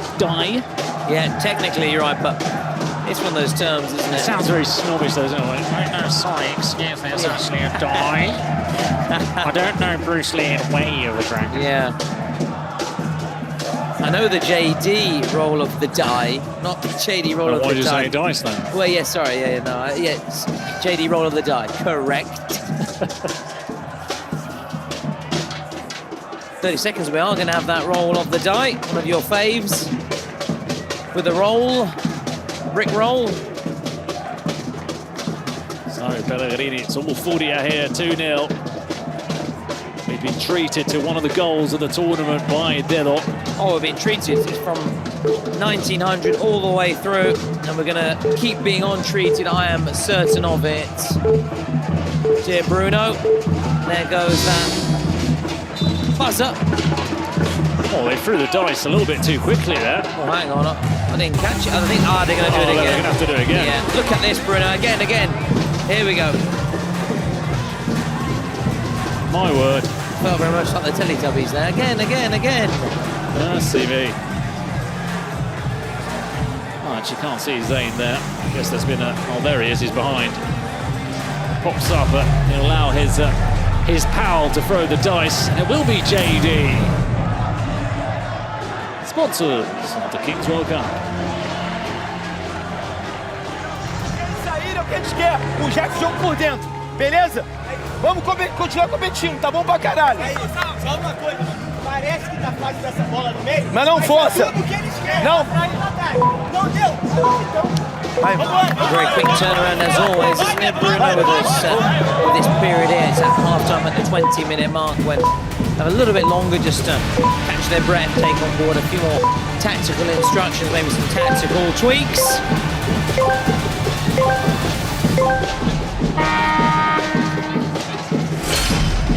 No secret cards are being played at the break by the sides. or rather we'll find out shortly whether they'll play it, that's what I meant to say. The lovely 1v1, which gave Furia that goal early on. And if that is, oh, it's a yellow, which means that once we resume the second half, Carlos Martinez will be out for a couple of minutes. But more importantly, what it means is that there is now a shootout for Furia. Yeah, that's something we have already seen on a couple of occasions, haven't we, so far in this tournament. And it's not good news at all for Gigantes, who could find themselves potentially trailing here by 3 goals. And we know they're going to start the second period a man light. Here he goes. So here goes Lipao. Lipao around the keeper, no mistake, 3-0 Furia. I sometimes think in this 1v1, that it's just worth letting them go on the counter-attack. There's no point in getting the yellow card, giving them a shootout. There's not really much to gain. Bruno, it was never in doubt when you saw the man who was picking up that ball and who was going to take it. Never in doubt. 3-0. Now Gigantes, I think, just want to get to that interval, get to half-time, regroup here. And maybe, as I was trying to say earlier, which I got my tenses wrong, but just said to think about maybe playing already a secret card at the break or presidential penalty. Ortega's shot takes a deflection and one for the photographers there, Vidal. Yeah, that's true. That's true. Sometimes it is good though. It's nice to when they do that, they sort of almost over the top kind of save. Why not? So again, Paul Ortega will give it another go. Paul Ortega gets the rebound, and that's a big goal for Gigantes. Yeah, just what they needed. Well, the only outfield player who has scored for them in the tournament so far, Paul Ortega, makes it 3-1 with a minute left of added time. Yeah, just what the Medico ordered there for Gigantes. Really needed that. The risk of Furia just running away with it. Good goal, wasn't it? Really good goal. There'll be a chance now for Leleti. His shot is blocked by Alberto Lopez. So Leleti will come again if there's enough time. Yeah, there is enough time. There are 2 minutes of added time. Leleti having a quick check of his surroundings. Oh, drop of the shoulder, acceleration. It goes the other way. I thought he was going to finish it off on his left foot. Good defensive work. The right foot, yeah, a little bit kept with him. Really good work. Have another go. So a reminder in this 1v1 situation, obviously, with keepers can't come out there. When it's though 3v3, they can. Just a reminder, another refresh of the rules. Oh, Lipao. Lipao has gone very wide and he still finds the angle. Trigonometry. Lipao making it 4-1. Trigonometry is the angles, isn't it? Or am I making that up? More geometry, I think. Oh, right. But still, that was class. Regardless of the discipline of mathematics, it was class. It wasn't algebra, that's for sure. Now that we do know, Although we know that X plus X equals goal for Lipao will be what? Lipao plus Kings League equals goal. Let's go with that. That's a good one. Let's go with that one. Cut the first part. Cut. Oh, Leleti's going the same route and he's stumbled on the ball, and that means that the final attack will be for Ortega. Gigantes are allowed back into the game. Paul Ortega with another. He scores a brace. It's 4-2, and it might be a little bit more than they deserved in this first half, but they won't be complaining. They will not be complaining indeed. They go into this interval now just trailing by 2, and we were talking particularly about a disaster when you think about playing secret cards, presidential penalties. Now they are within touching distance.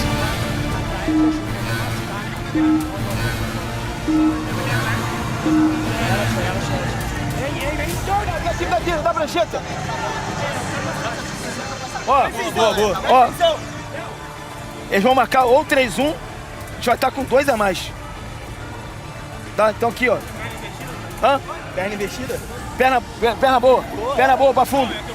Ó, aí a gente vai ter chute aqui e ultrapassagem, tá? Beleza?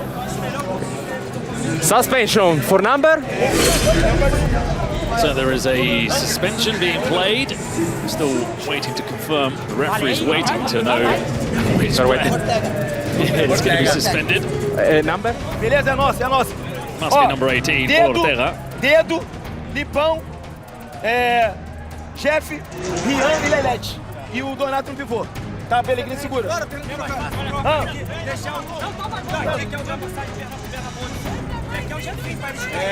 Tem chute. Não pode trocar da esquerda. Pô. Vamos. And we're waiting to see who the player was. It is Paul Ortega, of course. Who else would it be? Paul Ortega, 4 goals in the tournament. And oh yeah, of course, Carlos Martinez with that yellow 2 minutes. So there's a double suspension here. It's going to be 5 players, and that's going to be very difficult against the Brazilians. That's why they played the card so early on. Sensible soccer. That's another 90s game for you boys. Yeah, and Actua soccer. Great game, yeah. That was another one, yeah. So I do fear for Gigantes with the 5 players on the field of play now. Dedo. Pau. Just going to be moving them and toying with them from side to side. It has taken them, what, 20 seconds to score the first.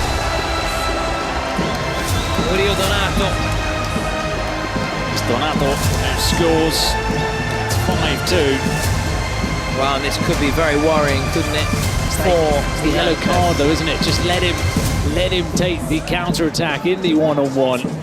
Because it's just a double suspension or a double blow, giving away the shootout and that's picking the up thing, the yellow card. That's the thing. It's the shootout. If it's in normal time, if you let him through on goal, it's essentially a shootout, but without the suspension. So just let him go. As you say, I understand it in normal time. Maybe he's trying to stop a bit of sportsmanship, a bit of gamesmanship, professional kind of foul, and the dying embers kind of thing. I'll take the card and we'll risk our chances, run our chances kind of thing. But here, you say it makes no sense because you give him a chance to score with a shootout.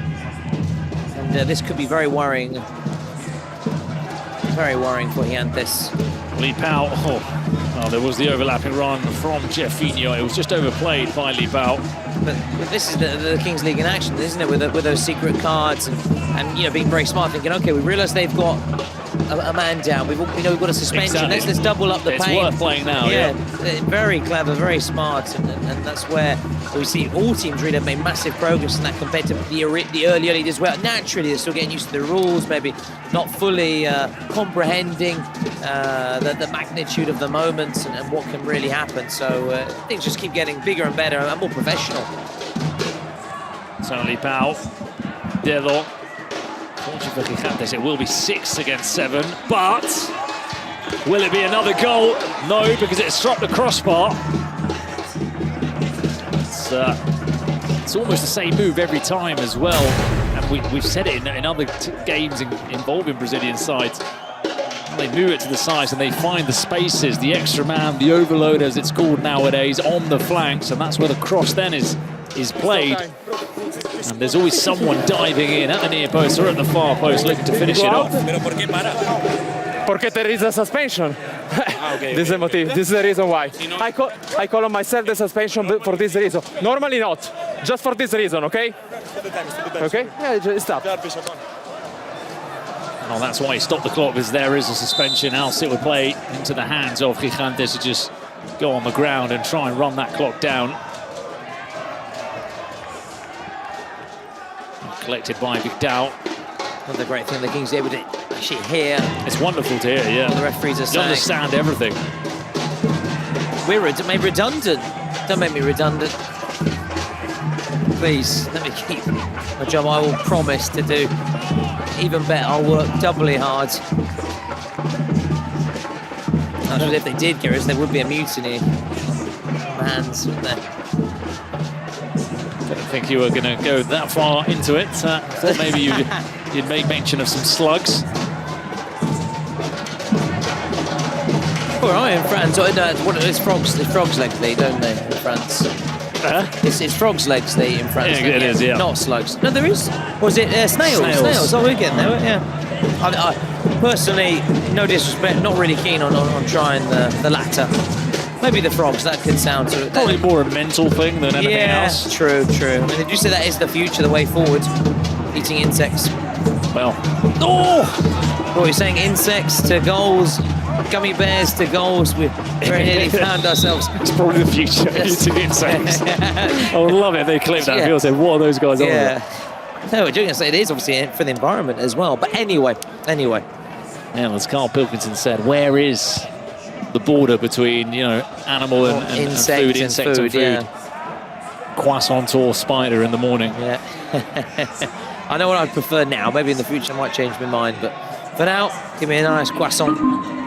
It's an arachnid, not an insect. True, yeah. 8 legs, 6 legs. According to Chris Finch. 8 legs, 6 legs. 8 legs, 6 legs. Exactly. Thank you. Dedo. A quarter presidential penalty for you. Lipao shot. That one is saved comfortably by Victor Vidal. Of course, the presidential penalty for Furia will be taken because Chris Guedes is here, childhood friend of Neymar. Both of them are the presidents of Furia. Neymar, of course, used to live in this city, playing for PSG for that's right, yeah, for a couple of years. He was in that team that lost their final against Bayern, wasn't he, for PSG? I'm sure he was, yeah. Yeah, the COVID one, wasn't it? Yeah, Lisbon. Yeah, it was. Bayern smashed Sparta on the way. Yep. I'm sure everyone in the control room will be very happy that we can remind them of Barca losing to Roma yesterday and losing to Bayern Munich. 8 goals, 8-1 or 8-2 it was. Yeah, the great Peter Drury, that commentary, iconic commentary, and that comeback, wasn't it, by Roma. Started by I think a De Rossi penalty, really started that comeback, and obviously Manolas with that decisive goal, wasn't it, turn it around, and rising again from the ruins, and it's flashback back to the present though, Bruno. Yeah, but here comes the president of the Brazilian champions, Furia, Mr. Guedes. Always with the Brazilian flag, as I said, very, very patriotic, these Brazilians. We saw it yesterday, didn't we, with the Dendele president as well, to be fair. All of them, yeah. Ordem e progresso, as it says on the flag. Order and progress.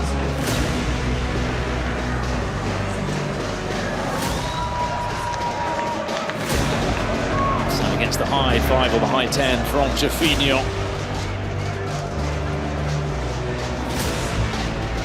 I like to see that always when there's the shake of the hand between keeper and president. Yeah, we speak a lot about the camaraderie, the bond, the sportsmanship involved at the Kings League universe. Here he goes with the black jersey.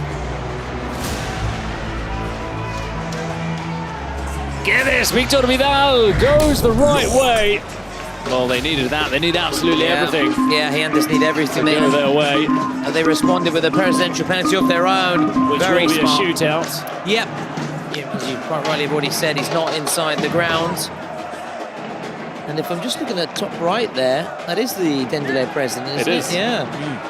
Yesterday was getting a little bit animated. I wonder if he'll be supporting his fellow Brazilians as there's that unity of the Brazilians, or if he sees them as rivals who have got in their way of trying to win the Kings League in Brazil, and he'd rather get them out of the way here. Now we mentioned about big moments. This is another big moment, isn't it? Lopez. Yeah. It won't be Paul Ortega, who, if he scored, would have been on 5. Another one of those players to reach that 5 mark. Party of 5. But well, the Alberto Lopez who hasn't scored yet in the tournament.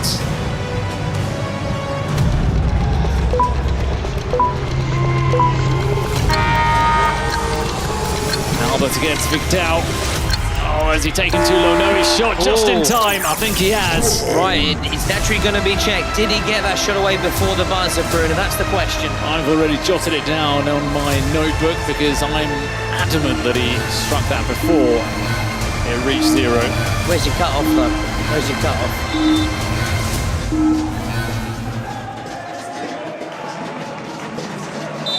Now So there's no check needed. And there is a secret card locked in by Gigantes.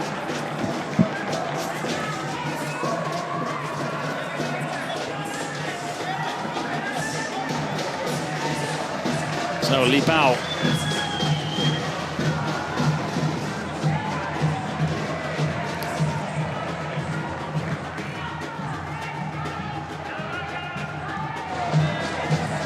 Leleti.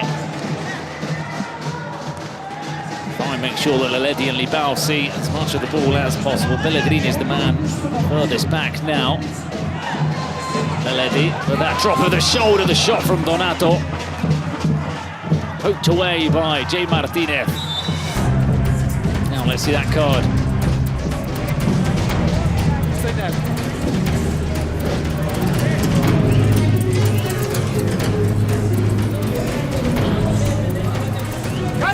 Carlos! Double goal. Double goal it is. So 4 minutes then. Any goal scored in the next 4 minutes would be worth double. They draw level. Yeah. Which sounds a bit strange because the sense, at least, that you get having watched this game is that Furia are miles ahead and miles away. But really, right now, in the next 4 minutes, Gigantes are just a goal away from being level.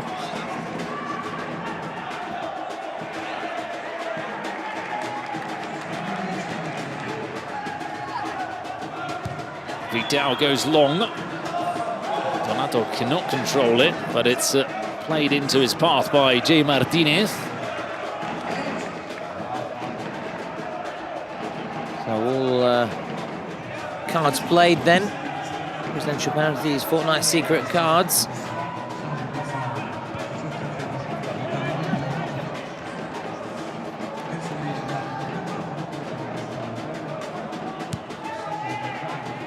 Vidal.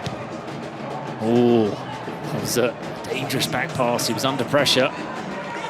Dum dum dum da da dum dum. Exactly. Dedo. Good use of the body. Still Dedo. And poked out by Albert Lopez. He did just about enough. Right, Freddie with the late David Bowie. And, that, which I think was in Hot Space, the album. It came out under the song Under Pressure. Not the biggest success commercially, a bit of a flop. Very popular with the fans. Oh, the far post, and that should have been a goal. It was Pellegrini, though, the centre half, not probably the ideal man to finish off the move. But Furia, certainly very popular with the fans with this kind of performance. You said that right to left, looking to stretch the opposition. Gigantes. Oh, I thought he was going to have a go, give the volley a go there, Capi. An acceleration again from Libao and Leledi. Almost a chance, though. Vidal saves. It will fall to Albert Lopez. He plays it out wide. Headed clear by Libao. Donato can't get on the end of that pass, so this is a little bit better from Gigantes now. See, there's Gerard Romero encouraging his players. Come on, vamos, vamos, vamos. Let's keep it up. There, Lopez. Shot is blocked by Pellegrini. Yeah, good block there.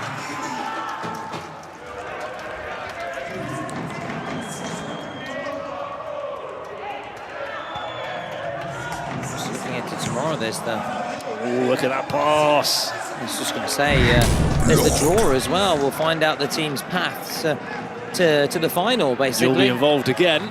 Wow, that's another spoiler. More reason to tune in or reason to turn off for those It's becoming the most famous minutes. man in the King's universe. Whoa, look at that turn. Oh, is there a card here, Bruno? I think there's a card. It is a yellow. And is it Paul Ortega as well, their best player? So, not the finest moment there for Gigantes. Also damages their hopes of scoring these last 40 seconds. Yeah.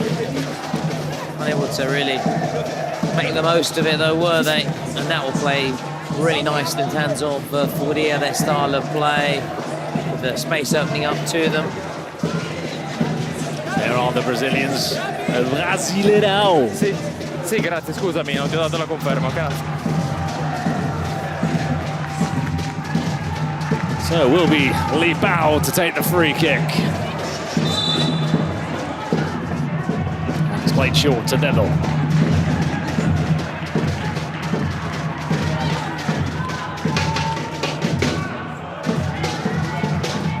No rush, Dedo. Yeah, no real sense of urgency right now, seeing the 2-goal cushion. Just try and keep away at least for the next 10 seconds. Exactly, make sure that that double goal card vanishes. Dedo. Pretty much is over now. Now they may try and step it up then. Now they can attack. Dedo.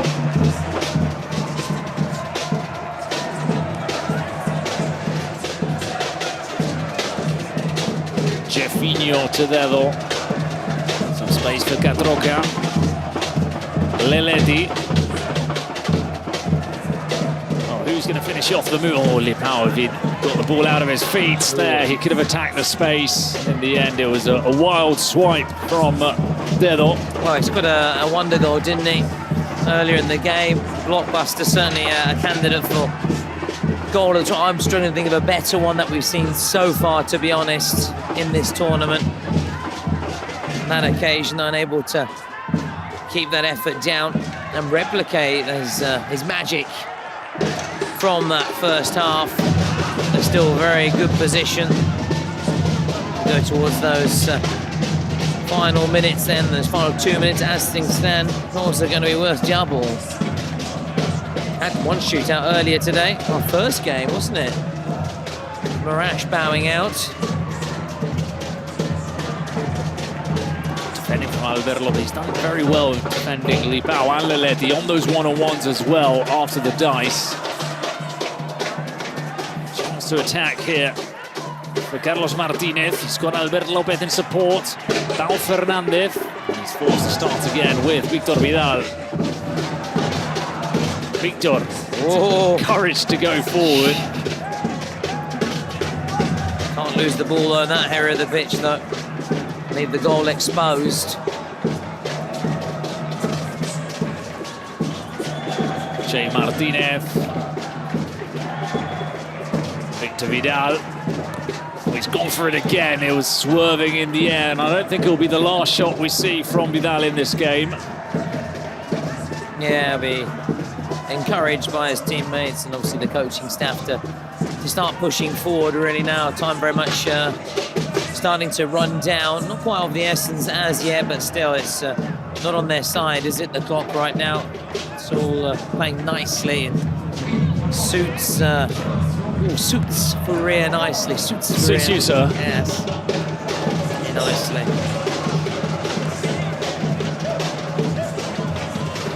Pellegrini. Sorry, as a Spaniard, what did you make of the Spanish sketch when they sort of imitate the sort of Spanish? Find it funny or? Always find it funny. Yeah. One has to laugh at oneself. Yeah, good man. We're losing about that, aren't we, in recent years? We are. We've been very good at that. We've been very self-deprecating. Leledi. And he's going the wrong way here. It's ended up going all the way back to Vidal. Jeffinho says he'll take over the move. He was marching, sending Dedo forwards, telling him to get out of the way. Did he come from an offside position? No. So the move does continue with Li Bao.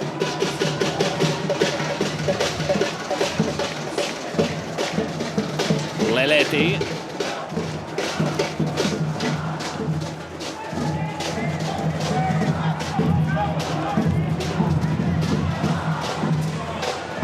Jeffinho.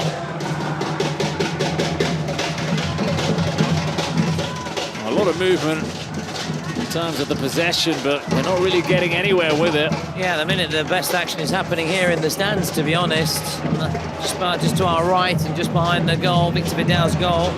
That's where it's all happening in terms of the noise, the the drums and the party, really, all the action at the minute.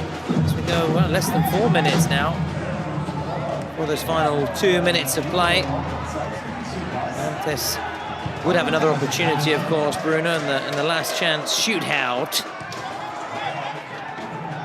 Whereas Fourier would go straight through, get a bye to the round of 16. Another shout out to join us tomorrow for the draw. We'll find out we'll be playing exactly who in the round of 16. It's an interesting one, isn't it? Because we're going to see the whole path, I think, until La Défense. So teams will start to figure out, isn't it? Yeah, their route, who they could be facing, not facing, and who they want to avoid. Absolutely. Very, very exciting indeed. But, yeah, I'll be out then. I can't wait. But as I said, Bruno, there is not. If you would like to do it, there's an opportunity. No, you've got a real taste for the pitch, haven't you? You feel comfortable down there under the lights. Well, I definitely feel comfortable about it, that's for sure. But like I said, if you want to be unmasked, no, make sure you take your Adidas gear tomorrow. You know, so so you can. Are you saying represent the brands? Are you saying this unbranded, sort of bought by your mum tracksuit is not good enough? It is very sort of a substitute PE teacher, isn't it? Yeah, I'll take that. I would. That was one of my fallback options. I wanted to, if I can't do this, I'd like to be a teacher. Yeah, PE and the odd sort of geography lesson. Yeah, wheeling in the TV and putting on a documentary about a wild park. Yeah.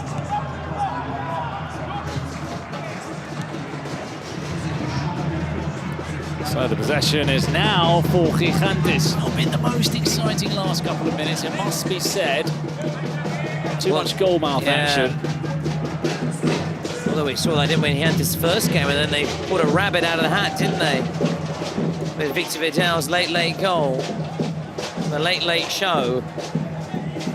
Che Martinez, oh, he just about clinged onto the ball there.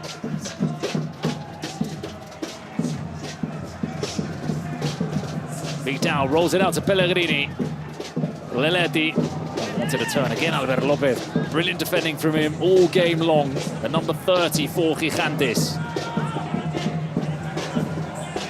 Vidal. Nice touch. It's a lovely flick over towards Ryan Lima. There's someone we haven't seen in the game. I haven't seen too much of Lima. Albert Lopez. He was being shown that way, and Pellegrini was just waiting to block the shot. Yeah, do you see the celebration from the defenders as well in the Fourier side? That for them is like, you know, setting up a goal or a defense-splitting pass or the best thing possible, scoring a goal. Must be the sweetest feeling in life to score a goal, especially when that means the most. Winning goal, late equaliser, late winner. Oh. Actually, I'll tell you shortly. We'll see what happens here, then I'll tell you. Play the 1-2, the flick at the near post. That was Carlos Martinez. I once actually said to her, if I love you as much as a 90th minute winner in the derby. And she didn't really get it, and she wasn't that appreciative. But I'm sure football fans, and I think men would see that. That's a lovely thing to say. Oh, of course, it's the maximum. Leletti off the post, and we almost got another clip of you talking about your love messages to your wife, as that's played long. Finds Vidal, so it will be 38, and we head into the last couple of minutes.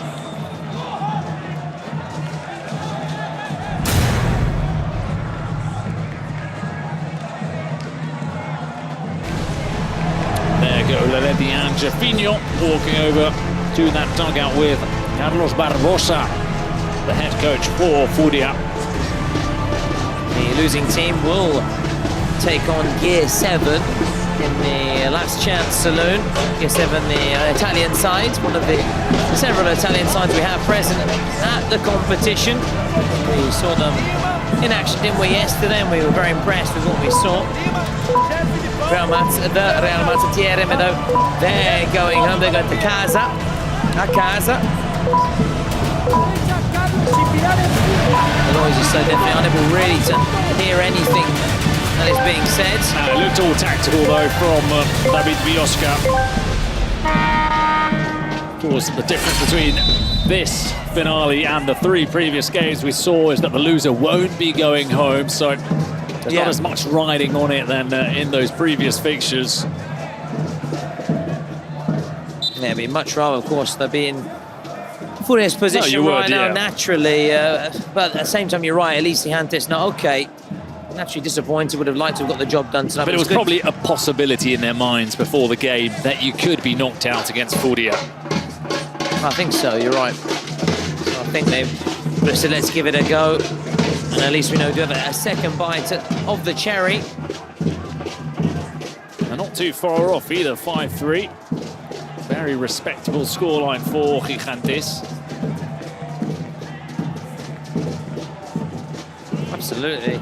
Just at one stage we thought Furia may really start racing away with it, and guys, they're still in it in terms of get a goal and they go level. Exactly. They take this to a shootout. We've seen that before, haven't we? Vidal. Oh, Vidal, if he played in front of if this was a normal football club and he played in front of a 30,000 capacity stadium crowd, every time he got the ball, you'd probably hear, shoot! They say in Spanish, tira, tira? No. Was it not? Is it more of an English? From your experiences, they do say, yeah, it would be tira, yeah, I suppose. Chuta. There's not that sort of shoot. Yeah. Attack. You see that on the terraces. In comes across from Albert Lopez. Oh, interesting how much added time as well. That could also be a big factor. If we've got 3 minutes, but the Handers, I think, will start believing again. It's 1 minute, then they'll be very concerned and may be forced into errors trying to hurry up and hurry their play as they look for that equalising goal. Only 1 minute to go. Oh, Víctor Vidal was looking to thread the ball through, and this may be the end of the game. It looks like Furia will make it 2 wins out of 2. Well, they took the risk. Of course they did. They needed the goal. Víctor Vidal tried to play the defence-splitting pass, but it was intercepted, unfortunately for him, by Leleti, one of the most talented players in the tournament. He scores his 4th goal of the tournament, joining Lipao on that figure, and it's 7-3. Listen, I can't really fault Víctor Vidal. He was doing the right thing, trying to create a bit of numerical superiority there, and those brilliant Fred Flintstone feet dancing away there. But the risk you take is then you leave yourself exposed at the back, and an open goal, and they capitalise, and that is buenas noches for Gigantes, but it isn't adios. It isn't adios. Far from it. It's only an arrivederci. We'll see you very soon. We'll see them in the last chance against Italian side, Gear 7. That's going to be an absolute belter. That's right, Yabba Dabba Doo from Leleti with that goal. 7-3 to Furia. A good fight from Gigantes. It must be said, as you say, GR7 will be their last chance. Try and move on to the final round of 16. 30 seconds left. 2 goals needed to draw level for Gigantes, so we're effectively playing out the game here. Víctor Vidal. Pau Fernandez.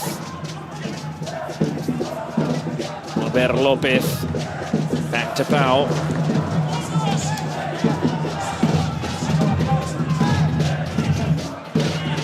Pau again, almost finding Albert Lopez, who has probably been the best performer in this Gigantes side. And, oh, you look at the MVP votes.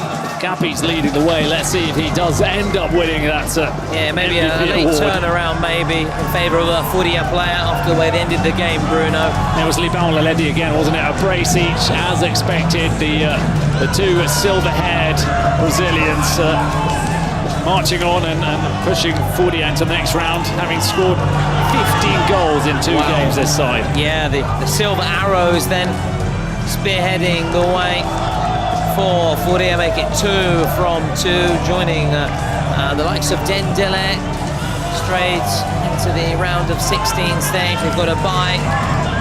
It looks like he has been named MVP Alex Capi Domingo of Gigantes, so we'll naturally hear about his disappointment, but no doubt he will praise the opposition Furia. There's no doubt about it, and we expect him to congratulate the Brazilian side who deserve their victory. And don't have to worry about playing a last chance saloon, and we'll have to hear what Capi has to say about the fact that he will have to go into a last chance saloon against Gear 7, as we'll see shortly with the bracket now, Bruno, as we're confirming, and that Swiss system of ours.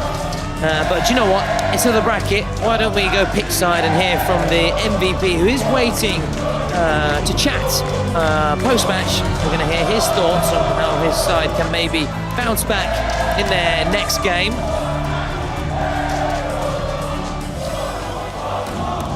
Congrats, Capi, you are the MVP of this match. Do you think you can win the World Cup? Muchas gracias. Sabíamos que era un rival duro, lo hemos dado todo hasta el final y nada, a seguir, que con este equipo a muerte.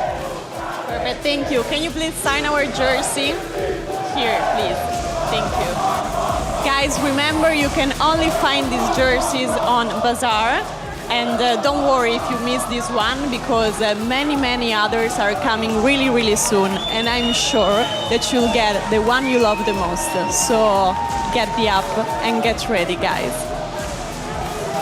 Get the app, get ready, and Furia were certainly ready, weren't they, going into that game, and they're ready now naturally to savour these moments and enjoy the party atmosphere. And we know the Brazilians, apart from being very good at football, also very good at partying, as we know very well now by the atmosphere that their fans bring in this samba style. So let's recap the action and the results today together. Bruno, Furia capping everything off by winning 7-3. It all got going with a shootout. Murash going home, Jinxzi going through to a last chance saloon. Los Chamos sending out the Real Madrid, the Italian champions. That's a bit of a surprise. And SXB, Shongbong's SXB winning 8-3 against Kuni Sports, and the latter also going out today. So joining also Murash and the Real Marza going through. So this is the situation, Bruno, in the bracket right now. Yeah, we're going to see finally it's completed. All of those teams that have gone through with the 2-0 record, all of our teams eliminated. There were 3 of them that fell out today.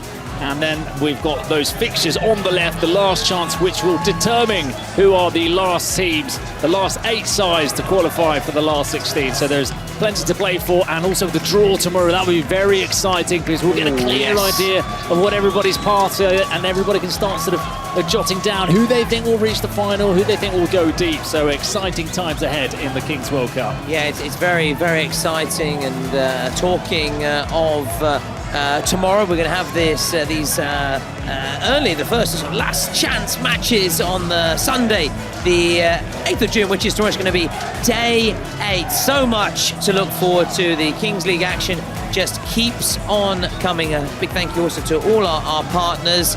And that was everything that happened today. But there was also a very special announcement also for the Kings League Men Up,